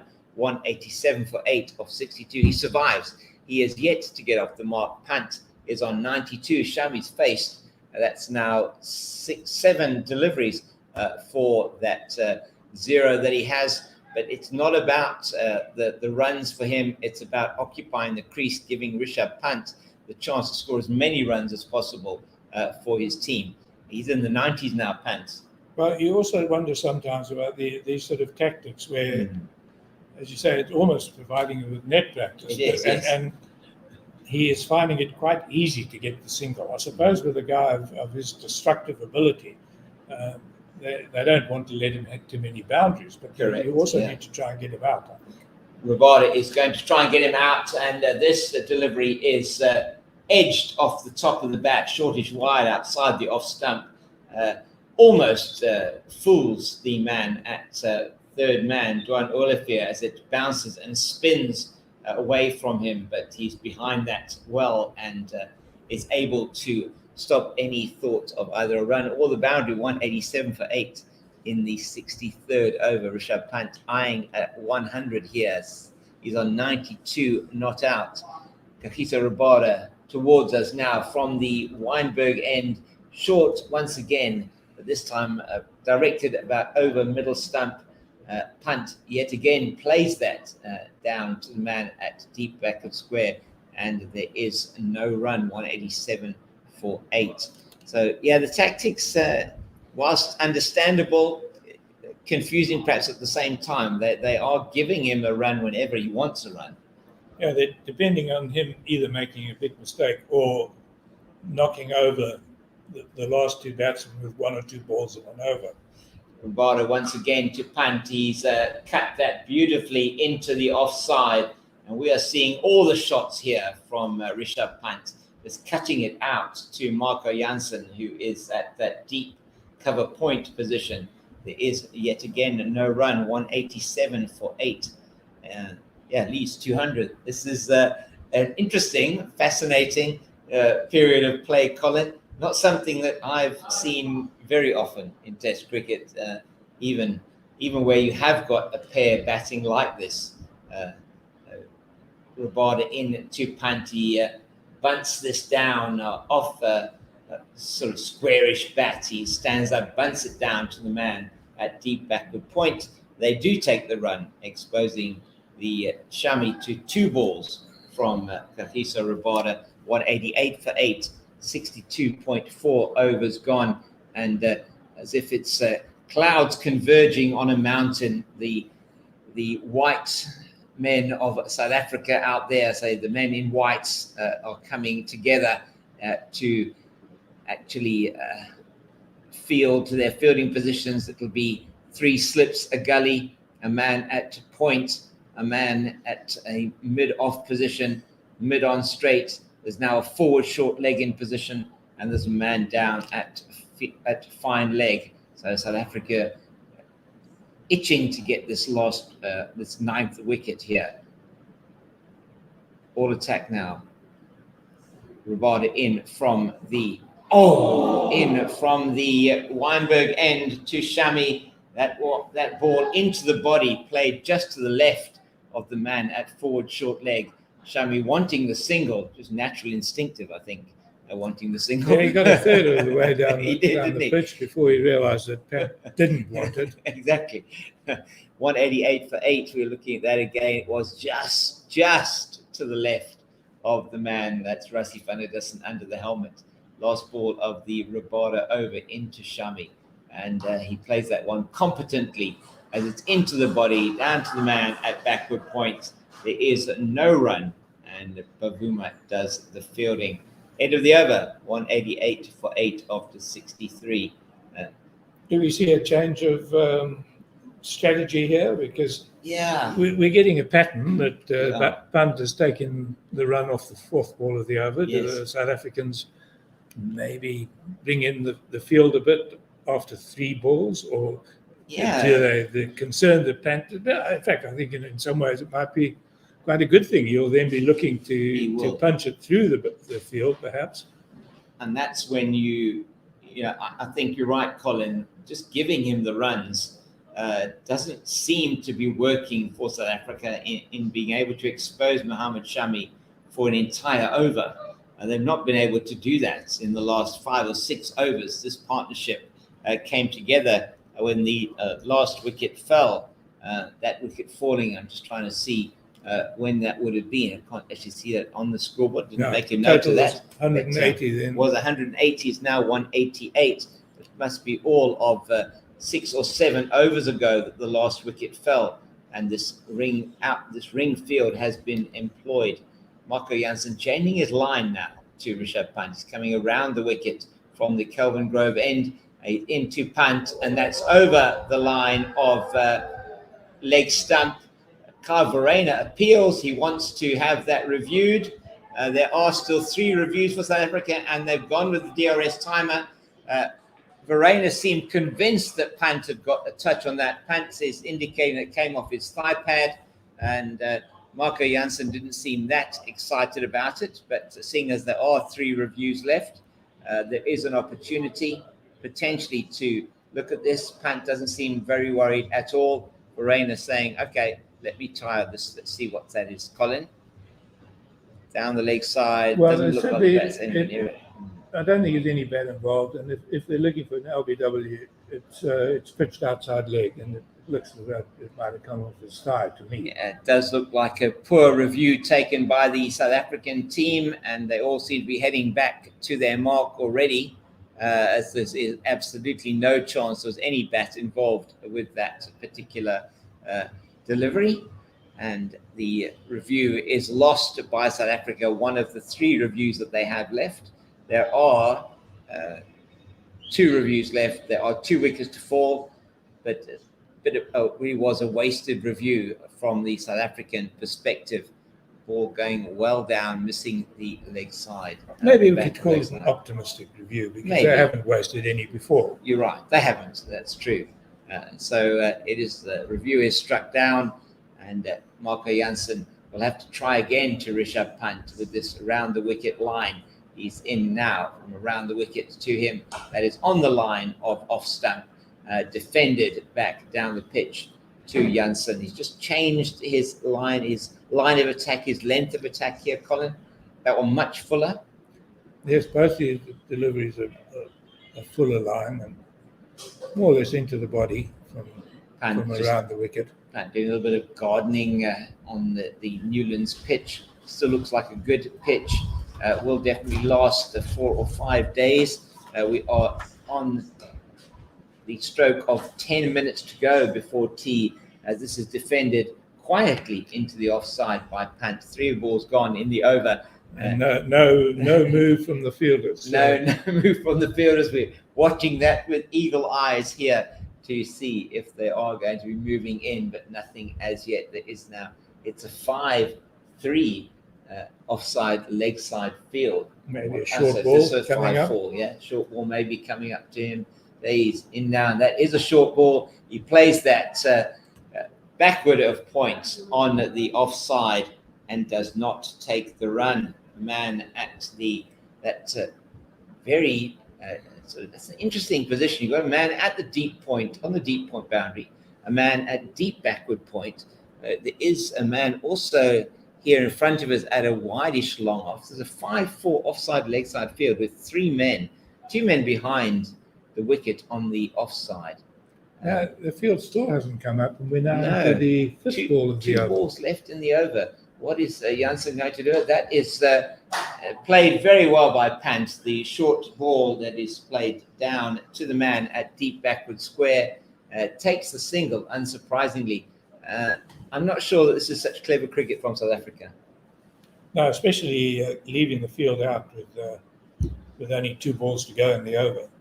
Yeah, we are just shy of 9 minutes short of the tea break here at 6 Gun Grill Newlands. You are with 1WSR.com, courtesy of Cricket South Africa. We're covering the 3rd Betway test here at 6 Gun Grill Newlands. The Freedom Trophy is up for grabs. India's lead 202. They are in the 3rd innings of this test match, the 3rd day. It is fascinating cricket. It is Marco Jansen around the wicket to the right-handed Shami. That delivery is up in the air, and it is taken by Peterson, and that is the wicket that South Africa were looking for. A shortish delivery from Marco Jansen. Mohammed Shami gets himself into all kinds of trouble trying to play that one. Balloons up what it seemed like off and out off the top edge, and Van der Dussen says, thank you very much. Take us through that, Colin. Well, that was just a terrible shot. What? All he had to do was let it go. Let that ball go, and then Pant would have been facing the next over. But for some reason, he decided, well, it was into his body. So I suppose he was just thinking, well, I need to do something about it. Yeah. But he played a very cramped sort of pull shot, and the simplest of simple catches just looped up to Rassie van der Dussen at short leg. So it went straight up, as Colin was describing, and Peterson gratefully getting his hands underneath that one. And the 9th wicket for India goes down at 189. And that is also the end of the 64th over. We have 8 minutes to go until the tea interval. Jasprit Bumrah is at the crease, and he will not be facing. It will be his partner, Rishabh Pant, who will be facing the next ball, the first ball of the over from the Weinberg end, from Kagiso Rabada. Rishabh Pant, who is on 94. I'm going to expect some fireworks from him in this over, one would think. You took the words out of my mouth. There's two things here involved. Obviously, they need as many runs as they can get. They do. And, of course, Pant, I'm sure, will be very keen to get what will be his 4th Test 100. And one would not want to deny him that, as he's played an outstanding innings here. Fun and games about to start over the wicket. From the Weinberg end, it's wide outside the off stump, and Pant flashes at that one, doesn't make contact through to the wicket-keeper Rahane. There is no run, 189 for 9 in the 65th over. It's all happening. Well, that was quite a wide delivery from Rabada, and Pant certainly seemed to be tempted by it. He was, wasn't he? He wanted to throw everything at it. We have a 5-4 offside leg side field. We'll go through that for you after this delivery from Rabada, steaming towards us past umpire Holdstock to Pant. He plays that in the air, and that's gone down to the man at mid-off. I think it's gone through the man at long off and down to the boundary for 4. A valiant attempt by Temba Bavuma to take the catch, which would have ended the innings. It's gone through him and to the boundary. That takes Pant to 98, and the score goes to... Oh, in fact, he dropped that catch. Well, he got his hands. He got his hands underneath it, just could not hold on. That was really, really motoring. The only question here is whether that was a 4 or a 6. Did it bounce off his hands onto the rest? It didn't. It's down. Rabada to Pant again. He edges it down to the man here at third man. Takes the single. No, he doesn't. It's he stays on 98. Too short of what would be an incredible 100 for him. 193 for 9. India lead 206. This guy's game on for South Africa and India. Both teams still with a more than even chance of winning the test match. Sure, big moment there. That catch, attempted catch from Bavuma right on over the wicket is Rabada plays that ball straight to the man at deep extra cover. Pant does not take the single. 4th ball of the over from Rabada, 193 for 9. Valiant attempt from Temba Bavuma, Colin, earlier in the over. And also, it really is fascinating watching Pant. I mean, he's certainly not one from the coaching textbook. No, not at all. He's Rabada to him. This ball short of a length, very short, and he's bowled that one short. Pant has a bit of a waft at it, doesn't manage to make contact through to Rahane. That is 5 balls gone in the over, and the field's not coming in, presumably because they don't want to give him his 100 at the end of this over. Are they going to give him a single, though? That doesn't really make sense, considering that there is 1 ball left in the over. He can just tickle this out into either point. If he just puts his bat on the ball, he's going to be able to get 2. He decides to just play it down to the man at deep backward square. In fact, the man at long leg comes around. That is Keshav Maharaj and Fields. They take the single. He does not expose Jasprit Bumrah to the strike, and he goes on to 99. It is 194 for 9 after 65. I do not understand that. Well, it's puzzling. The only explanation, perhaps, is that Rabada was going to bowl a short delivery, which he did do. Yes. And possibly thinking that Pant might get a top edge to it and be caught by one of those fielders out on the boundary. But Pant, It was quite a good bouncer by It was a good but bouncer, Pant, yes. You know, he's at that stage of his innings now where he seems to have so much time to play the ball that he played it again, just sort of working it away, almost tennis. Yeah, it was almost tennis shot style, wasn't it? Just pushing it down. Contemptuous ease almost with which he's playing his shots. He now has a ring field in on the offside for Janssen, who's coming over the wicket to the left-hander. He goes for the big shot, and there is an inquiry for leg before wicket from Marco Janssen. The crowd in front of us indicating that South Africa should review that. They are not going to review that one. Outside the, I was probably slipping down leg. Well, that was what Carl Verreynne seemed to be indicating. But Pant fell over there in the crease and trying to work it away to the left side.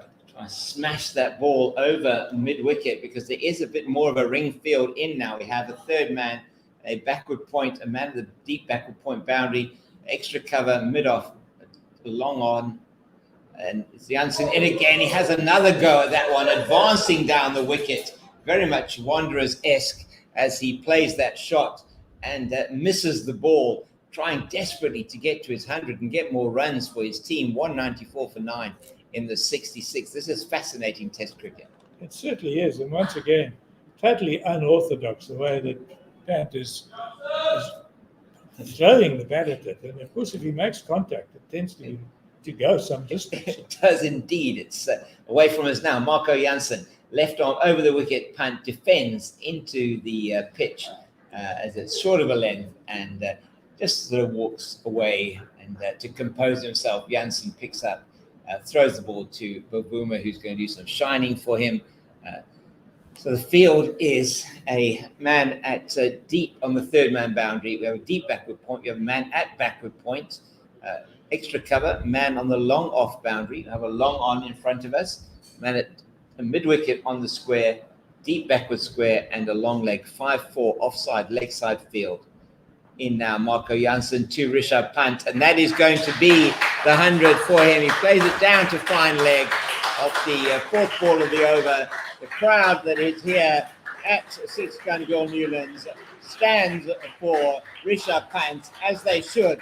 An incredible innings from him. Wrested the initiative away from South Africa. 100 of 133 balls, 6 fours, 4 sixes. Played his shots all around the ground. We have witnessed something here. Incredible innings from the Indian left-hander. Yeah, truly outstanding innings. And Rishabh Pant has been criticised sometimes for the almost reckless way in which he plays, but he is. I compared him earlier to our Quinton de Kock, who unfortunately now is retired. That he's the sort of guy that can take a game away from an opposition team. Obviously, he needs to temper the aggression to some extent, but has played a superb innings today. 2 balls for Jasprit Bumrah to face from Marco Janssen, who's bowling around the wicket now to him. And unsurprisingly, Janssen, who has had a few verbals and a few other things to with Jasprit Bumrah over the course of this Test match, gives him a short delivery, but it's wayward down the leg side. Bumrah can easily get out of the way of that one. And it is 195 for 9. Rapid delivery from Janssen, 142 Well, this is km no an hour. time to settle scores. It's time to get the wicket.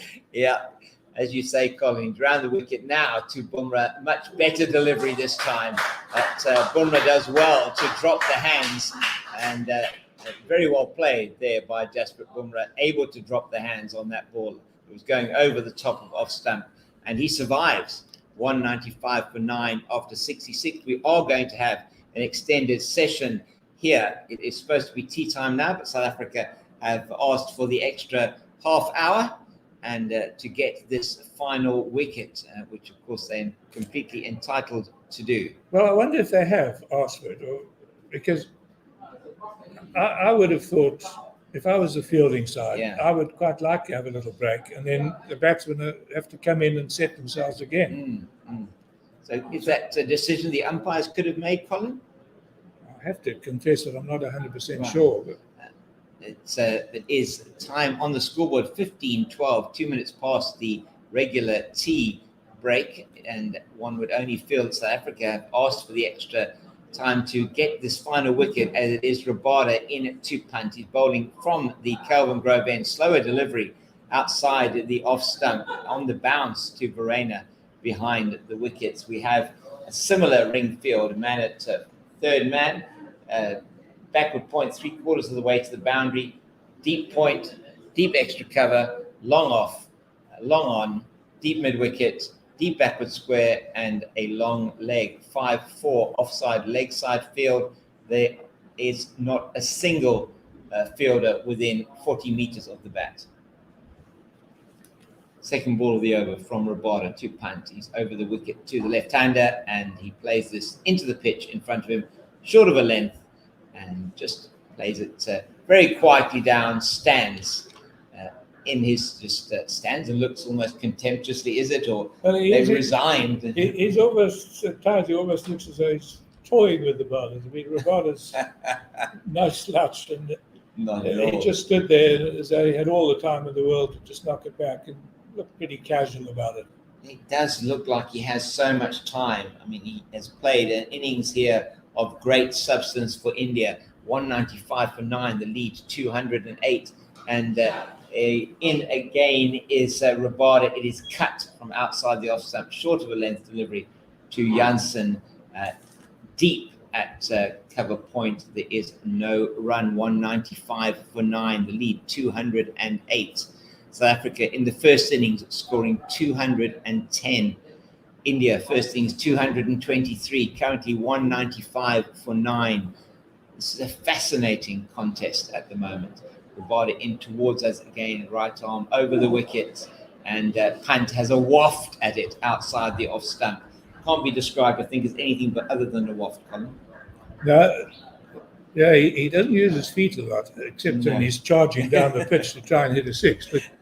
But he was flat-footed there, and the ball fairly wide of the off stump, and he had a good flash at it. Did have a massive flash at that one indeed, and there's a no foot movement at all. It's caused Dean Elgar calling for a bit of a fielding change. There are 2 balls left only in the over. He comes into a mid wicket. There are 2 players shortish on the offside to prevent the single, and that one of those, Aiden Markram, now has the ball given to him by Rahane. He is at backward point on the edge of the square. We have Keshav Maharaj, who's in an extra cover it's Keegan Peterson, extra cover on the edge of the square. What are the tactics now? Dean Elgar going across to Kagiso Rabada, last ball of the over to Rishabh Pant. He does not want him to play a shot at this and get a run. No, absolutely. He wants to get Marco Jansen having a chance to bowl 6 balls at Bumrah. So what's it going to be? A short delivery that he can't reach, or that he has to really stretch for? Going to have to wants Pant to manufacture a shot here, which we know he can do. It's Rabada into him. It is short. It is played into the covers. It is fielded by Peterson, who shies at the stumps at the batter's end, and he has kept Rishabh Pant off strike at the end of the over. South Africa and Marco Jansen in particular will now have the chance to bowl at Jasprit Bumrah. This could be a defining mini moment in this big battle that's out there at the moment. Rishabh Pant on 100.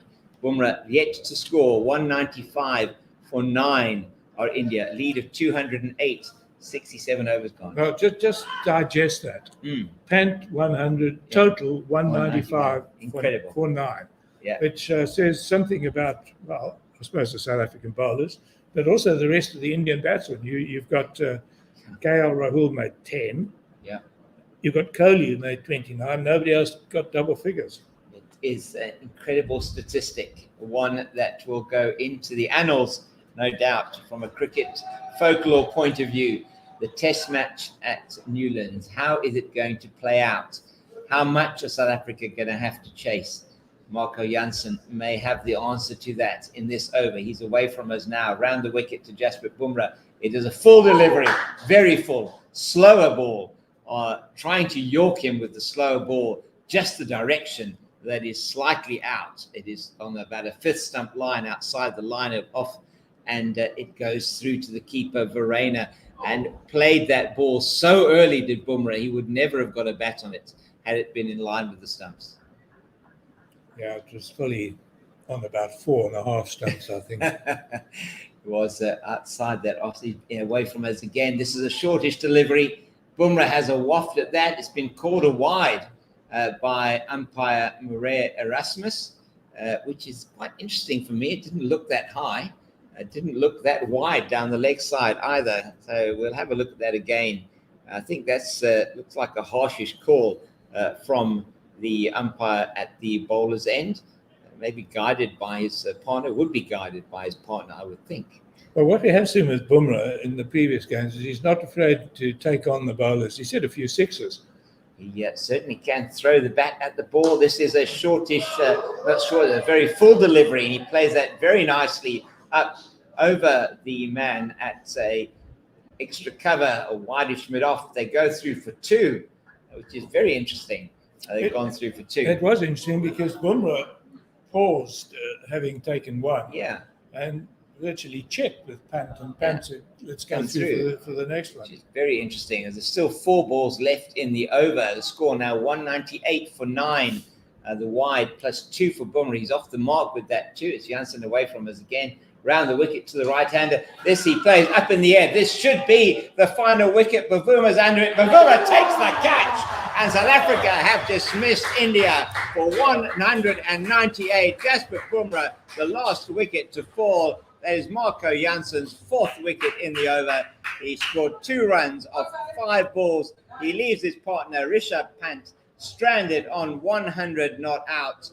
South Africa will need 213 to win the test match. Wow. So it is quite something that we have here. South Africa have 15 runs, 210 South Africa in the first innings. They've conceded 15, 204 they're going to need to win the test match. And we're going to summarize now for you what has happened in this post-lunch session as Rishabh Pant makes his way back to the pavilion, getting applause from all the way around the ground. Not out 100 of 139 balls, 6 fours, 4 sixes. As much as Rishabh Pant has been the story of this Indian innings, it has fallen for 198. South Africa need 212 to win the test match, to win the Freedom Trophy, and to retain their unbeaten record against India at home. At the beginning of the post-tea session, it was India in pole position, only having lost the 4 wickets with Pant and Kohli at the crease. An incredible spell of bowling from Lungi and Giddy took the wicket of Kohli for 29. He then went on to take the wickets of both Ashwin and Thakur, as well as India fell from 148 for the loss of 4 to 170 for 7. And after that, 3 more wickets that fell, 1 to Rabada, 2 to Marco Jansen, which meant that India 198 all out. South Africa needing 212 to win. We'll be back after the tea interval. And here from 6 Gun or Newlands, it's goodbye for now.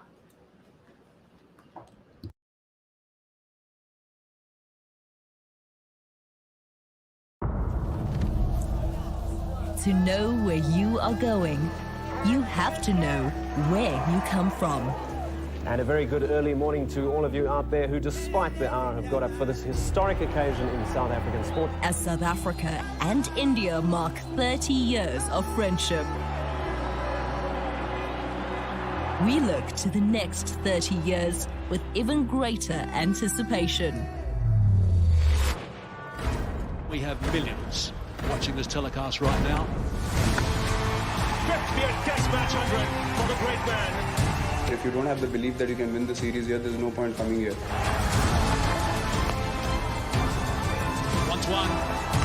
That's him. The finger will go up. And have a look at the celebrations. Everyone, I'm sure, is pumped up about this clash.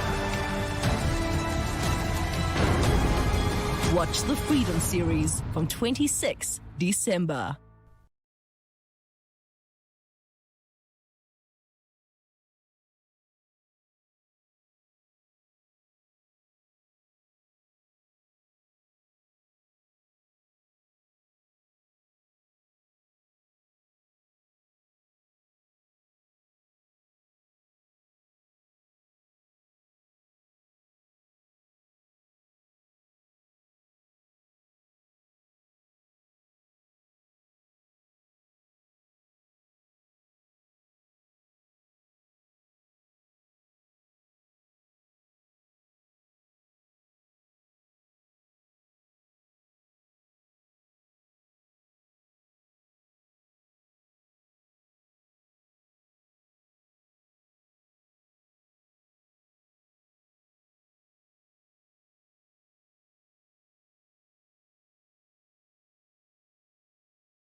To know where you are going, you have to know where you come from.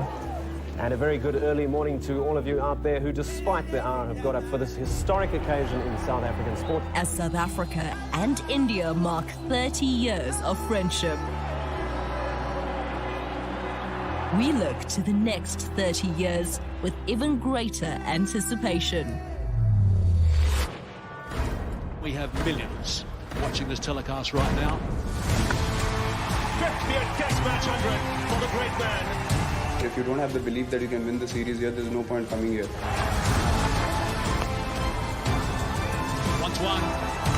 That's him. The finger will go up. And have a look at the celebrations. Everyone, I'm sure, is pumped up about this clash. Watch the Freedom Series from 26 December.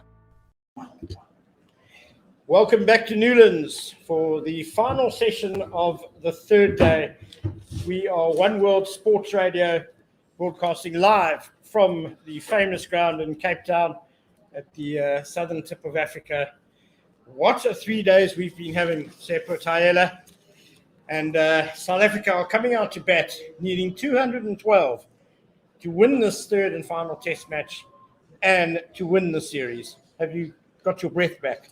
After lunch session. I'm not going to lie to you, Ken. I'm still on the edge of my seat. When I'm standing, I'm still on the edge of my seat because this game is enthralling. This game is action-packed, ball after ball. You just can't take your eyes off it. Fantastic innings from Rishabh Pant to get that century, a much-needed century to take India to 198, and more importantly, to set South Africa a target of 200 plus. 212 runs, 2 more runs than they scored in the first innings. And we'll have Dean Elgar and Aiden Markram opening the batting here. Aiden Markram really needs to get himself some runs here for the South African side. And Dean Elgar, you'd feel if he could stay in, if he survives the new ball, we'd have ourselves some very, very interesting cricket. Don't forget, you can tweet us in at OneWorldSR. And if you're on the YouTube channel, please send some comments. We'll read them out here. Be part of the action because you don't want to miss any of this. I'll go so far as to say that Aiden Markram is playing for his test place in this innings. He's only scored 60 runs in his last 5 innings. Didn't do particularly well in the West Indies before that.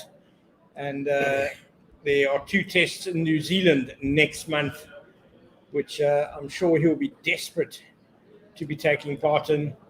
But his place is certainly insecure at the moment, as Jasprit Bumrah is going to open the bowling for India as ever. He'll be bowling from the Kelvin Grove end. He's actually going to be slightly into the wind, well, not too much. It's kind of blowing across him, but it will be helping his trademark angle into the right-hander. And Markram is taking first strike. Of course, yesterday morning, he shouldered arms to the second ball of the day from Bumrah and lost his off stump. There are 3 slips. There's a backward point, a cover, a mid-off, a mid-on, a man at mid-wicket, and a fine leg as Jasprit Bumrah comes in to bowl the first ball of the innings, right arm over the wicket to Aiden Markram. It's outside off stump and Markram shoulders arms, and this one's a good leave. Seppo, 212 to win. Looking at the pitch, are you feeling confident? What are your thoughts? I don't know what to feel, Ken. I really don't know what to feel. We felt at the Wanderers that 240 was too much. We were like, oh, no, South Africa definitely not going to get that. But somehow they pulled through in the end. So it's going to be a battle, a war of attrition here. South Africa have all the time they need to do it. But this Indian bowling attack are devastating. You'd feel if they survive the new ball, they give themselves a chance. But this period is vital for the South Africans. Bumrah in again to Markram. Back of a length outside off stump. Markram leaves it alone again. Bumrah shaping the ball away from the right-hander. The first 2 deliveries. One feels the inducker is just around the corner, though, probably. Any moment now. Any moment. Aiden Markram could potentially just leave outside that off stump, and one just nipping off the pitch. Doesn't even need a crack. Jasprit Bumrah has the skill to just create that little bit of jag movement down that corridor of uncertainty to get a wicket. Bumrah in again to Markram. This is on the stumps. Markram gets an outside edge in between the slips and gully, and that's going to race away to the boundary for 4 runs. So he's underway. South Africa are underway 4 without loss. We're not directly down the pitch where we are broadcasting from. We're not too far away from it though, and it does look like Aiden Markram is once again taking a middle stump guard, which he switched to in this game. Good for him. He was leaving too many down the legs or down that corridor of uncertainty, especially with Jasprit Bumrah, but brings LBW into play. Bumrah in again to Markram, short and rising outside off stump. Markram leaves it alone. Yeah, I think Markram in a very tough situation where he was batting on off stump previously and then getting out to the delivery, nipping back into him, especially LBW. So moving across to middle stump, but certainly in that first innings, forgot where his off stump was for one ball and lost it. It's a tough job opening the batting, especially against someone as skillful as Jasprit Bumrah, who is in again, right arm over from the Kelvin Grove end. And again, it's outside off stump and left alone by Markram. Nothing has really come back into him so far in this over. Anything can happen. You don't want to be lulled into a false sense of security here. Took a little bit of pressure off himself with that boundary. Fortunate boundary. Soft hands, though, must say. Well played at the end of the day. But you feel that with the new ball, anything can happen. They really need maximum focus here, do the South Africans. At least it's not the end of the day for them. So I still have ample light to work with. Bumrah into Markram. This one solid. Ducks back into the right-hander, but he's nicely behind it, and he punches it back down the ground. It will be no run to end the first over. Well negotiated by Markram. 4 without loss after 1 over, and we'll now have Proteas captain Dean Elgar on strike. Vital that these two get a good start for the South Africans. Anything above 50 already takes 25%, around about 25% off the target. Gives the rest of the team something to work towards. But Mohammad Shami is standing in their way. He is a fantastic bowler, world-class bowler. Definitely the bowler that the Indians turn to when they need a wicket. And also to start with the new ball. So 38 overs now left today for South Africa to negotiate. Light, I really doubt it's going to be a problem. So it's going to be 2.25 hours, really. 6 o'clock they can play to. And if they can get through unscathed, these two openers, that'll be a fantastic start. Shami to Dino, we're back of a length, nipping back into the left-hander. He's struck on the pad, but it's going down leg as it loops behind square on your side, on the leg side. A bit of movement there from Mohammad Shami, coming right arm over the wicket to the left-hander with 3 slips, a gully, a point. There's a man at wideish mid-off. There's a mid-on, a square leg, and a fine leg. Don't forget to tweet us at OneWorldSR and also send in those YouTube comments. We'll be reading those shortly. Shami in again to Elgar, short. And Elgar just prods it down square on the leg side, no run. We have a YouTube comment from Random Fanboy saying, last chance for these two. They better make it happen. I'm assuming he's talking about Aiden Markram and Dean Elgar here at the crease. They haven't been having prolific partnerships out of the partnerships in history, opening partnerships of above 50 attempts out of opening partnership. They are in the bottom 3 for their average. So very, very vital that they get a good start here. Shami in again to Elgar. Ooh, he has flirted with that back of a length delivery outside off stump. And it just whizzes past the edge through to wicketkeeper Pant. Not a great stroke that by Elgar. He was playing a long way away from his body and in fairly half-hearted fashion as well. But people have short memories, Sepa. It was last week that Dean Elgar was the hero of the hour with his magnificent innings to take South Africa to victory at the Wanderers. So his place is in no doubt. It helps that he's the captain as well, of course. As Shami is in again, right arm over the wicket to Elgar, back of a length outside off stump, and Elgar does what he should have done to the previous delivery. He just leaves it alone. I do think Random Fanboy is probably talking about these two together as an opening partnership.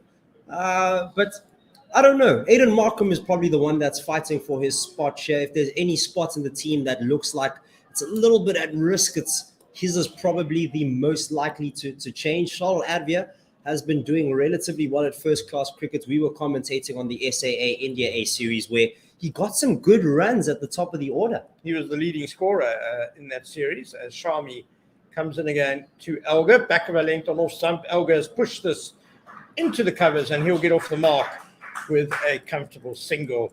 He's taken the total to 5 without loss. Still one more ball left in the over. Edrich Tenha, welcome back, says India have never lost a test under Kohli while defending a target in excess of 139. Let's hope South Africa can turn things around, ... An obvious South African fan there. That is a very interesting stat. I wonder how long those games lasted. Obviously, they haven't lost a game, probably drew a few when the score was in excess of 139. So that could make for some interesting reading. So Shami to Markram. He's Markram's nemesis in the series, but the first ball he squirts out towards backward point. There'll be no run, and that's the end of the second over. South Africa 5 without loss. Markram on 4, Elgar on 1.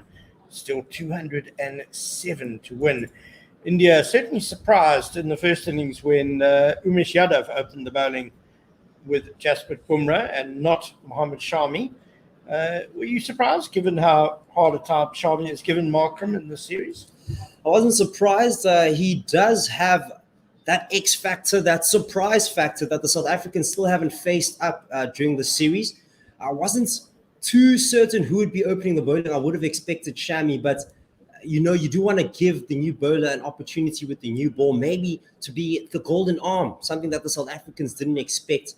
Obviously, he's more than just a golden arm, but I meant with the new ball at the beginning of the inning, something fresh, something new. We saw him at Lords coming in for that one game where he absolutely devastated. So I can see what they were trying, but I can see why they wouldn't do it again. They just gave him 2 overs, I believe. Yeah, that's right. Bumrah will bowl again from the Kelvin Grove end to Dean Elgar. 3 slips and a gully in place. Here's Bumrah over the wicket to Elgar, who pushes this to mid-off, no run. The rest of the field very much as it was for Bumrah's previous over.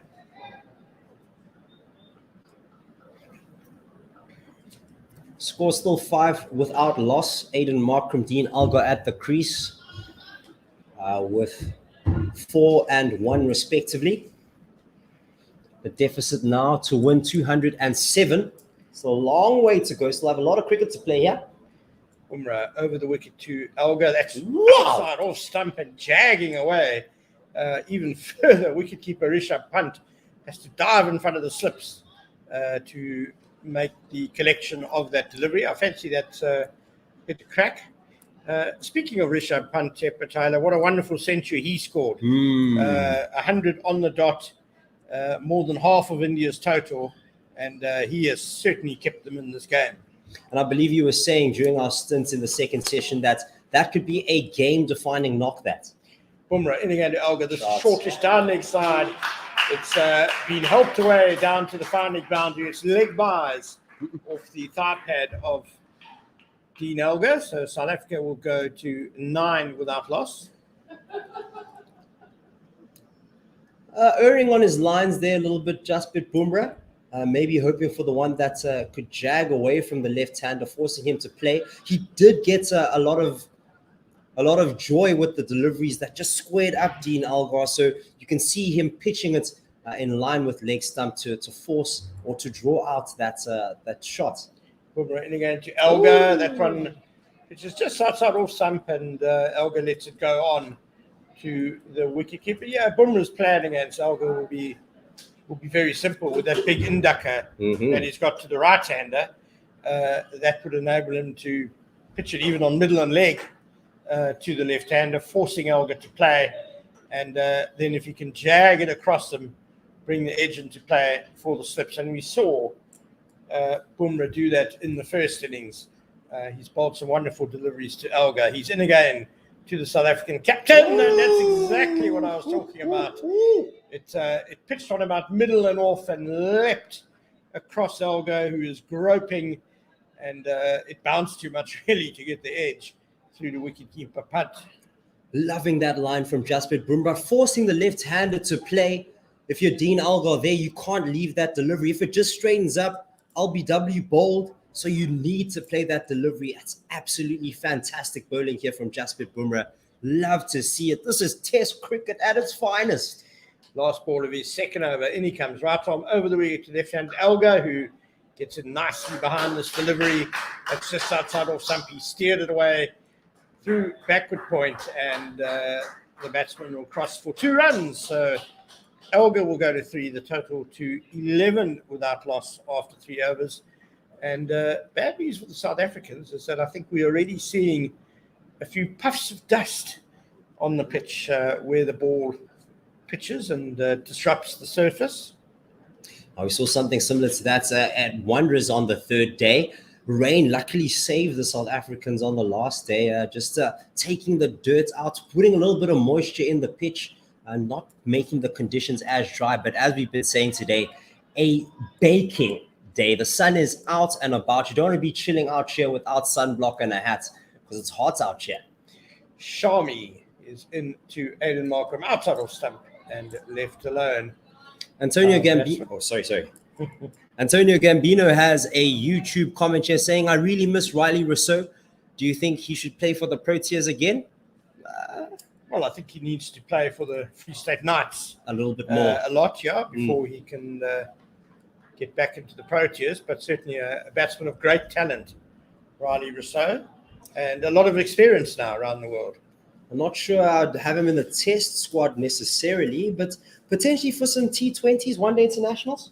Shami is in again to Markram. This is on middle leg. Markram turns it off his hips. He made good contact, but it's straight to mid-wicket.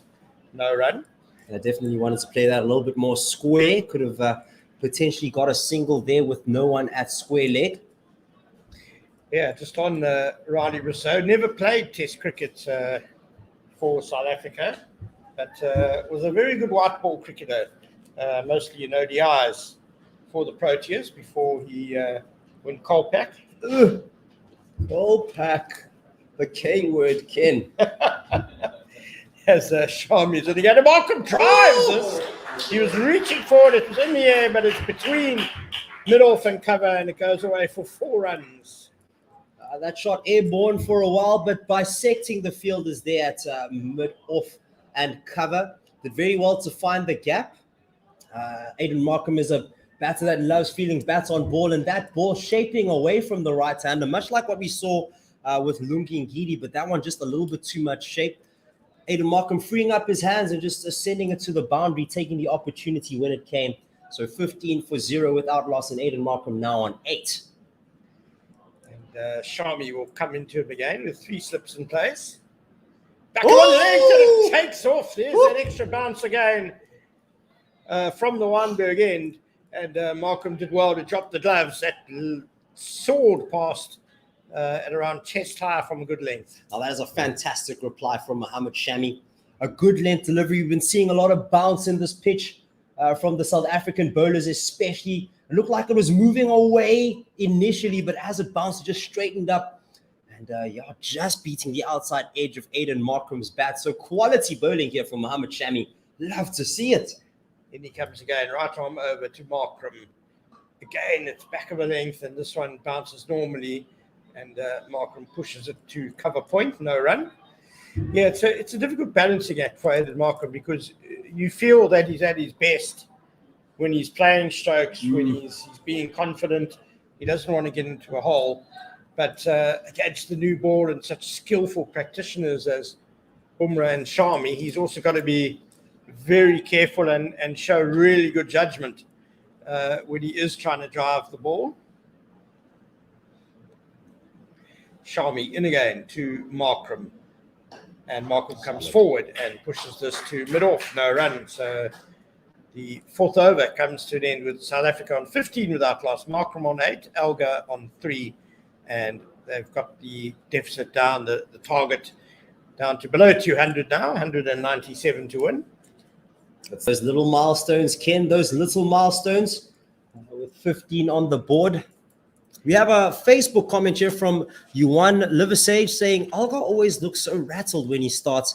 He should be much more sure by now, being an opening batsman for a long time. Always known to be one game up, one game down.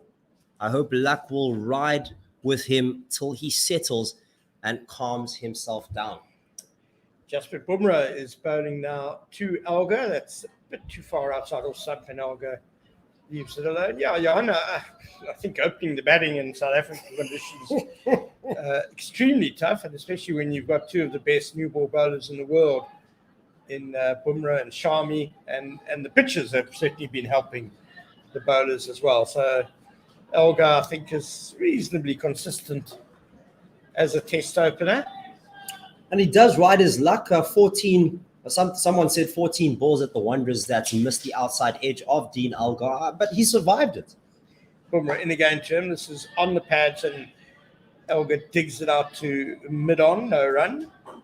Oh, he probably played in this more than 14 times. Yeah. But part of the skill of Elgar also is that he'll be trying to play inside the line of the ball.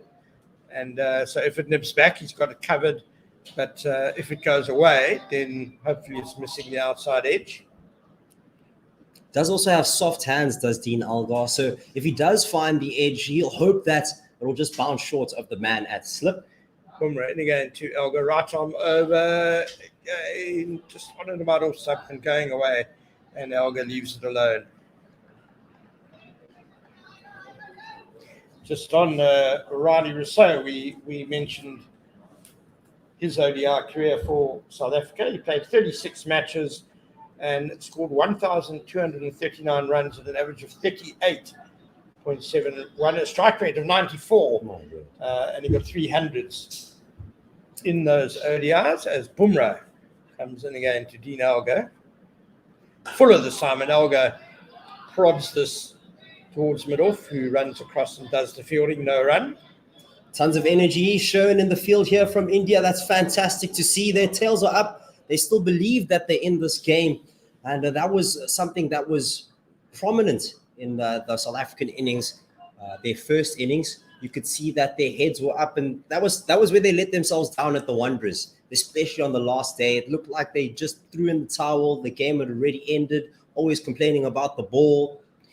Bumrah in again to Elgar with Yusuf Senegali, shorter and jagging away, and Elgar just watches it sail past him to wicketkeeper Pant. Yeah, I just think on that fourth evening when South Africa had to come out to bat in very overcast conditions after rain, India just allowed the circumstances to get a bit to them, get to them a bit. The ball did get damp. It stopped swinging. They seemed to drop their heads quite quickly, but they are desperate to win a series here in South Africa. Bumrah in again to Elgar. Fuller. Elgar pushes us away behind square on the offside. No run. So that's the end of Jasprit Bumrah's third over. He's gone for 6 runs. The total is 15 without loss after 5 overs overall. And you mentioned little milestones, Seppo, in chasing down this target of 212. And that's what South Africa did really well at the Wanderers. Partnerships of 47 for the first wicket between Markram and Elgar. And then Elgar and Peterson put on 46. Elgar and Van der Dussen then added 82 for the third wicket. And finally, Kemba Bavuma and Elgar putting on an unbeaten 68 to see South Africa home. So that's what they'll be aiming for here, as Mohammed Shami is into Markram now. That's wide outside off stump and left alone. One thing that is on the South African side is that they have ample time to get all these runs. They don't have the pressure of having to rush to get a result all the time in the world they need, but it's a double-edged sword. India also have all the time they need to get the 10 wickets that they need. But to be fair, with 197 to win, the game is very much in the balance here. Not a high-scoring game, this. No one scoring over 223. And that was India in the first innings. And collapses could happen at any moment. Shami in again to Aiden Markram, back of a length. Markram defends off the back foot to mid-off, no run. Yeah, it's going to be a fascinating final innings to what has really been an enthralling test series, gripping cricket throughout. And I guess, given how expectations were at the start of the series, South Africa can be pleased that they've gone toe-to-toe with India throughout. I think I was feeling that when I was walking in today with James. We're talking about the series and how it played out. And one thing that a South African fan can take away from this series as we see this ball. Shami in again to Markram, Fuller, but outside off stump, and he leaves it alone. Is that no matter what the result, the South Africans didn't roll over. I mean, the game, there's still time in this game to be played. There can still be a collapse here. That would be bad. But so far, it hasn't really looked like the South Africans have rolled over. They've made mistakes being a young side, being a fresh captain.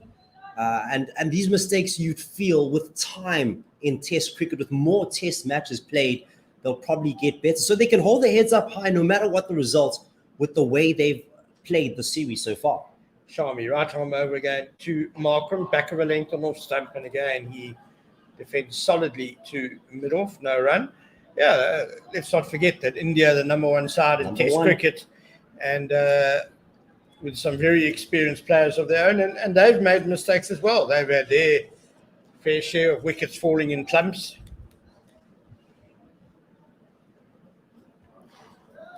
Just have a few stats here from Tim.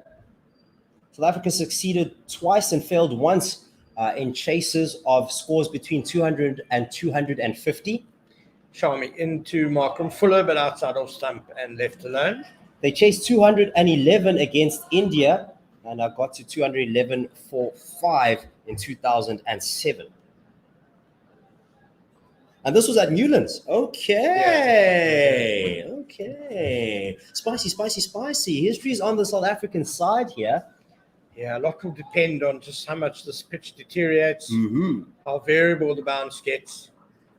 The new ball will obviously be testing. It'll move around a bit. So far, Markram resisting the temptation to drive outside off stump. In comes Shami to him again. And he defends this. He's got the outside edge. It's gone straight to ground in between gully and the slips for 4 runs. So that's the second time that's happened to Markram in this innings. He goes to 12 and South Africa 19 without loss after the completion of 6 overs. And Markram will be happy to score runs in that fashion. Low risk shot there, getting bat behind the ball. Yes, it was an outside edge, but it went straight to the ground.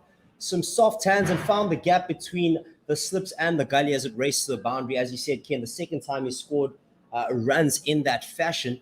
And if that's his bread and butter, so be it. We have a YouTube comment here from Garth Woodgate says, even if Markram scores 100 plus in this innings, his place will still not be secure. 1 good innings in 6 isn't good enough. At best, Keegan to open with Elgar, Bavuma at 3, and Markram at 4 or out. Could not disagree with you more, Garth, I'm afraid. As Bumrah is in to Elgar. Nips across the left-hander who is prodding around the delivery, and he's lucky not to get an edge through to the keeper there. That's the danger ball, that one, and Elgar's feet didn't really work too well to that delivery. As you said, playing inside the line there, just missing the outside edge. Looks like that's his bread and butter, Dean Elgar. A little bit of movement away. We're just seeing Rishabh Pant catching that as it swings away from the left-hander. So Jasprit Bumrah getting that perfect angle, the perfect ball. And you could feel it could come again any time this over. Bumrah in again to Elgar. This is back of a length and goes up to the shoulder of the bat as Elgar just defends it behind the square. On the offside, we've just seen a bit of variable bounce the last 2 deliveries. That delivery bouncing up to the shoulder of the bat, and the previous delivery perhaps kept a little lower than Dean Elgar expected. They were similar lengths. Just talking about Aiden Markram and the comment that Garth said about 100-plus score in this game, not justifying his place. I think that's a little bit harsh, because this is a vital game. I remember Faf du Plessis talking about the weight of runs in one of his press conferences, and this is a weighty game. Bumrah in again to Elgar, who chops this away square on the offside, but straight to point, no run. Yeah, I mean, if Markram gets 100 in this game, boom, that's a win. Clearly, you can't drop the guy. It's a bit harsh. Yeah, no, that'll ensure he stays in the team for New Zealand, Bangladesh after that, and probably for the Tour of England in mid-year as well. Now, it does justify his spot just a little bit. It does give him a little bit more time to sort of establish himself here in the South African side. Bumrah is in again, right arm over to the left-handed Elgar. This is angling across again. It's short, and Elgar just pushes it back to the bowler. No run. Bumrah still operating with those 3 slips. Kohli. There's a man at point, a mid-off.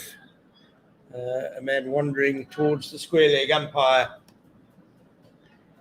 And interestingly, there's no fine leg. So that's a bit of a change. No, there is a fine leg. There's one. He stepped out of the dugout. He was hiding from me. As Bumrah into Elgar, shortish again, and Elgar just defends this back down the wicket. No run. A comment I want to put to you from Andrew Thomas, Ken. If they offered this target on day 1 to win the series, would you take it? Yeah, I think so. I would definitely take it. Right? I think, under 250. On day 3, hey, as well. Remember, this is on day 3, so it's not like it's on the day 5 when the pitch is totally dry. It's totally deteriorated. There's still a little bit here for the batting team. Bumrah in again to Elgar. Full this time, and Elgar has hit that very nicely off his pads, but unfortunately straight to the man at mid-wicket. No run to end the over. 7 gone, 19 without loss. Markram on 12, Elgar on 3. Elgar hit that one a bit like a bullet straight to the fielder. He'll be upset not to have found the gap. He will be. There was tons of space, a little bit more square, but played that shot relatively early. Had he played it later, it could have been LBW, so could be considered a defensive shot, and did well to survive. And you'd feel that if the South Africans just preserve their wicket share, the runs will come eventually. They don't need to throw their bats at anything. Ample time to get the runs. Mohammed Shami from the Wynberg end to Aiden Markram. This is a good line and length, and Markram confidently comes forward and pushes it back down the wicket. Mid on fields, no run. And that's the defense that you definitely want to test. Aiden Markram.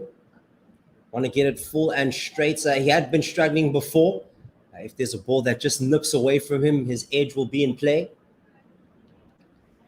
And those 3 slips and a gully waiting for any edge from Markram's bat as Shami comes in again from the Wynberg end.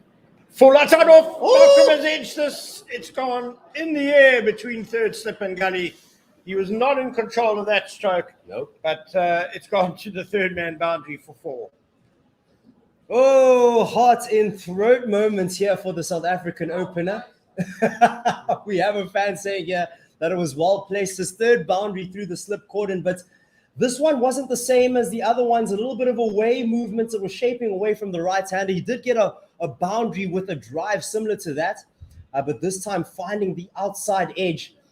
You have to feel that he was very lucky to get there. Head in hands moment here for Virat Kohli. He was desperate for that wicket, as now Ajinkya Rahane moves from gully to a little bit more of a fifth slip, so there's still a gap there.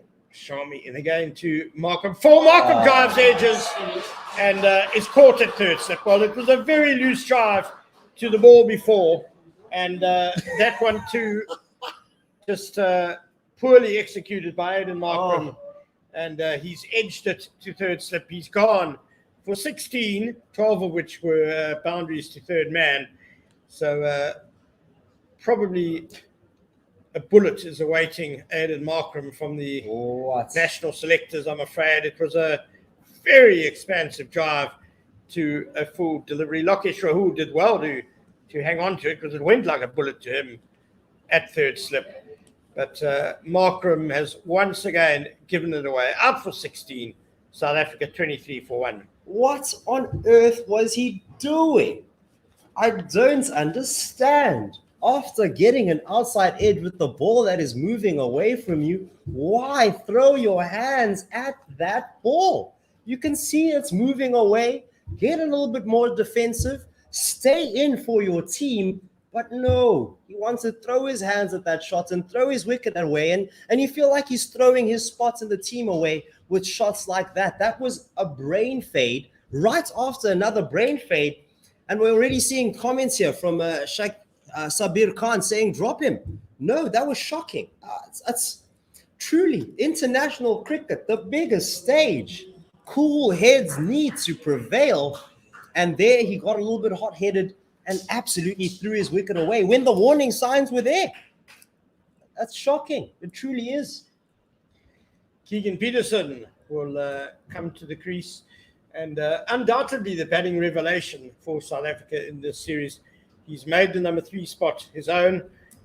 He's averaging 29.75 overall in his Test career. But he's had a very good series with back-to-back half centuries at the Wanderers and then a very, very good 72 in the first innings here at Newlands. He walks fairly slowly out to the wicket with 4 slips in place and Mohammad Shami waiting for him at the other end, a man who's also had a wonderful series with the ball for India. No, it truly has. One thing I do want to say about Keegan Peterson, what I've enjoyed about him is before he made those half centuries, he was looking good for his 19s, his 17s, scoring runs with decent shots. Shami is in. It's full outside off stump to Peterson, who reaches for it and kind of kills it into the pitch in front of him. And it just dribbles back to the bowler. Peterson wanting to feel bad on ball straight up there when he really could have left that one. And we're just going to see a replay of Aiden Markram. And I fancy that, like the previous ball, the bat probably just twists a bit of impact. And instead of hitting it through the covers or towards mid-off, he's aiming slightly towards mid-on. It's a technical deficiency, and it results in the edge. Shami in again to Peterson, back of the length, on middle and leg, and Peterson pushes this towards mid-on. No run. A comment here from G on YouTube saying, no, please keep Markram for the England tour. Probably an England fan with a little bit of a winky face there. But one person that has looked solid defensively has been Keegan Peterson. Went out to some very good deliveries in Centurion. But as you said, Ken, has been a revelation of note for the South African side. Shami is in again to set Peterson. Oh, he's beating outside the off stump. That was a super delivery, an excellent length, drawing Peterson forward and then nipping away and just bouncing past the outside edge. So the end of a successful over for Mohammad Shami. He's got 1 for 13 in 4 overs. South Africa are 23 for 1. Chepo, Keegan Peterson in this series had 5 innings, and he has scored 194 runs. So that's an average of just below 40. So he's had a very successful series. 2 very big wickets here for India to take. And you feel that Aiden Markram has just opened up the gates here for India to work with the new ball. Still a ball that's under 10 overs old, only 8 overs old. So you'd feel as an Indian supporter that they're very much in this game. Jasprit Bumrah at the top of his run-up. He is lethal when it comes to bowling with the new ball. He'll be coming around the wickets to Dean Elgar. Change of angle by Bumrah to Elgar around the wicket, as you say. Saw those 3 slips in places, back of a length, but too wide outside off stump to bother Elgar. Why didn't Aiden Markram leave that ball? It irks me. Why? I think it was there to drive. It was a very full delivery, but the execution was poor. As I said, the previous delivery, you could see the bat really twisting towards the onside as he tried to play the drive. And there was a hint of that in the next delivery that got him out. Okay, fair as enough. well. As Bumrah comes with his stiff-legged approach, stiff arms to Elgar. Outside off stump and left alone again. Okay, fair enough. It was there to be driven. And Aiden Markram does enjoy getting bats on ball. That's no secret. But you feel that for his team, for Keegan Peterson, would have helped to just stay in there, get the ball old, take the shine off the ball a little bit for the sake of the team, for the sake of this innings, in a must-win game for both teams. You feel that, unfortunately, cooler heads did not prevail. As the ground attendants are just trying to do some repairs to the white sheet that goes over the top of the sight screen. Bumrah's change of angle has necessitated it to be moved a bit to cover the angle that Bumrah's bowling from. Don't forget to tweet us in here at One World SR. We have Wayne's World replying, just ridiculous that talent like David Bedingham is so far down the pecking order. And that's in a reply to a tweet from Tim DeLace saying that he's watching David Bedingham power his way to 100 versus the Knights in the 4-day series while listening to some commentary here. He said excellent commentary, but I didn't want to say that. From the two of us, Ken and Tepo, live at Newlands. And he'll be giving us updates here from the 4-day series. Thank you, Tim. I think that's Beddingham's first century of the season, though. So, although we can always rely on Tim DeLace to keep us updated with David Beddingham's progress. A very talented batsman, no doubt, but perhaps hasn't quite put the numbers up on the board yet. He ends the season very well. He might be on the plane to England. You never know. You never know. But he's a middle order batsman rather than an opener, which is where the problem currently exists. You would think Sarul Avia, I think for the sake of fairness, should be given a chance in New Zealand. He's another left-handed opener, similar to Dean Elgar in temperament and style, a very solid defensive technique. Does have some very powerful strokes, though, does Sarul Avia. Can put pedal to the metal, get the scoreboard ticking a little bit quickly as well. And he's also a little bit taller, which offers something interesting. You'd feel that pairing him up with Dean Elgar would be something worth a shot. Yeah, he's a big, strong lad, Sarul Avia. His father, also Sarul Senior, played a couple of games for Natal rugby at centre. So have those physical characteristics. We're still waiting for the sight screen to get sorted out here. And, while we wait, we have a comment here from G saying, seems a bit unfair to say that the opening partnership isn't working when it's pretty much just Markram. Elgar's clearly quality. And you know what, G? That's not harsh at all. That seems pretty fair. Sometimes when Dean Elgar goes out, there were times when Aiden Markram would kick on, but that's few and far between these days. And this series hasn't scored over 50, and especially as someone that can score prolific runs. He has the power to do so. He can really play some shots, but just not staying in long enough to actually get to the stage where he can really put pedal to the metal. So, do I feel for him? I'm not sure. He's had more than enough time to change his fortune. We've been trying, as the South African team, have been trying to improve him in the side. I remember that series against India in 2019 when he was his average in subcontinent was absolutely shocking. Even hurt his hand, got injured by punching a wall, I believe. Correct me if I'm wrong. So Dean Elgar is satisfied with the adjustments to the sheet over the sight screen, and he will now face up to Jasprit Bumrah from around the wicket to the left-hander. 3 sips and a gully lie in wait. Here's Bumrah to Elgar.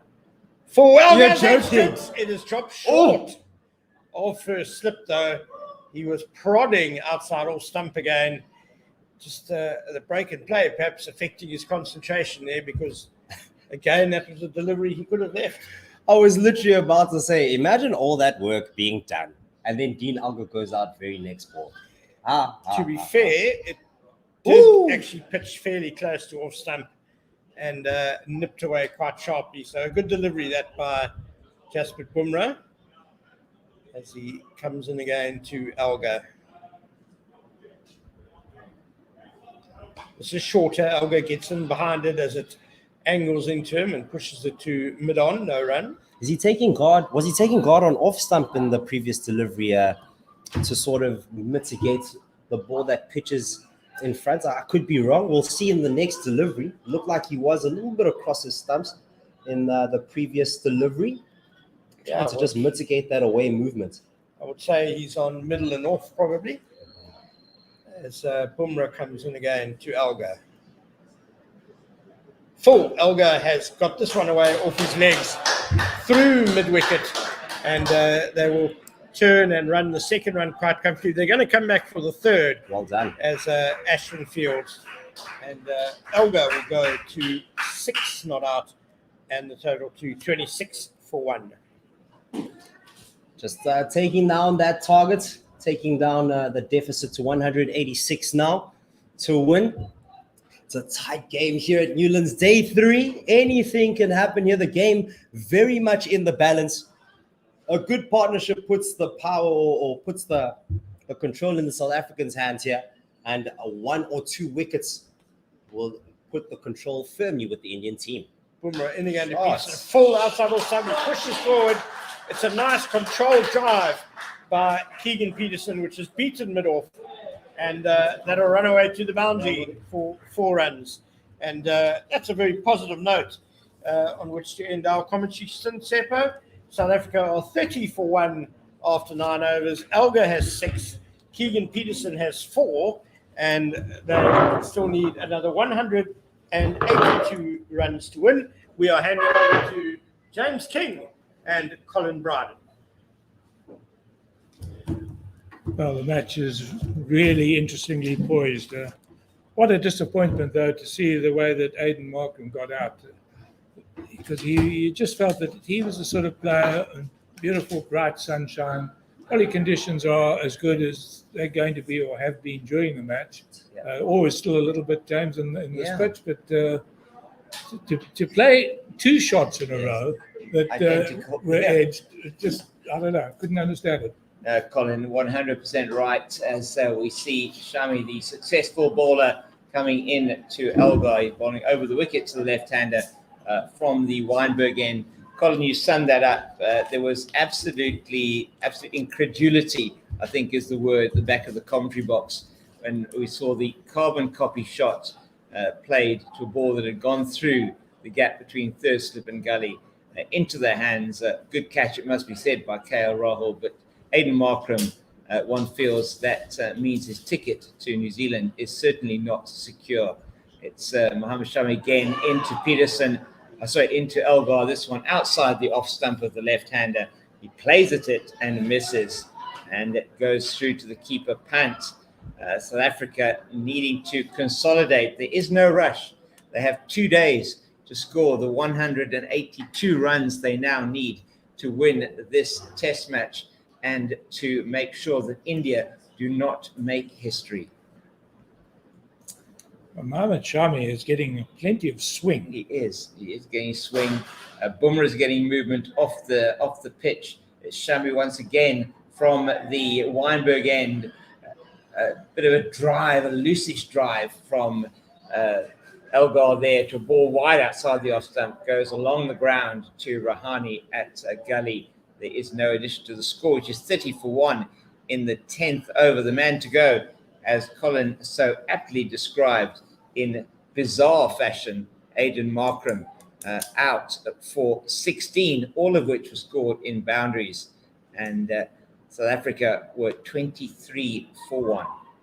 It is Shami again from the Wynberg end to Markram, to Elgar. He plays it down into the ground. A good quick single by the South African captain to the man at a wideish mid-off, and that increases the score, his and the total, to 31 for 1. He's on 7, Peterson on 4. South Africa in the 10th over, chasing 212 to win. Needed an innings from Markram of substance, of patience, perhaps, particularly outside that off stump where he flashed it on the ball before, got away with it, next delivery, same shot, results almost inevitable. Shami towards us from the Weinberg end to Peterson, that is on the legs of the right-hander, and he plays it into the mid-wicket region, and that there is no run.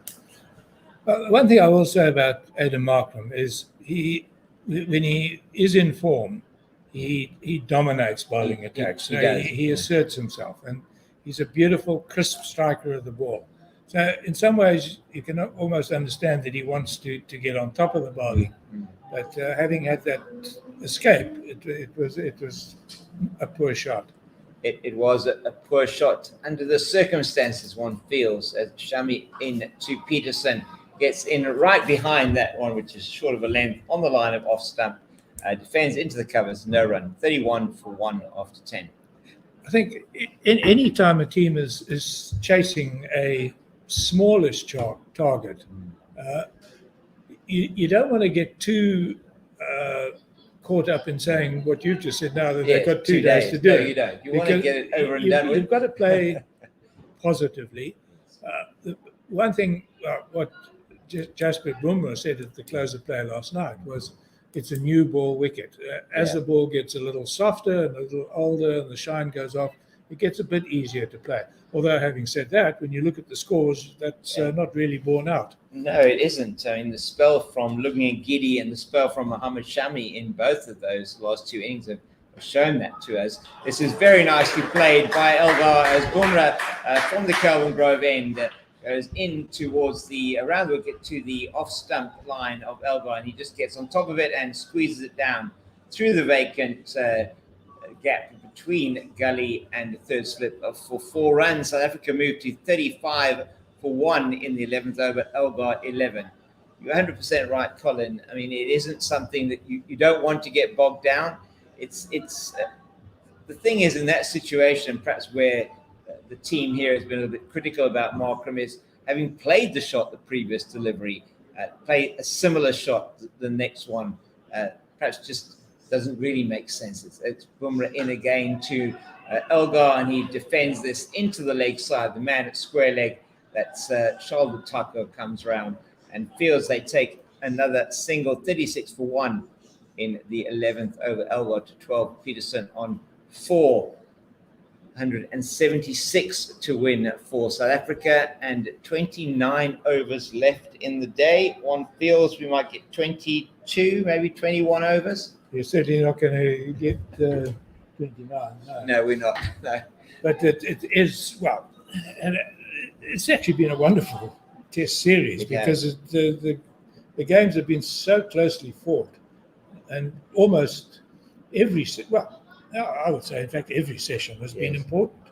It has, and every session seems to have ebbed and flowed between the two teams. Looking at the sessions, some of them have been won by the one team, won by the other, as it's Bumrah to Peterson, and he's bowling over the wicket to Peterson, short of a length outside the off stump. Peterson gets on top of that one, and he's going to go through for 3 as it's chased by R. Ashwin into the cover region.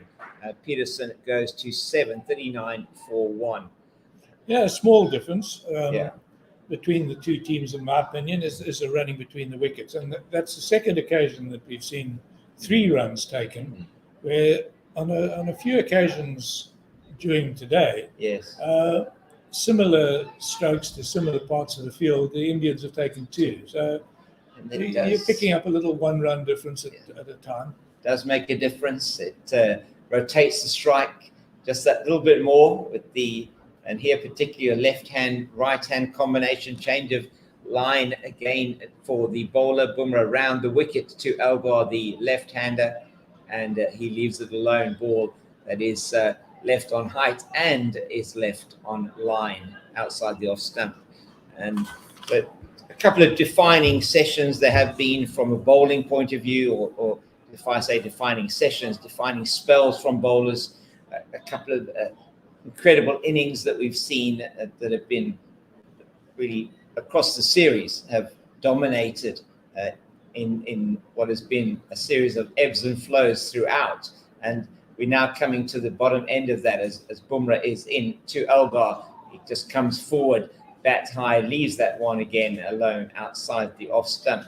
And just in this test match alone, we think of Kohli 79 in the first innings, Peterson 72, Pant's 100 not out, have been incredible examples of that.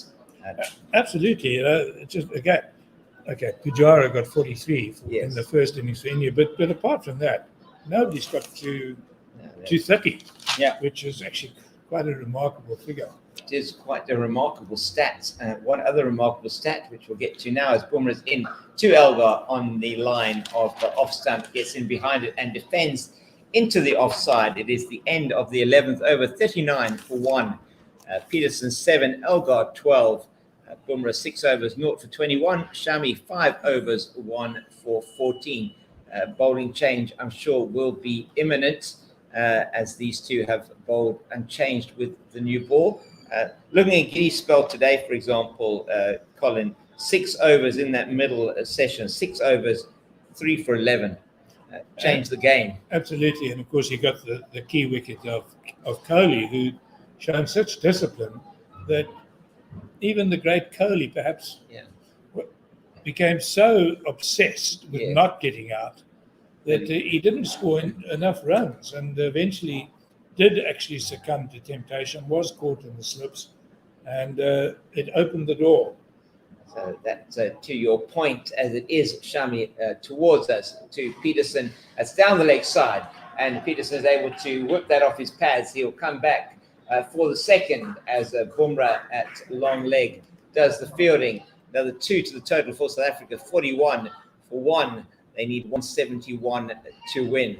And Kohli perhaps losing a little bit of patience, as you said. Such an epic innings in the first innings. He'd been batting for long periods of time, allowing Rishabh Pant in the second innings to go ahead and attack the bowling.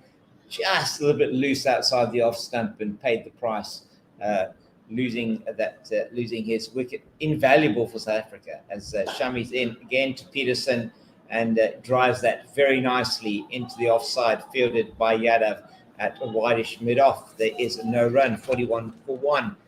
I think you made a point earlier on today when we were on together that the matches or this match in particular has followed a similar pattern to the one in Johannesburg. And the one in Johannesburg turned also in the second innings when Kagiso Rabada had that terrific spell where he picked up 3 wickets in quick succession. It has been a series where individual contributions, obviously Shami coming in, that one left alone by Peterson as he shoulders arms outside the off stump through to keeper Pant. Individual contributions at key times have meant that the matches have swayed one way or the other. Rabada's spell at the Wanderers gave South Africa the opportunity to chase. Elgar's contribution then, as we know, imperious at the Imperial Wanderers. Here, the spell by Ngidi changing the match potentially in the second innings, where Pant also could have taken it away from South Africa. Shami in 2. Peterson resolutely behind that in defence. It's on the line in middle and off. Classic forward defensive shot to Ashwin at mid-on. There is no run. Pant played a remarkable innings. Where people have found it difficult to score quickly. He scored his 100 not out of 139 balls. Incredible strike rate, Kohli made 29, Rahul made 10, extras were 28. So that leaves very, very few runs for the rest of the batsmen. And everybody else in single figures or not getting any runs as Peterson shoulders arms once again outside the off stump to a ball short of a length. Angling away from him. It is 41 for 1 in the 12th over. So that Indian scorecard, as you say, Colin, Rahul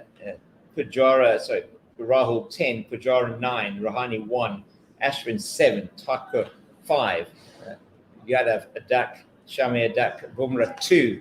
Nobody getting really anything other than Pant and Kohli. Is that pattern going to repeat itself for South Africa? Certainly, I would hope not, as Peterson defends strongly into the offside, goes up to the man at mid-off, that is Yadav, and there is no run. 41 for 1. There's been 12 overs in South Africa's chase of 212 to win not only the third Betway Test, but to win the Freedom Trophy, and with it to deny India the chance of winning a series in South Africa for the first time. History is certainly beckoning and has been beckoning in this series. A lot has been spoken about India's determination to win the series, Virat Kohli's determination to win the series, and you could sense how disappointed he was when he got out. Well, Virat Kohli, he is not going to give up this fight. No. We saw that it seems an age ago, but it was only yesterday afternoon when South Africa seemed quite well placed. I think the score was 159 for 4, and you thought, well, things are settling down quite nicely. But Kohli was so energetic in the field. And then the wicket of Bavuma fell, and then suddenly the innings changed. And of course, that is the danger for South Africa. There's not a lot of depth in the batting. Wickets have tended to fall in clusters in this match, in this series. Exactly. So I don't think anyone in the South African dressing room or anyone listening here will be able to relax for some time. They won't, and not relaxing now as Yadav is in. He has replaced Jasprit Bumrah from the Kelvin Grove end. He runs away from us to Captain Dean Elgar, and he defends. Does the South African captain into the leg side, just jumping up to play that one down, and there is no run. Umesh Yadav also impressive in the first innings against South Africa, coming in for the injured Mohammad Siraj, and this also seems like a long time ago that we were saying that he's over the wicket to Elgar. This on the line of middle and off stump, and Elgar again jumping up, defending into the offside this time. It is fielded in the covers by, is that Rahane? I'll have to have a look at that. I think it is Rahane. There's now 2 slips and almost a 4th slip, no gully, dispensed with the gully.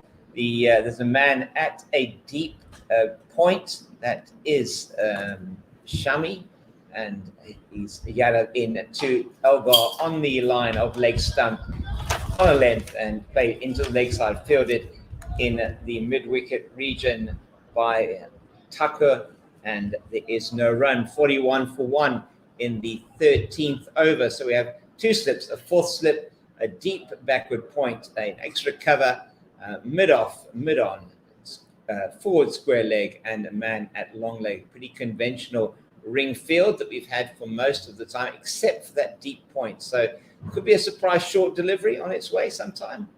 Not to this ball, as this one on the pads again of Elgar. He might feel he missed out a little bit there, playing it to that man forward square, Tucker, yet again, as Tucker now goes down to the deep backward square boundary. So 2 balls left in the over, the 13th over, 41 for 1. What bit of tactics going here? 2 men in the deep. I'd be very surprised if Dean Elgar. Yeah, me too. But falls for trying to hook a short ball. It's Yadav away from us now, and that's into the pads again of Elgar. Would have gone straight to the man had he been in position, but South Africa, as Colin has indicated earlier on in this stint, running well as they get through for 2 on this occasion. 43 for 1 in the 13th over. Elgar 14, Peterson 9. It was a puzzling change of field because Elgar had played a couple of shots in this over, which were pretty much to the fielder at mid-wicket or just in front of square leg. And then by moving the man out almost to the boundary, he left a big gap, which Elgar promptly played a similar shot and got 2 runs for. It's the last ball of the over, and Elgar's fishing at that one outside the off stump as the line takes it away from him slightly. Most of the deliveries in that over coming in from Umesh Yadav. That one definitely a play and a miss from the South African captain. India will be encouraged by the fact that he continues to do that, as it looks like we have not just a drink for Peterson coming out onto the field, maybe some running repairs to his helmet. It is 43 for 1 after 13. Peterson on 9, Elgar on 14, the partnership 20. That has come after the wicket of Aiden Markram, who was caught in the slips by KL Rahul for 16 of 22 deliveries. He hit 4 fours in that 16. South Africa 43 for 1. They are looking for 212 to win the test match and the series. And it looks as though we've got a bowling change. We do indeed. Pretty threatening spell by Mohammad Shami. Got the ball to move through the air.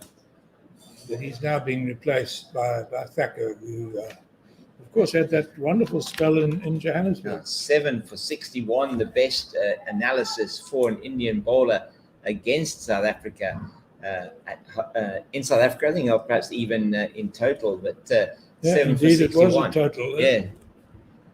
So he is away from the shadow of the pylon, the floodlight pylon. That is shortish, wide, outside the off stump, just dabs it to the man who is at a backward point, deep backward point position. That is, I think that is Agarwal, who's out there in the deep. They go through for the single. The right-hander moves to 10.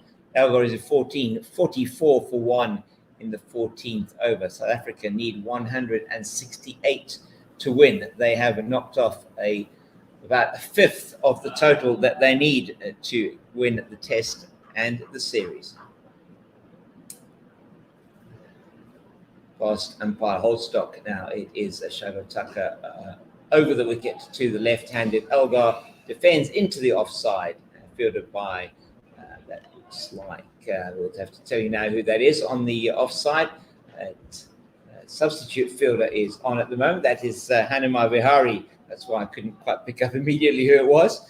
He's in on the field, presumably for Mohammad Shami, and he comes in from extra cover and fields 2 slips, a manner to 4th slip, backward point, extra cover, mid-off, mid-on, forward, mid-wicket, and a long leg. It is Tucker to Elgar, around over the wicket to the left-hander, and he just defends into the offside, walks away from the wicket, and feels his back slightly for a minute, a couple of seconds there. The South African captain, he will have no doubt in his mind what the job is that needs to be done here.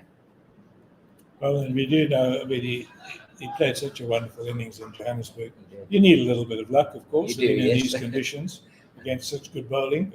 Terrific effort. Tucker again to Elgar, drives that beautifully down the ground. Ashwin is equal to the task, though, at a wideish mid-off, comes around and fields very well. Lovely drive from Elgar, presented with a little bit of length there. It was a bit of a half volley. He drove it well, but doesn't pierce the field.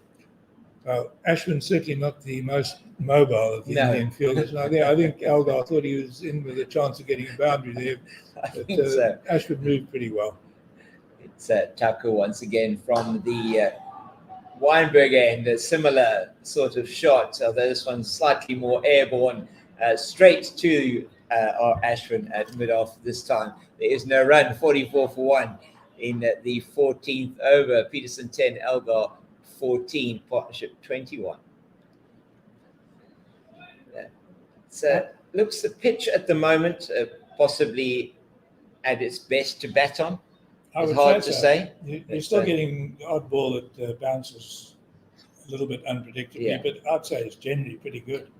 Tucker in to Elgar. He's right behind that one as he comes forward, plays it back to the bowler. End of Shardul Tucker's first over. He went for 1 in that over, 44 for 1 after 14. Partnership is 21. There are designated to be 25 overs left in the day. Both Colin and I feel it is unlikely that we will have more than probably 18, 19 overs, perhaps at the very most, that we will see in the remaining hour and a quarter. But the day set fair, Colin, here to see in all of those overs.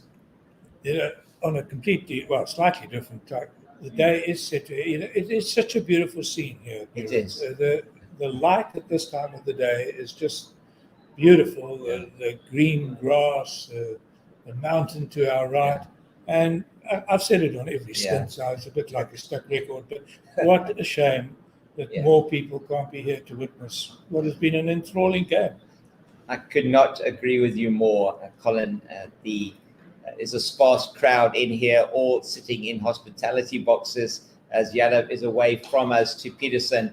That one, he strays a bit onto his legs, but Peterson not able to take toll of that as it's played out into the mid-wicket region, fielded by Bumrah, and there is no run. We have two slips, a gully, man at that deep backward point on the boundary, or more between third man and backward point, man at extra cover, wideish mid-off, mid-on, mid-wicket, and a long leg. It's a 6-3 offside field. Yadav away from us now, past umpire Erasmus, into the body of Peterson, just rides the bounce well, and it's picked up again by Bumrah, but not before they take a single, 45 for 1 in the 15th.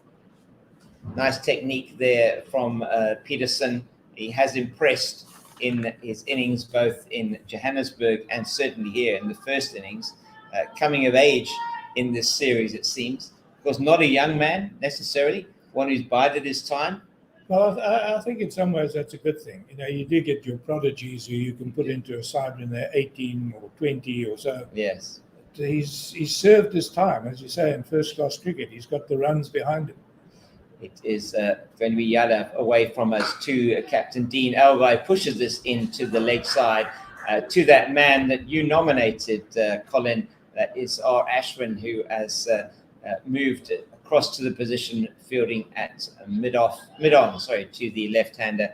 Does the fielding, but not before another single is taken. 46 for 1 in the 15th. Put it this way, Ashwin is not as agile as, say, a Kohli, and I think Dean Elgar was well aware of that. He pushed it a little bit to Ashwin's left. He had to move, and the single was actually quite comfortable. Good running by the South Africans, good awareness. It's Yadav in to Peterson. This one's much fuller on the line of a fifth stump offside line. Plays it on the half drive down to the man at mid-off, and there is no run. Yadav into his second over, 1.4 overs for 4 runs. The successful bowler Mohammed Shami getting the wicket of Aiden Markram. He has taken 1 for 16. It's Yadav just being held up, something happening or moving behind his arm. Significant differences, Colin, between the timing in which the South African openers came into bat in this innings, as they did in the first innings here at Newlands. A little bit of time to play at the end of before the close of play, starting off with a fresh new ball on the second morning. South Africa will take heart from that, as Yadav is in to Peterson yet again, rides the bounce once again, manages to beat Rahane, who is in there at a shortish extra cover, and Ashwin comes around to field. There is no run, 46 for 1. Yeah, that period that you mentioned, which happened on day one, where there are only a few overs left in the day, it obviously gives a lift to the bowlers. They know that they can give it their all for 3 or 4 overs and still have a new ball to use the next morning. Yadav away from us at the Kelvin Grove end. This one short of a length on the line of middle and off, and Peterson comes forward to a no ball and defends it back to the bowler. He will have to bowl that one again, will Yadav. It was supposed to be the last ball. It was over. It is not. South Africa gets the first extra from a no ball in this innings, and the total goes to 47 for 1 in the 15th over. Yes, this innings started, well, tea was delayed a little because of 9 wickets being down, but effectively it's a full session for South Africa before the close, and in perfect weather. Yadav again into Peterson. He's resolutely once again behind that. I think I've used that word a lot in the commentary sessions, defending into the offside for all he's worth, and that will be drinks in this session. We have an hour and 10 minutes until the close.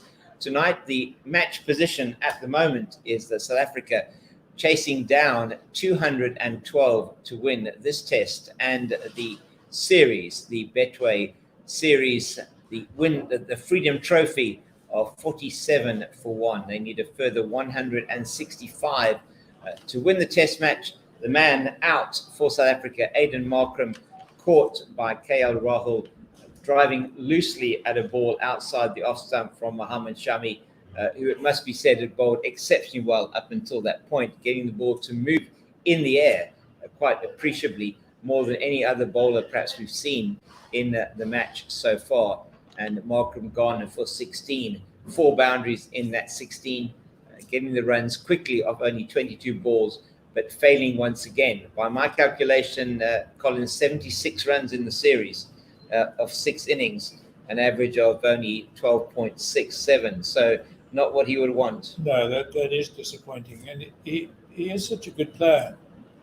We were just chatting, Ken Ball and I were chatting earlier on about one of the things that's been very good for South Africa in this series has been the slip catching. Yes. And that was a problem for a year or two because, once you lost the more established, at one time South Africa had a phenomenally good slip court. When you had Graham Smith at first slip, you had Callis at second slip, you had A.B. de Villiers maybe at third. Faf du Plessis at one point was also in the slip. And they went through a period where they were trying different combinations. And the combination that they've got now of Elgar at first slip, Markram at second slip, Peterson either at third slip or gully, does seem to have worked well. And they've caught well, and Markram's caught well. He has caught exceptionally well. I mean, and the catch that he took to get rid of Kohli was a very good catch. It was an outstanding catch. There's all these aspects to consider. Conundrums, aren't they, for South Africa to consider? And Aiden Markram, There's a one-day series coming up, and if I'm not mistaken, and I haven't checked this, but I think Markram is part of that one-day internationals. We haven't yet, as far as I know, the one-day squad has not been announced. Have they announced it? They have announced it. But I think in the interest of South African cricket, there's a little bit of 4-day cricket coming up at the moment. In fact, there's a round of matches which started today. Right now, yes. I think what would do Aiden Markram some good is to go away and play a few first-class games. Yes. There's a tour of New Zealand coming up. New Zealand are the world champions. Not that they've started their defence of that championship particularly well, but and the pitches will be different there. They'll be slower. Yeah. But he needs to spend more time in the middle. Does indeed, and time in the middle is what Elgar will want to spend as he faces up to Shardul Thakur, who's bowling from the Weinberg end at the first delivery.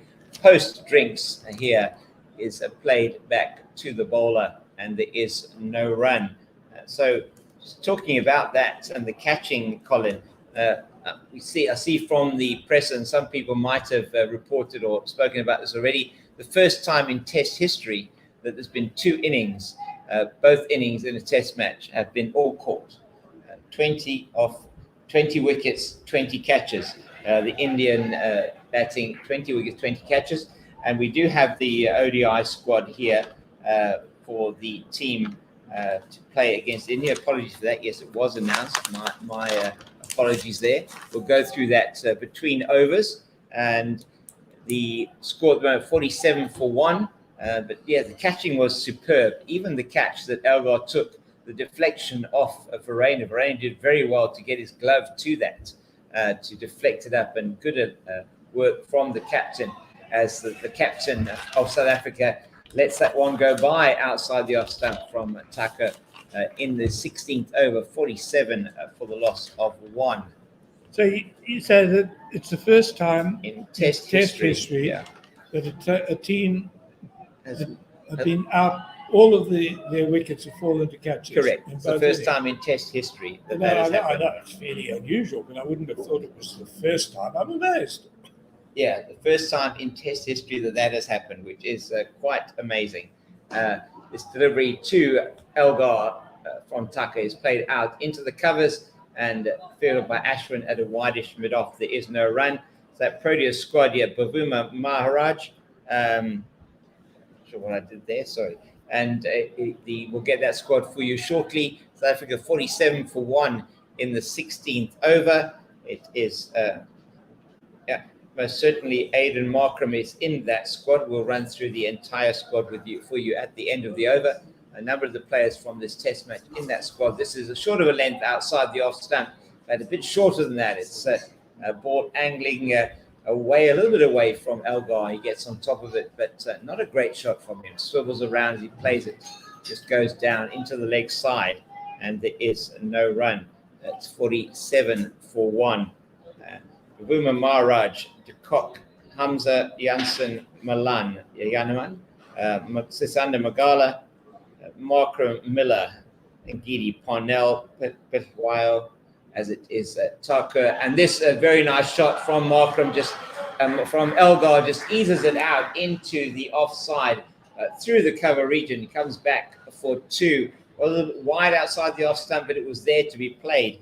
And he did indeed play that outside, into the offside, and takes the run. It's the end of the 16th over, and South Africa are on 49 for the loss of 1. Just to finish that squad, Andile Petwayo, Dwayne Pretorius, Kagiso Rabada, Tavares Shamsi, Rassi van der Dussen, and Kyle Verreynne. So the South African squad, including a number of the players from this test squad, including Aiden Markram.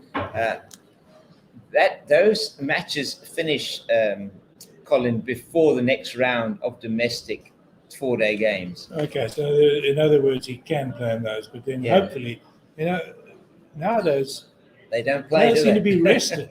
They play a couple of games and then they're rested. Yeah. But I really do think he probably needs cricket.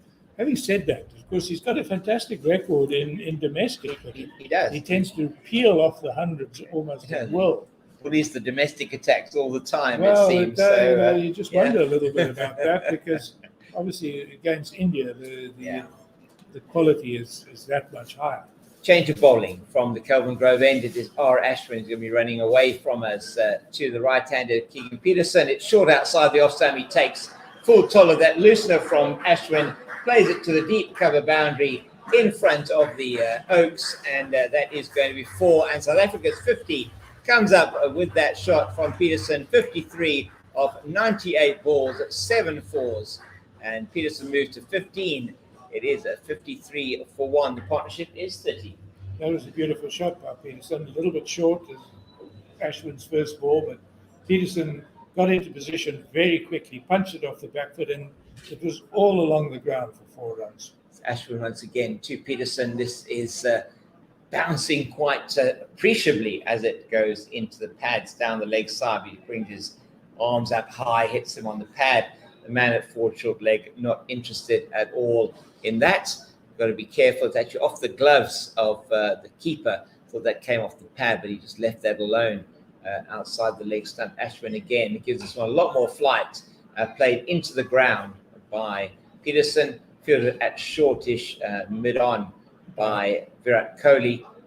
Energetic in the field, although not as much chatter at the moment from the Indians. It is Peterson forward to the 4th ball of the over from Ashwin, just defensively into the offside, fielded in the covers by Pujara.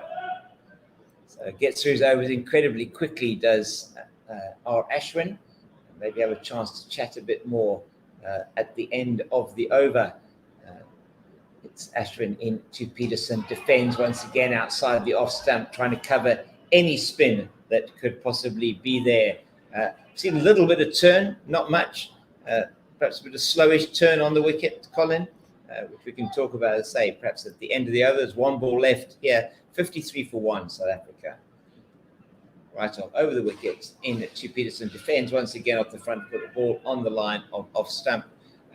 Any purchase for the spinners so far? I don't think it's anything significant, but it was quite a good over by Ashwin. I mean, the one thing that if you're not getting a lot of turn, he gets that bounce. So, as you say, there's always the danger that a ball just pops on you and maybe goes up onto the gloves or get a back pad. But you just mentioned this is a little bit reminiscent of yesterday afternoon with Yes. Kohli feeling at mid-wicket to Ashwin at a point where the batsmen seem to be doing quite well. Yes. But Kohli's got that energy, the way he swoops on the ball, an aggressive look, and then throws it in. He lifts his team, doesn't he? He keeps at it.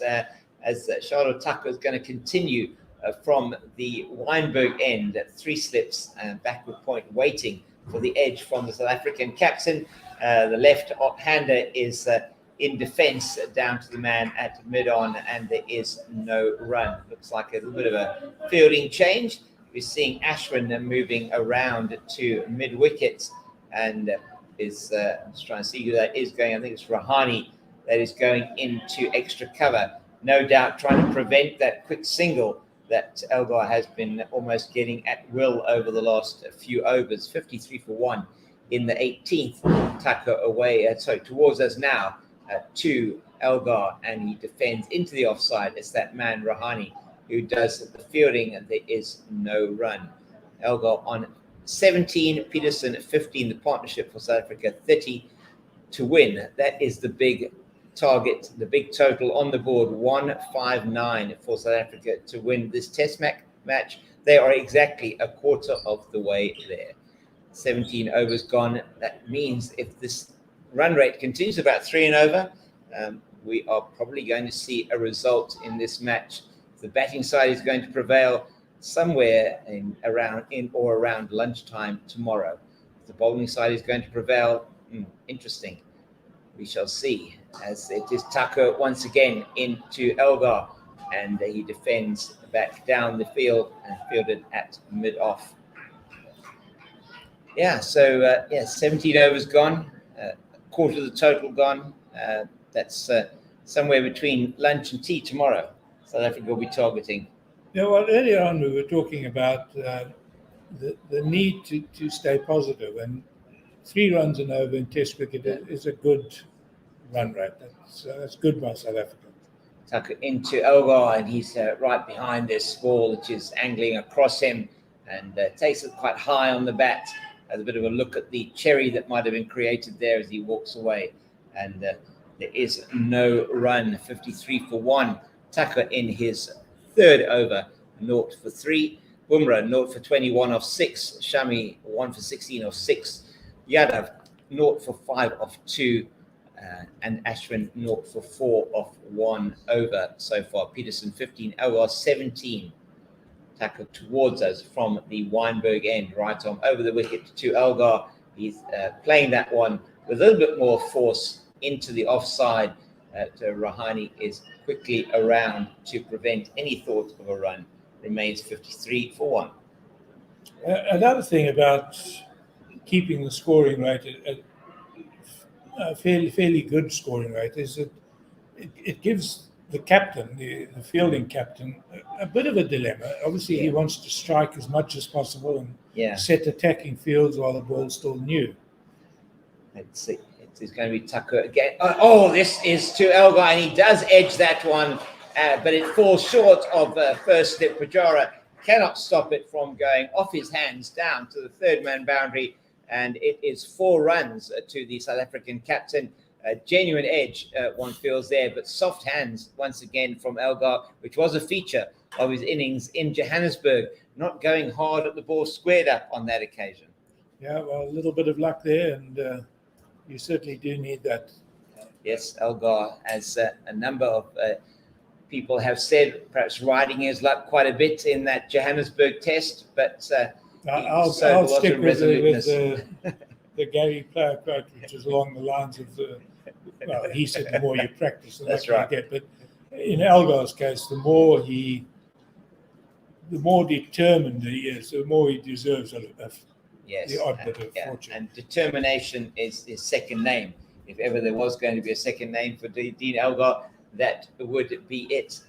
He has, over the years for South Africa, since his debut, shown that he is the player that can be in there for the long haul. He'll want to do that again in this innings as Ashwin is around the wicket to Keegan Peterson, and the right-hander comes forward to this delivery, plays it as the ball bounces, can't get it past Virat Kohli at shortish mid. It's an interesting position. It's almost a short and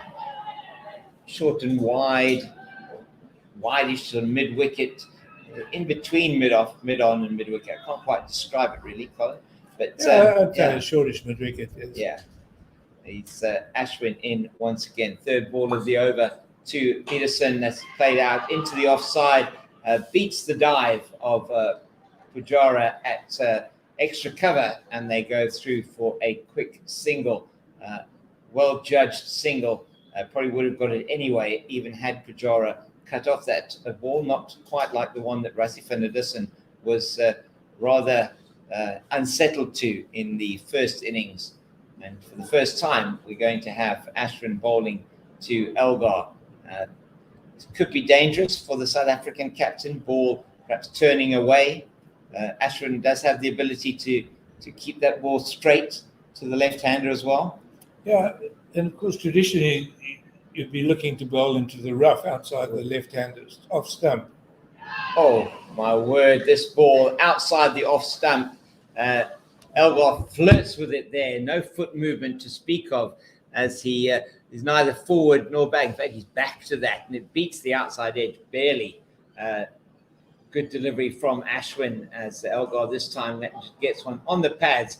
He's able to play it into the offside, fielded by Pujara at mid-wicket. There is no run. And just looking at the pitch, there is, of course, now towards the end of day 3, a little bit of rough, but nothing excessive. It's Ashwin into Elgar again, drives it very hard, and that is fielded exceptionally well by Kohli, sticking out left hand at short extra cover.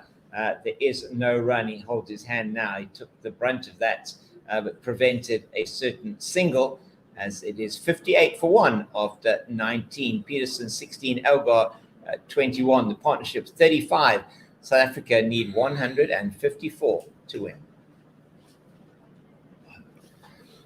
Again, just talking of that run rate. So they're maintaining 3 runs and over or thereabouts. And of course, with a smallish target, Kohli now has to start thinking. He's got to stop the runs from being scored too quickly. But at the same time, he obviously wants to create some pressure and get wickets. So they've done well so far, the South African batsmen. So coming to the end of our commentary stint here, one more over that we're going to be taking from Shardul Tucker. Just a reminder, please, it's not been happening in this particular stint, but please send in your tweets to us at OneWorldSR.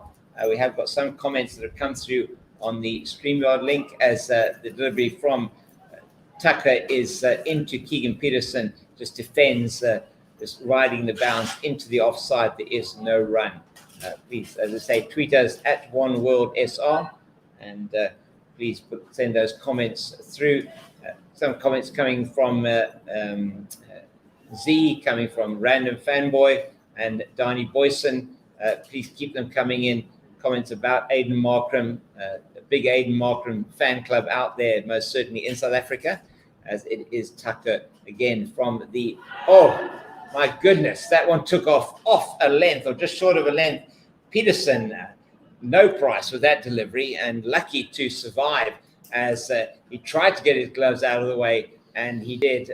No appeal from the Indians, just oohs and ahs, as that just... We've seen a few deliveries bowled from the Wynberg end towards this Kelvin Grove that have taken off, including the one that got Rahane in the second over of the day. So there must be some sort of spot there, a bit of a crack. Puff of dust there was. Tucker tries again into that spot. That one kept a little bit lower, it seemed, or maybe just went up into the glove of Peterson. He's hurt his hand, bottom hand, the right hand. He's taking it off the bat. He's going to be asking for some treatment, it looks like here, as he takes a help, and maybe a good time for us to do a commentary change. So from Colin and I, just to say goodbye for now at 58 for 1 in the 20th over. Thank you very much, James and Colin. Myself and Tim the Full Quota podcast team on One World Sports Radio. Do check out our Full Quota podcast where everyone's talking about Aiden Markram, but we've done a podcast with Sadal Avia. So if you want to know what his experience has been like in the Proteas camp, his 4-day form that has improved throughout his career. Remember when he started, he was a more white ball strong cricketer. He spent some time in the UK. Really go check it out on our YouTube channel at One World Sports Radio. While you're there, if you haven't done it, please do subscribe. Click that notification bell. We also have podcasts with Senran Mutusami and a lot of other relevant characters in South African cricket, especially this one that I think many people would want to listen to with the Women's World Cup coming about. That's the one with Lawrence Mahatlane. No, not Lawrence Mahatlane, sorry. I do apologize to Hilton. It's Hilton Moreng, the coach of the national women's team. Dene van Niekerk has been ruled out this week or today from the World Cup. She's got a broken ankle. So that's really disappointing from that team. Yeah, that's a setback for the Proteas ladies, but they still have announced a very good and strong squad. I think it's time for the world to find out more about Tasman, Britain, and Anna Kabosh. But state of the game right now, India set South Africa 212 to win for the final innings of this test series. It's going to go down to who manages their disciplines well in this final innings. It kind of feels like it's in South Africa's ambit. They did start off well, and South Africa lost their first wicket after 17 runs with Aiden Markram, or 23 runs, I beg your pardon, with Aiden Markram getting caught by Rahul at first slip off the bowling of Mohammad Shami, just playing at a ball he didn't need to play at. And now the question around the world and on Twitter, and you can tweet us, this is obviously what to do with Aiden Markram. So that's going to be quite interesting. So do comment and tweet to us at One World SR, also on YouTube at One World Sports Radio, and Facebook as well. If you're listening to us on Facebook, let us know what you think. Do you think South Africa will chase this down? I think that's the first question. And on top of that, how many runs will be left over for tomorrow? At the Wanderers, similar situation with the Proteas that the Proteas had. They had about 120 to chase on the next day. They got that within 2 hours, which was also a really good thing to see. So, yes, Tim, it's going to be quite an intriguing contest. India feel like they're in this game still. They just need a couple of wickets because wickets fall in clubs. There's one thing that's come through from the series is it's risky to start making predictions of what will or should happen in this context. It is in South Africa's hands. Mm-hmm. I would rather be in South Africa with this situation, but it is still anyone's game. 154 to win. Tarko to resume 3 balls into this 19th over with the injury. Keegan Peterson seems to be fine. He plays that one that was full on off stump back to the bowler on the front foot for no run.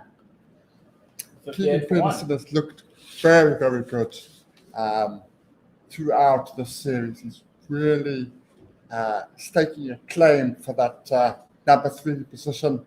Mm-hmm. He doesn't want to be moving up and down trying to find a spot. He has his spot, and he wants it to be his. Shardul Thakur into Keegan Peterson, 2 slips and a gully. This one's outside the off stump, full outside the off stump. Keegan Peterson letting that one go to Rishabh Pant for no run. Josh Cullinan on Twitter saying, thanks for the commentary, synced you guys up with the TV, a much better experience.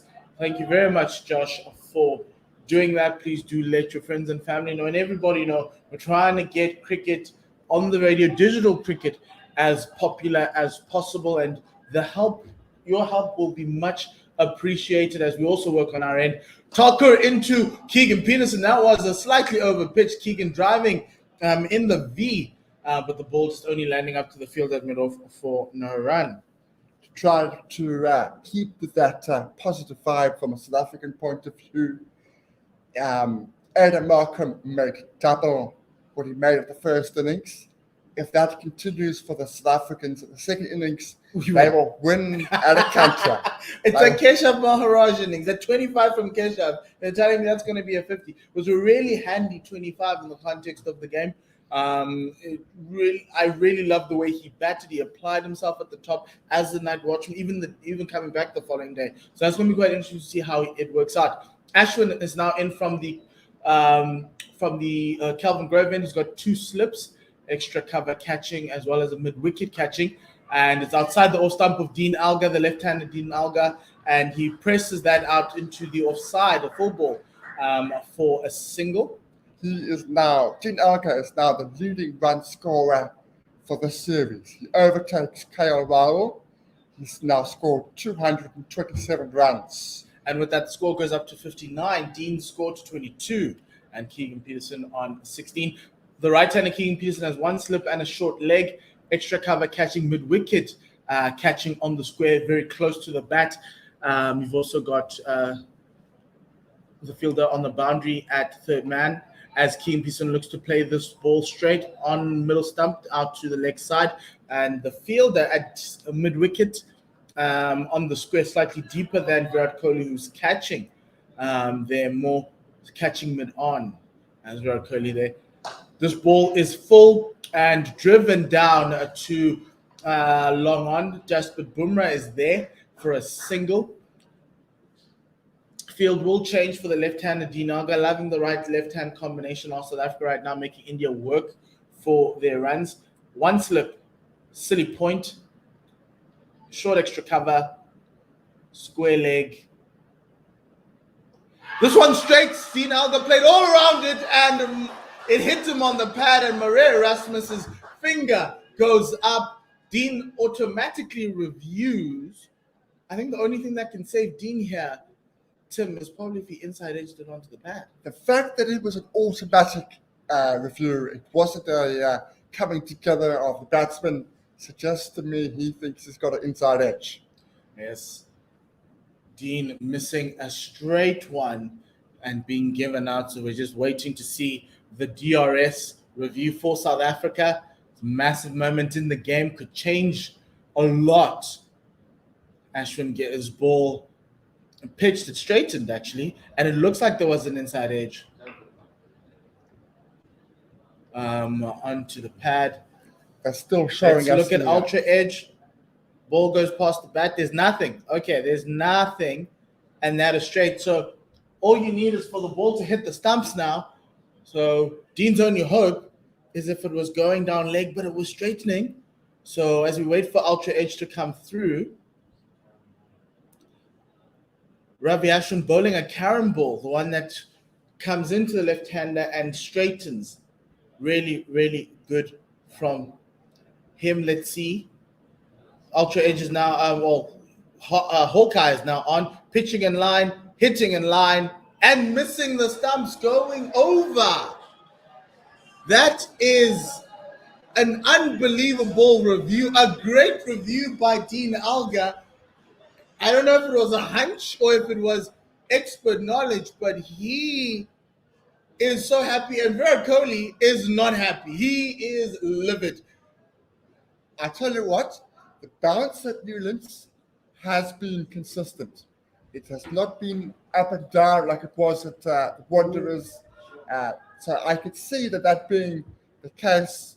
Ashwin was quite a tall bowler, but I don't think that's why Elgar reviewed it. I'd be very surprised. One of the reasons that Dean did come forward, so it could have been one of the indications for him that it was going over because it hit him on the front pad. So between Dean and Marais, Dean's the right one right now, but Marais Erasmus has been impeccable throughout the series. Random fanboy says, lol, love it. Okay, slip, silly point, extra cover catching.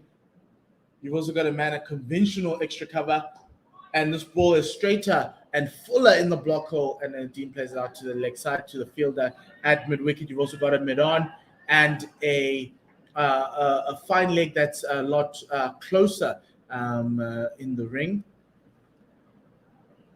Ashwin outside the off stump into Dean Elgar, who comes forward to defend that ball out at the end of that over at 60-1 after 21 overs. I don't think you can overstate the importance of that decision in the context of the match. The fact that we are coming to the end of the day.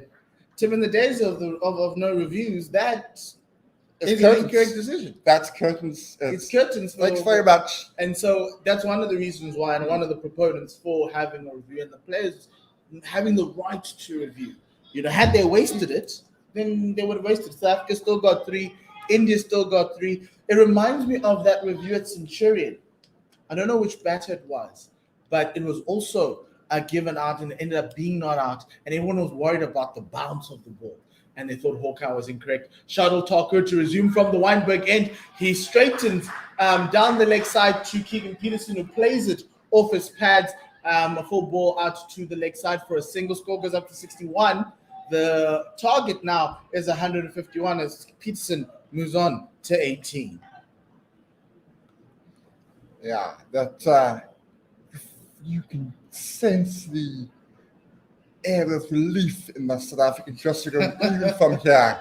They would have very, very, very. Dean is the talisman of the side, takes the character of the team, 2 slips, a gully, and the man at extra cover now. It's down the leg side from Shadul Thakur, right arm over to Dean Elgar as he pulls this one to square leg for 4 runs. It was short and down the leg side, and Dean obliged with a lovely checked pull to a square leg for 4. Score goes up to 65.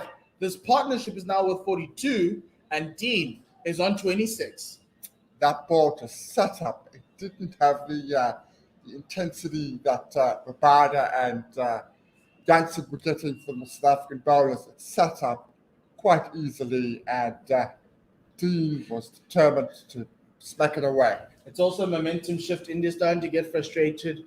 South Africa can capitalize on this. Talker into Elgar, and this one right arm over to the left-handed Dean. He just lets one go with the angle it was pitched on a back of a length, and Dean just letting that go through to the keeper. No run, no worries there, as it was way wide of off stump. The target now is 147. Please do let us know with the last 37 minutes of the day, how many runs will South Africa need tomorrow? We'll end on today and how much they'll need to take tomorrow. Let's see who's going to get it right. Talker into Elgar, 2 slips, a gully, gets one on that off stump line with the angle, and Dean playing that out onto the square in traditional Dean Elgar fashion, getting in line with the ball and playing it into the ground for a quick single. Good running between these two. I have very high hopes of this partnership in future for South Africa. They look so good together as the partnership moves to 43. Total 66 for 1 to win 146. There are similarities between this partnership and the Kohli and Pant partnership. Elgar is doing the Kohli role, and Keegan Peterson is more the stroke maker doing the Pant role. They both look very, very good. Talker into Keegan Peterson to the right-handed short, and it's wide and it's pulled to point for 4. Well, punched to point for 4. I beg your pardon. Keegan Peterson getting some freebies here from India, and the score goes up to 70. He moves to 22. What a lovely shot there, Tim. Beautiful shot. But again, too much width from an Indian perspective. Just asking to be smacked, and boy, was it smacked by Keegan Peterson. Boy, was it smacked.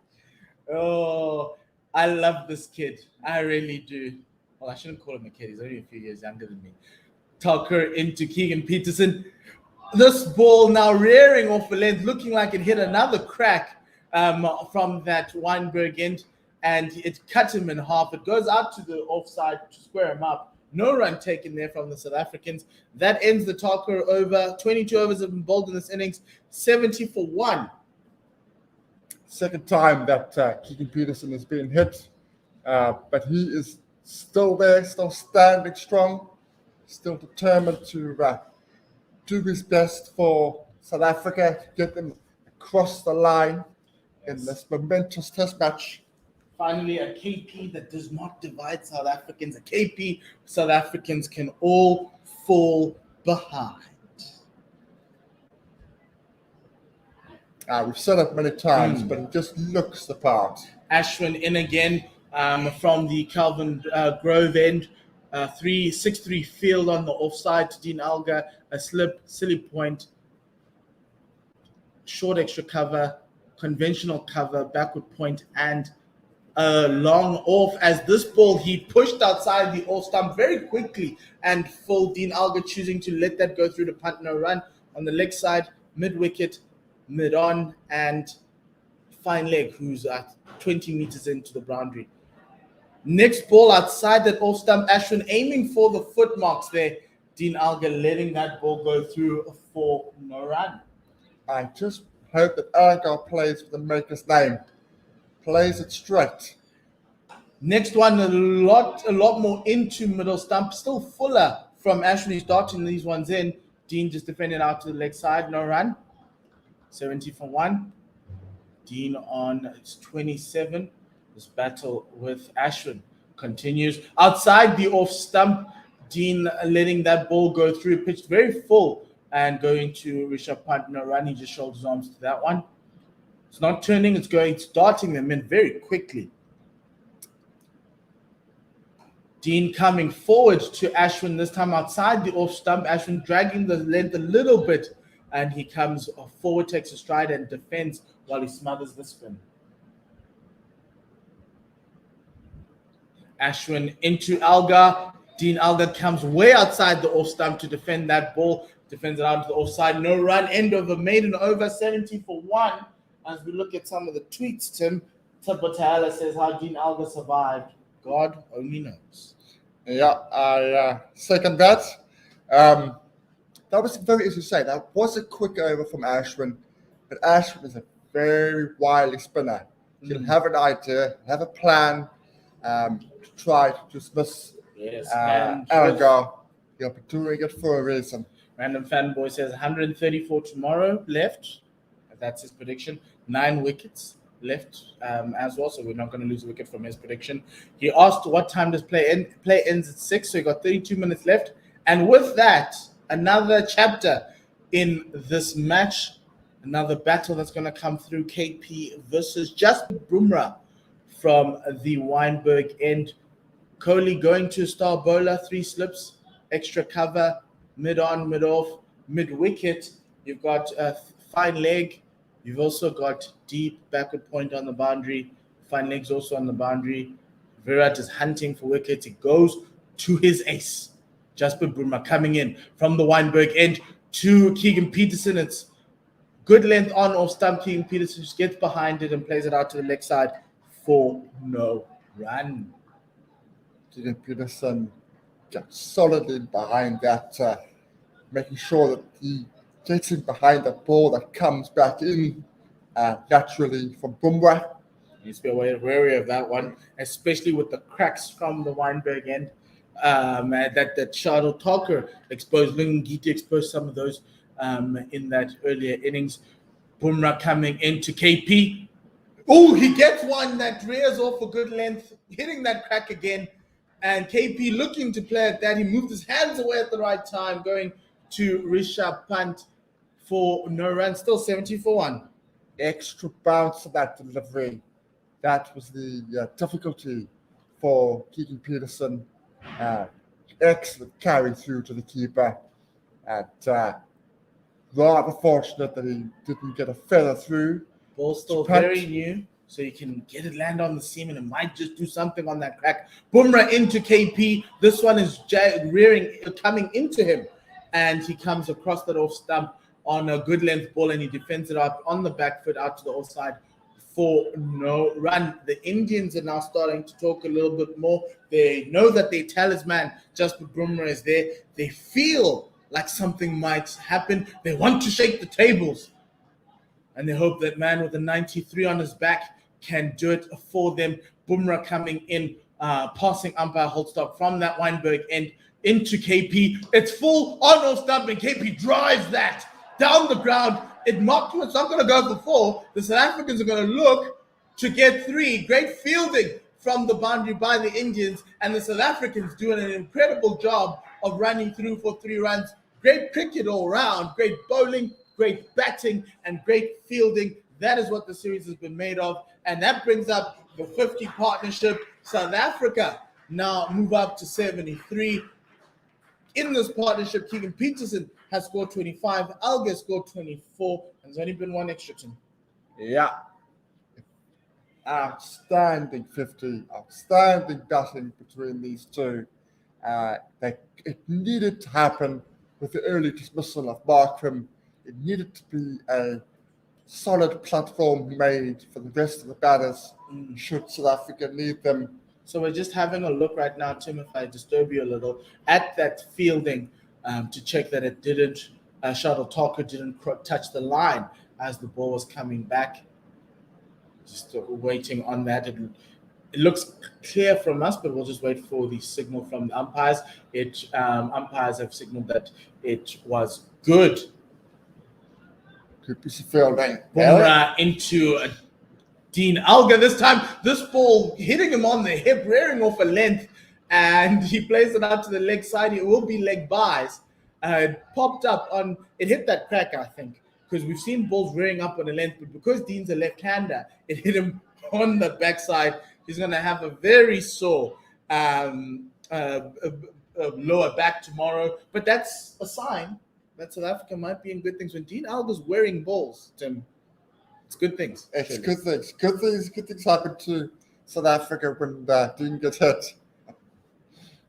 Bumrah into KP, 2 slips and a gully. And he gives him one that's on outside off stump, slightly shorter, and KP pulls that in front to put up, punches that in front of square to that extra cover boundary.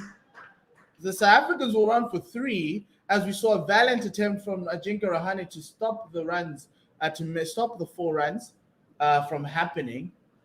71 for 4 so far, the score. They're just showing us again the fielding. Yes, so Ajinkya Rahane looking to save that. He missed it entirely. It will be 4 runs to Keegan Peterson. Another boundary to South Africa. Just too many loose balls as the score goes up to 78. Too many loose balls from India, similar to at the Wanderers, when it felt like they couldn't get the discipline they've had in the first innings in both matches. I think the heads have dropped from that LBW decision that went against them. The moment that happened, you felt there was a change, and it's visible in the way that India have bowled. It's been a 4-ball the last couple of overs, and South Africa have taken full advantage. Ashwin from Calvin Grove with the slip and a silly point. It's a full outside the off stump and driven by Dean Elgar to the point boundary. They're going to come through for 2 as Kel Rahul hauls that ball in. Score goes up to 80. The numbers, the target to win is getting close to Random Fanboys' total of 130. They currently need 132 to win. Both batters are on 29. It's really quality batting, good rotational strike for both Ashwin batters. into Dean Elgar. This one's a lot fuller and straighter on off stump. Dean just defending that with soft hands out to the offside, no run. 6-3 field onto the offside. You still have that catching extra cover. You also got a conventional cover in there. This one's a little bit of a short ball. Dean had to play that on the back foot. It bounced on its way to the slip field as it came off Dean Elgar's bat for no run. Much more flight this over from Ashwin. Ashwin that started that one and down the leg side. Quick single taken by the South Africans. Keegan Peterson wins the race as they come through for another single. 81 for 1. Elgar on 30. Peterson on 29. The partnership is worth 58. Good quick call. That's what made that single. It was a very quick call. There was no hesitation, and they went through straight away. Ashwin over the wicket now to the right-handed KP. He's got a slip. Man at backward point more. Third man or gully. You've got mid-off, mid-wicket catching. You've also got a leg slip now. KP coming down the wicket to this full ball from Ashwin, and he meets it at the bounce and he sends it back to the bowler. He's got a leg slip, a short leg. You've got mid-wicket catching in Priyam Panchal. You've also got another deeper mid-wicket in there as well. KP coming down the wicket. He's playing this ball down onto the offside. The line was slightly outside that off stump. Easy 2 runs for the South Africans, as there are only two fielders in that outfield on the offside. End of that over, 83 for 1. Peterson 31, Elgar 30. Now the target is under 130 random fanboy. Unfortunately, it's 129. I'm sure he won't mind.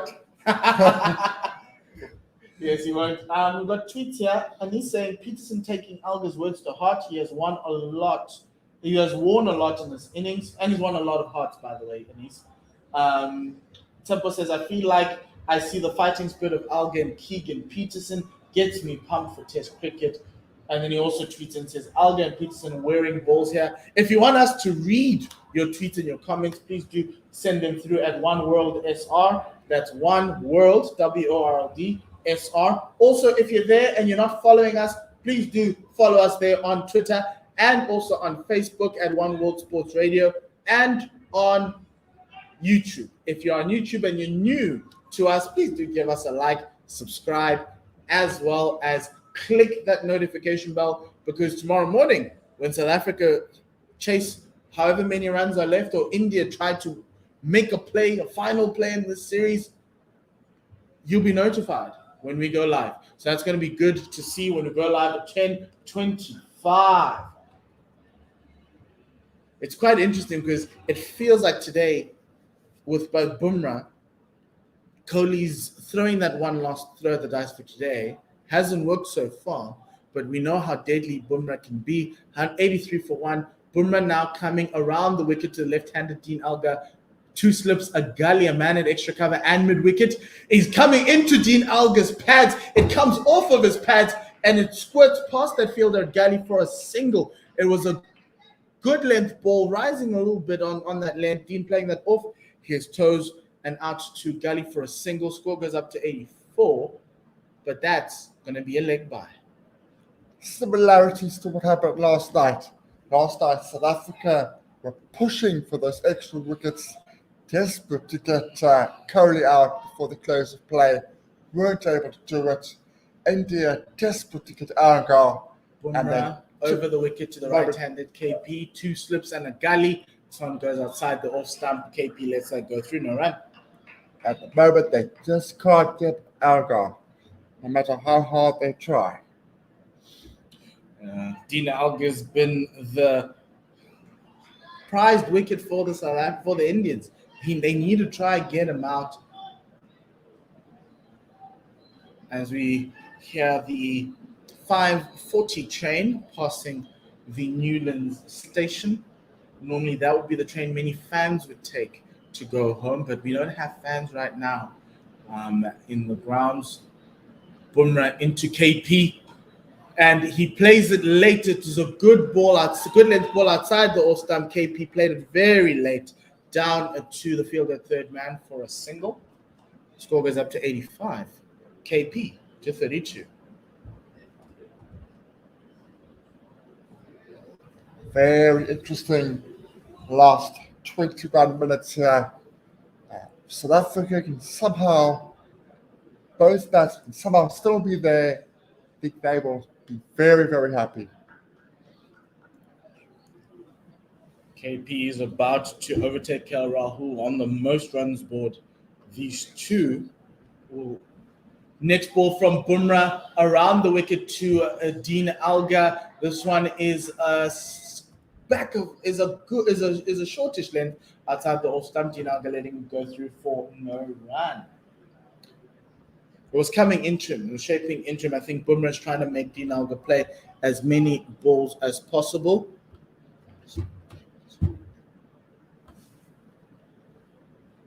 KP is now tied with KL Rahul on 226 runs this series. That makes him second highest run scorer in this series. Next ball in, back of a length. Dean Elgar defends that on the back foot back to Jasper Bumrah. Bumrah's coming in with the angle around the wicket. looking to attack the stumps, looking to try and get Dean to play a lot straighter, or maybe even with an angled bat down the leg side to maybe get the edge. Dean has had a tendency to do that, so you can see India is now starting to think maybe try use a plan B this time, because Dean's not working with the angle, not trying to play anything coming with the angle. And now Bumrah coming in around the wicket. That one's too short to bother Dean Elgar. He lets that go through over off stump for no run. 85 for 1 at the end of that over. It is South Africa need 127 to win, with Peterson on 32, Dean Elgar on 30. As they are showing us that LBW decision against Elgar that went his way on the big screen, which suggests it's been spoken about rather a lot of the Supersport studios. Mm-hmm. That's always going to be spoken about. Kutrano says, well done, DRS. Well done at Winch_SA. Armchair Cricket Podcast says, we'll go through his tweet after this. Ashwin, to KP, right arm over the wicket, one slip, short leg. You've got silly mid-on, mid-wicket, long on, as well as fine leg on the boundary. As this ball is given a little bit of flight, KP plays it on the back foot, just in front of that off stump. He just defends that with a straight bat. Offside, he's got a slip, man at a gully, as well as extra cover. As Keegan Peterson pulls out the reverse sweep to a ball that's full on off stump, and it's driven, it swept down behind that fielder, past that fielder at gully to the boundary for 4. That is a shot of a confident man who is in a good frame of mind, who knows what he wants to do. A very, very clever piece of batting. And with that boundary, he now moves into second place in the leading run scorers for the series, just behind Elgar. 5 runs behind Dean Elgar. He gets a short ball from Ravi Ashwin. He waited for that, and Keegan Peterson cut that to the point boundary for another 4. Now he's 1 run behind Dean Elgar in the run scoring charts. It's now neck and neck as to who wants to be the number 1 run scorer in this test series. South Africa's score now is on 93. KP is on 40. Dean Elgar on 30. And the score to win, 190. Now, Ashwin coming around the wicket to the right-handed KP. That man at Gully's now gone back to the boundary. Another short ball from Ravi Ashwin. KP playing it very late and cutting it to point. There is no fielder. The fielder from extra cover has to go around to get the ball. 2 runs have been taken. 95 for 1. KP moves to 42. KP enjoying Ravi Ashwin. You wouldn't swear KP is batting against one of the best spin bowlers in the world. He is now the leading run scorer for this series, just overtaking Elgar.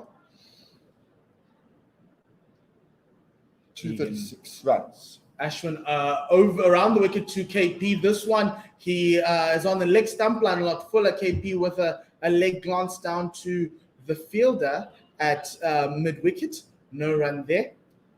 Ashwin in for the last ball of this over. That one's a much better ball, pitching on middle and straightening. KP coming forward with the forward defense, defending it back down the wicket for no run. End of that over, 95 for 1, I beg your pardon. KP's on 42, Elgar on 30. This partnership is worth 72. The runs to win, 117. Tim, we've got some tweets here. Armchair Cricket Podcast says South Africa scoring at 3.5 runs to the over. SA skipper Elgar is entrenched, and Peterson is racking up the runs with the start that is even better than the Wanderers. SA are on track for a tub-thumping series victory. Strong words indeed. And Fearless Cape Fox says late afternoon on day 3 at Newlands in the third and deciding SAV India #Betway test. An enthralling day, so privileged to be here. Thanks to One World Sports Radio and official CSA broadcasting on 1WSR.com. Bumrah around the wicket to Dean Elgar from the Weinberg end. 2 slips and a gully. It's a good length ball rising above off stump. Dean Elgar letting it go through to Rishabh Pant, who has to take a few steps to his right to collect it. because the angle that Bumrah's coming at, he just needs one, Bumrah, to just hold its line with that elbow extension that creates that jagged angle that jags into the right-hander and moves away from the left-hander. Josh Cullinan saying, where do we get more KPs? Well, seemingly in Paul, because that's where he comes from. Bumrah into Dean Elgar. This ball is outside the off stump. Dean's just leaving that on length there. That was more of a 6-stump line. He just did come through, letting that go through to the keeper for no run. Yep, solid batting. Just seeing out the situation, letting the ball go through to the keeper. Dean Elgar knows the importance of him still being at the crease at the end of the day. He won't be taking any risks. Bumrah around the wicket to Dean Elgar. 14 minutes to go. Makes him play this one. It's a lot fuller than the previous balls on that off-stump line. Dean defending that out to the offside, no run. Otto says, is Kohli shouting at the stump mic the same as shouting at the on-field umpire? That must be dissent. Not so? Well, we'll find out at the end of the day if there's going to be a little bit of a meeting with a certain captain of a team in the match referee's office later on today, if that is considered dissent. If he does say some unfruitful words or unsavory words, he will get fined. Bumrah into Dean Elgar. This one's way wide, 7th-stump line, and all Dean Elgar does is he kicks his feet out as the ball goes to Rishabh Pant for no run.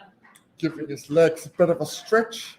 Yes. I'm sure he's feeling the pressure. He might not tell us, but Indian touring party, the players in the dugout, the new dugouts that have become permanent fixtures in these grounds, are clapping the fielders on, clapping the bowlers on, yellow bib, orange bibbed players as Bumrah comes in to Dean Elgar.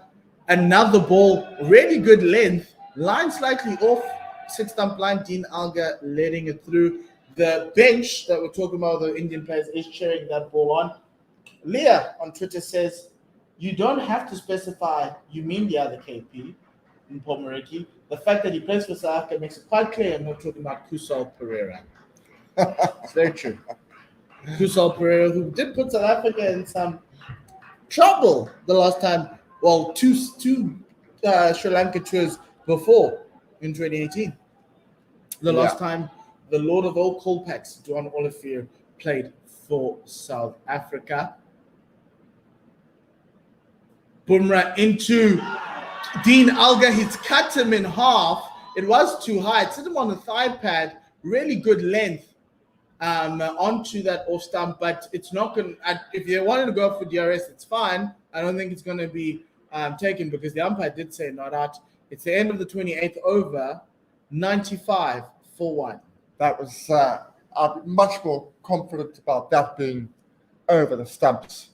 It did surprise Elgar, did come back quite a long way.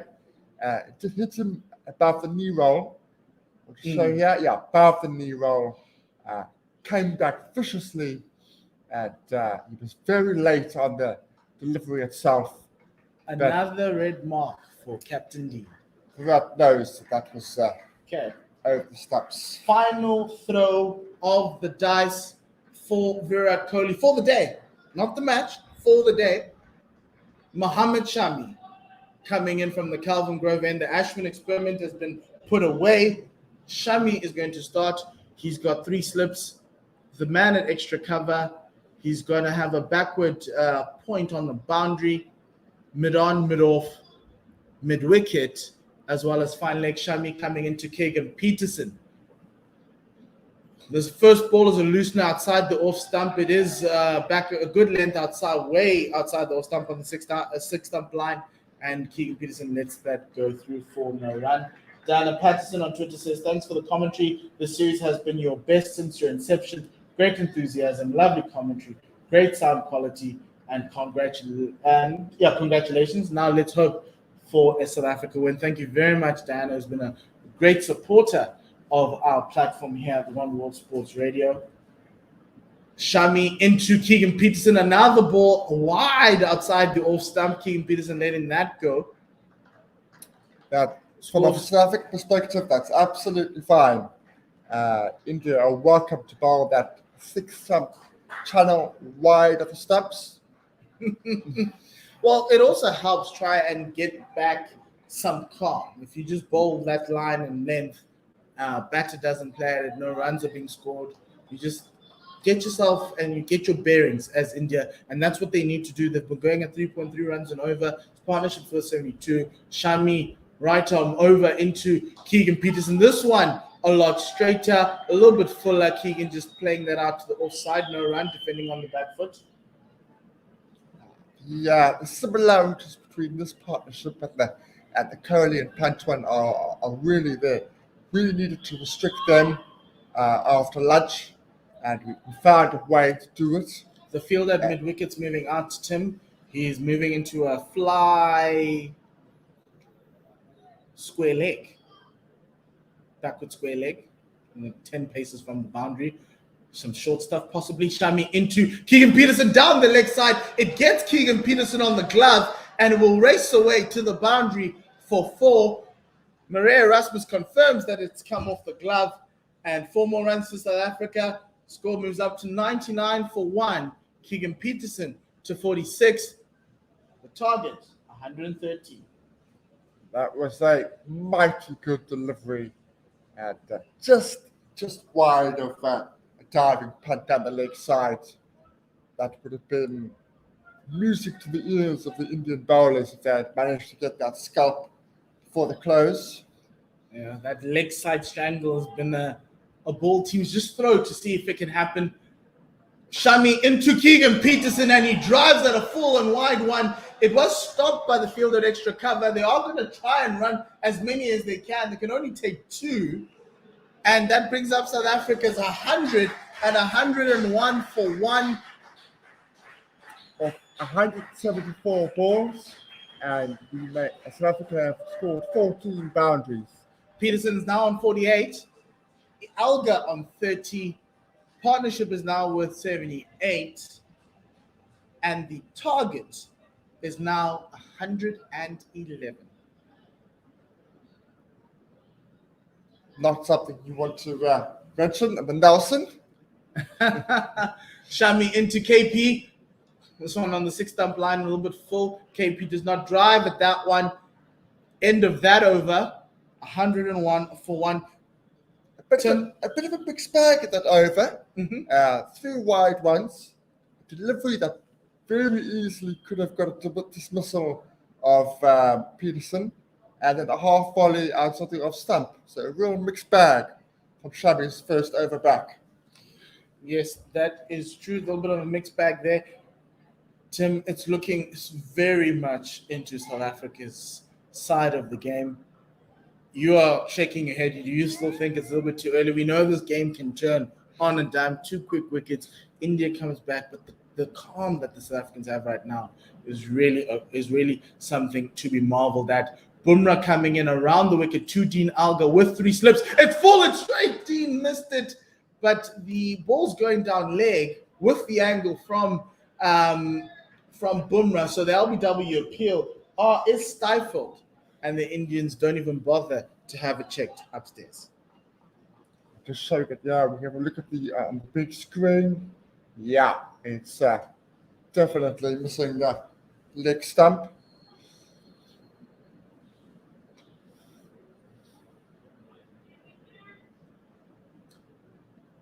Bumrah, right arm around the wicket to Dean Elgar. 3 slips in tow. This one is on off stump, straightening on the angle. And Dean just playing that out to the offside for no run. Just a few minutes left for South Africa to survive, for South Africa to end the day on top. From losing the first test, Tim, to being 111 runs away from winning the series with 9 wickets in hand in so much time. This team needs to be applauded. Bumrah into Dean Elgar. He gets Dean with a ball that rears off a good length. Dean looking to play it down the leg side. It missed it and hit him on the arm. He's not flinching. But no drama there as the ball goes out for no run. But- Still 101 for 1. But he is doing the walk to score a leg and just getting himself ready for the next ball, walking nice and slowly, making sure that he is ready for the next ball. Bumrah into Dean Elgar. Down the leg side. Has he been caught down the leg side by Rishabh Pant? It was full. It was going down the leg side. Dean played at that. And we just see the umpire did say not out. Are the Indians going to review? Yes, they are going to review. So we've got a moment of drama before the day ends as we now have a decision that's gone up to the third umpire. Soft signal on the field is not out. Let's see if it will be helpful. Yeah, this one could go either way. This one down the leg, you can get a tiny feather. That's all it needs from an Indian perspective. This could be the opening Indian need. Down the leg side. The Indians are confident on the first look that Dean did get an edge onto that one. May have been a faint one as he was glancing it down that leg side. Very full. Quite a bad ball there, Tim, from Bumrah. Missing all the stumps. It would have missed the second set of stumps. That's how bad it was. He's playing away from his body. Well away. Ball goes past the bat. There is a heartbeat. And it means, wait, let's just see. The umpire doesn't seem to be very convinced, but there is a heartbeat as the ball passes the bat. Umpire's checking. The third umpire is Aludin Palaka. Umpire Adrian Holstock has to reverse his decision and give Dean Elgar out. India have the breakthrough they need. It could also mean and signal the potential end of the day with 3 minutes left to play. But Tim, a massive wicket for India to close out the game. A lot of drama as Dean Elgar goes for 30 of 96 balls. Caught Rishabh Pant down leg side. Bowled Jasprit Bumrah. Absolutely momentous and huge for the context of the match. Just something to point out. As the dismissal was given by the umpire, Virat Kohli turned around towards us and was shouting at fans something. Obviously, he heard something, and the umpires have now had a word with Virat Kohli to try to clear that up. With that wicket, we're not going to have any more play. We're going to start again tomorrow with Bumrah bowling 2 balls in his 10th over. The end of the day score is 101 for 2. Remember, we started today with India batting, and we end the day with South Africa needing 111 to win. What a great end. Keegan Peterson is left on 48. He's going to come back tomorrow to bat to try and help South Africa get through. Rassie van der Dussen will be the next batter. They'll be joining him tomorrow. Just having a look at the summary. Tim, before we look at the summary, what have you made of today's the day's play? An outstanding day's cricket. It had everything. It topped and changed at large periods of the day. He thought that India were going to go out and score big. He thought they were going to get a lead of 250 plus. There was a good partnership between Kohli and Pant. But once that partnership had been broken, it all changed. South Africa got on top. They changed the complexion. They got themselves ahead. They came out to bat. They played positive cricket. They lost the early wicket to Markram, but they played positive cricket throughout the innings. And they will be the happier of the two at the end of that day, despite the fact that they lost the captain right at the end, which will put a slight damper on. And we'll find out how costly that wicket is tomorrow, as we're going to have a result tomorrow on day 4. So do join us for that. But before we go away, let me just give you a summary of what happened today. India started the day 57 for 2. Pujara and Kohli walked out to the middle. Just like the day before, it took 2 balls for South Africa to make the breakthrough. The breakthrough came with Pujara going out. He was caught Keegan Peterson, a really lovely catch at leg slip, one-handed by Marco off the bowling of Marco Jansen from 9 off 33. It wasn't too long before Ajinkya Rahane was out for the additional just 1 run onto the score. He was out, caught Elgar, bowled Rabada in the slips, then came through a 96-run partnership between Virat Kohli and Rishabh Pant. Virat Kohli was then out for 29 of 143. Uncharacteristic innings, Tim, but it was. I think he, in both innings, has got it slightly wrong. I could see what he was trying to do. He was trying to solidify the Indian batting, but he needed to play, from an Indian perspective, a few more shots. If he had got another 30 runs himself, it would have been 240 chasing. It would have been a lot more difficult. Yes, and it was at a time when India were trying to press on the advantage off the line. Yeah. He got out, edging one to Markram off the bowling of Lungi Ngidi, who was exposing the cracks coming in from that Weinberg end. The next man out was Ravi Ashwin. He tried to stick around for the sake of Rishabh Pant. He was out 7 of 15. Bowled Ngidi, caught Jansen. Next wicket out was Shardul Thakur. He was out for 5. Bowled Ngidi, caught Verena. It was a really lovely spell from Ngidi. He's bowled 4 overs, 3 wickets, 10 runs. Really, really good spell there.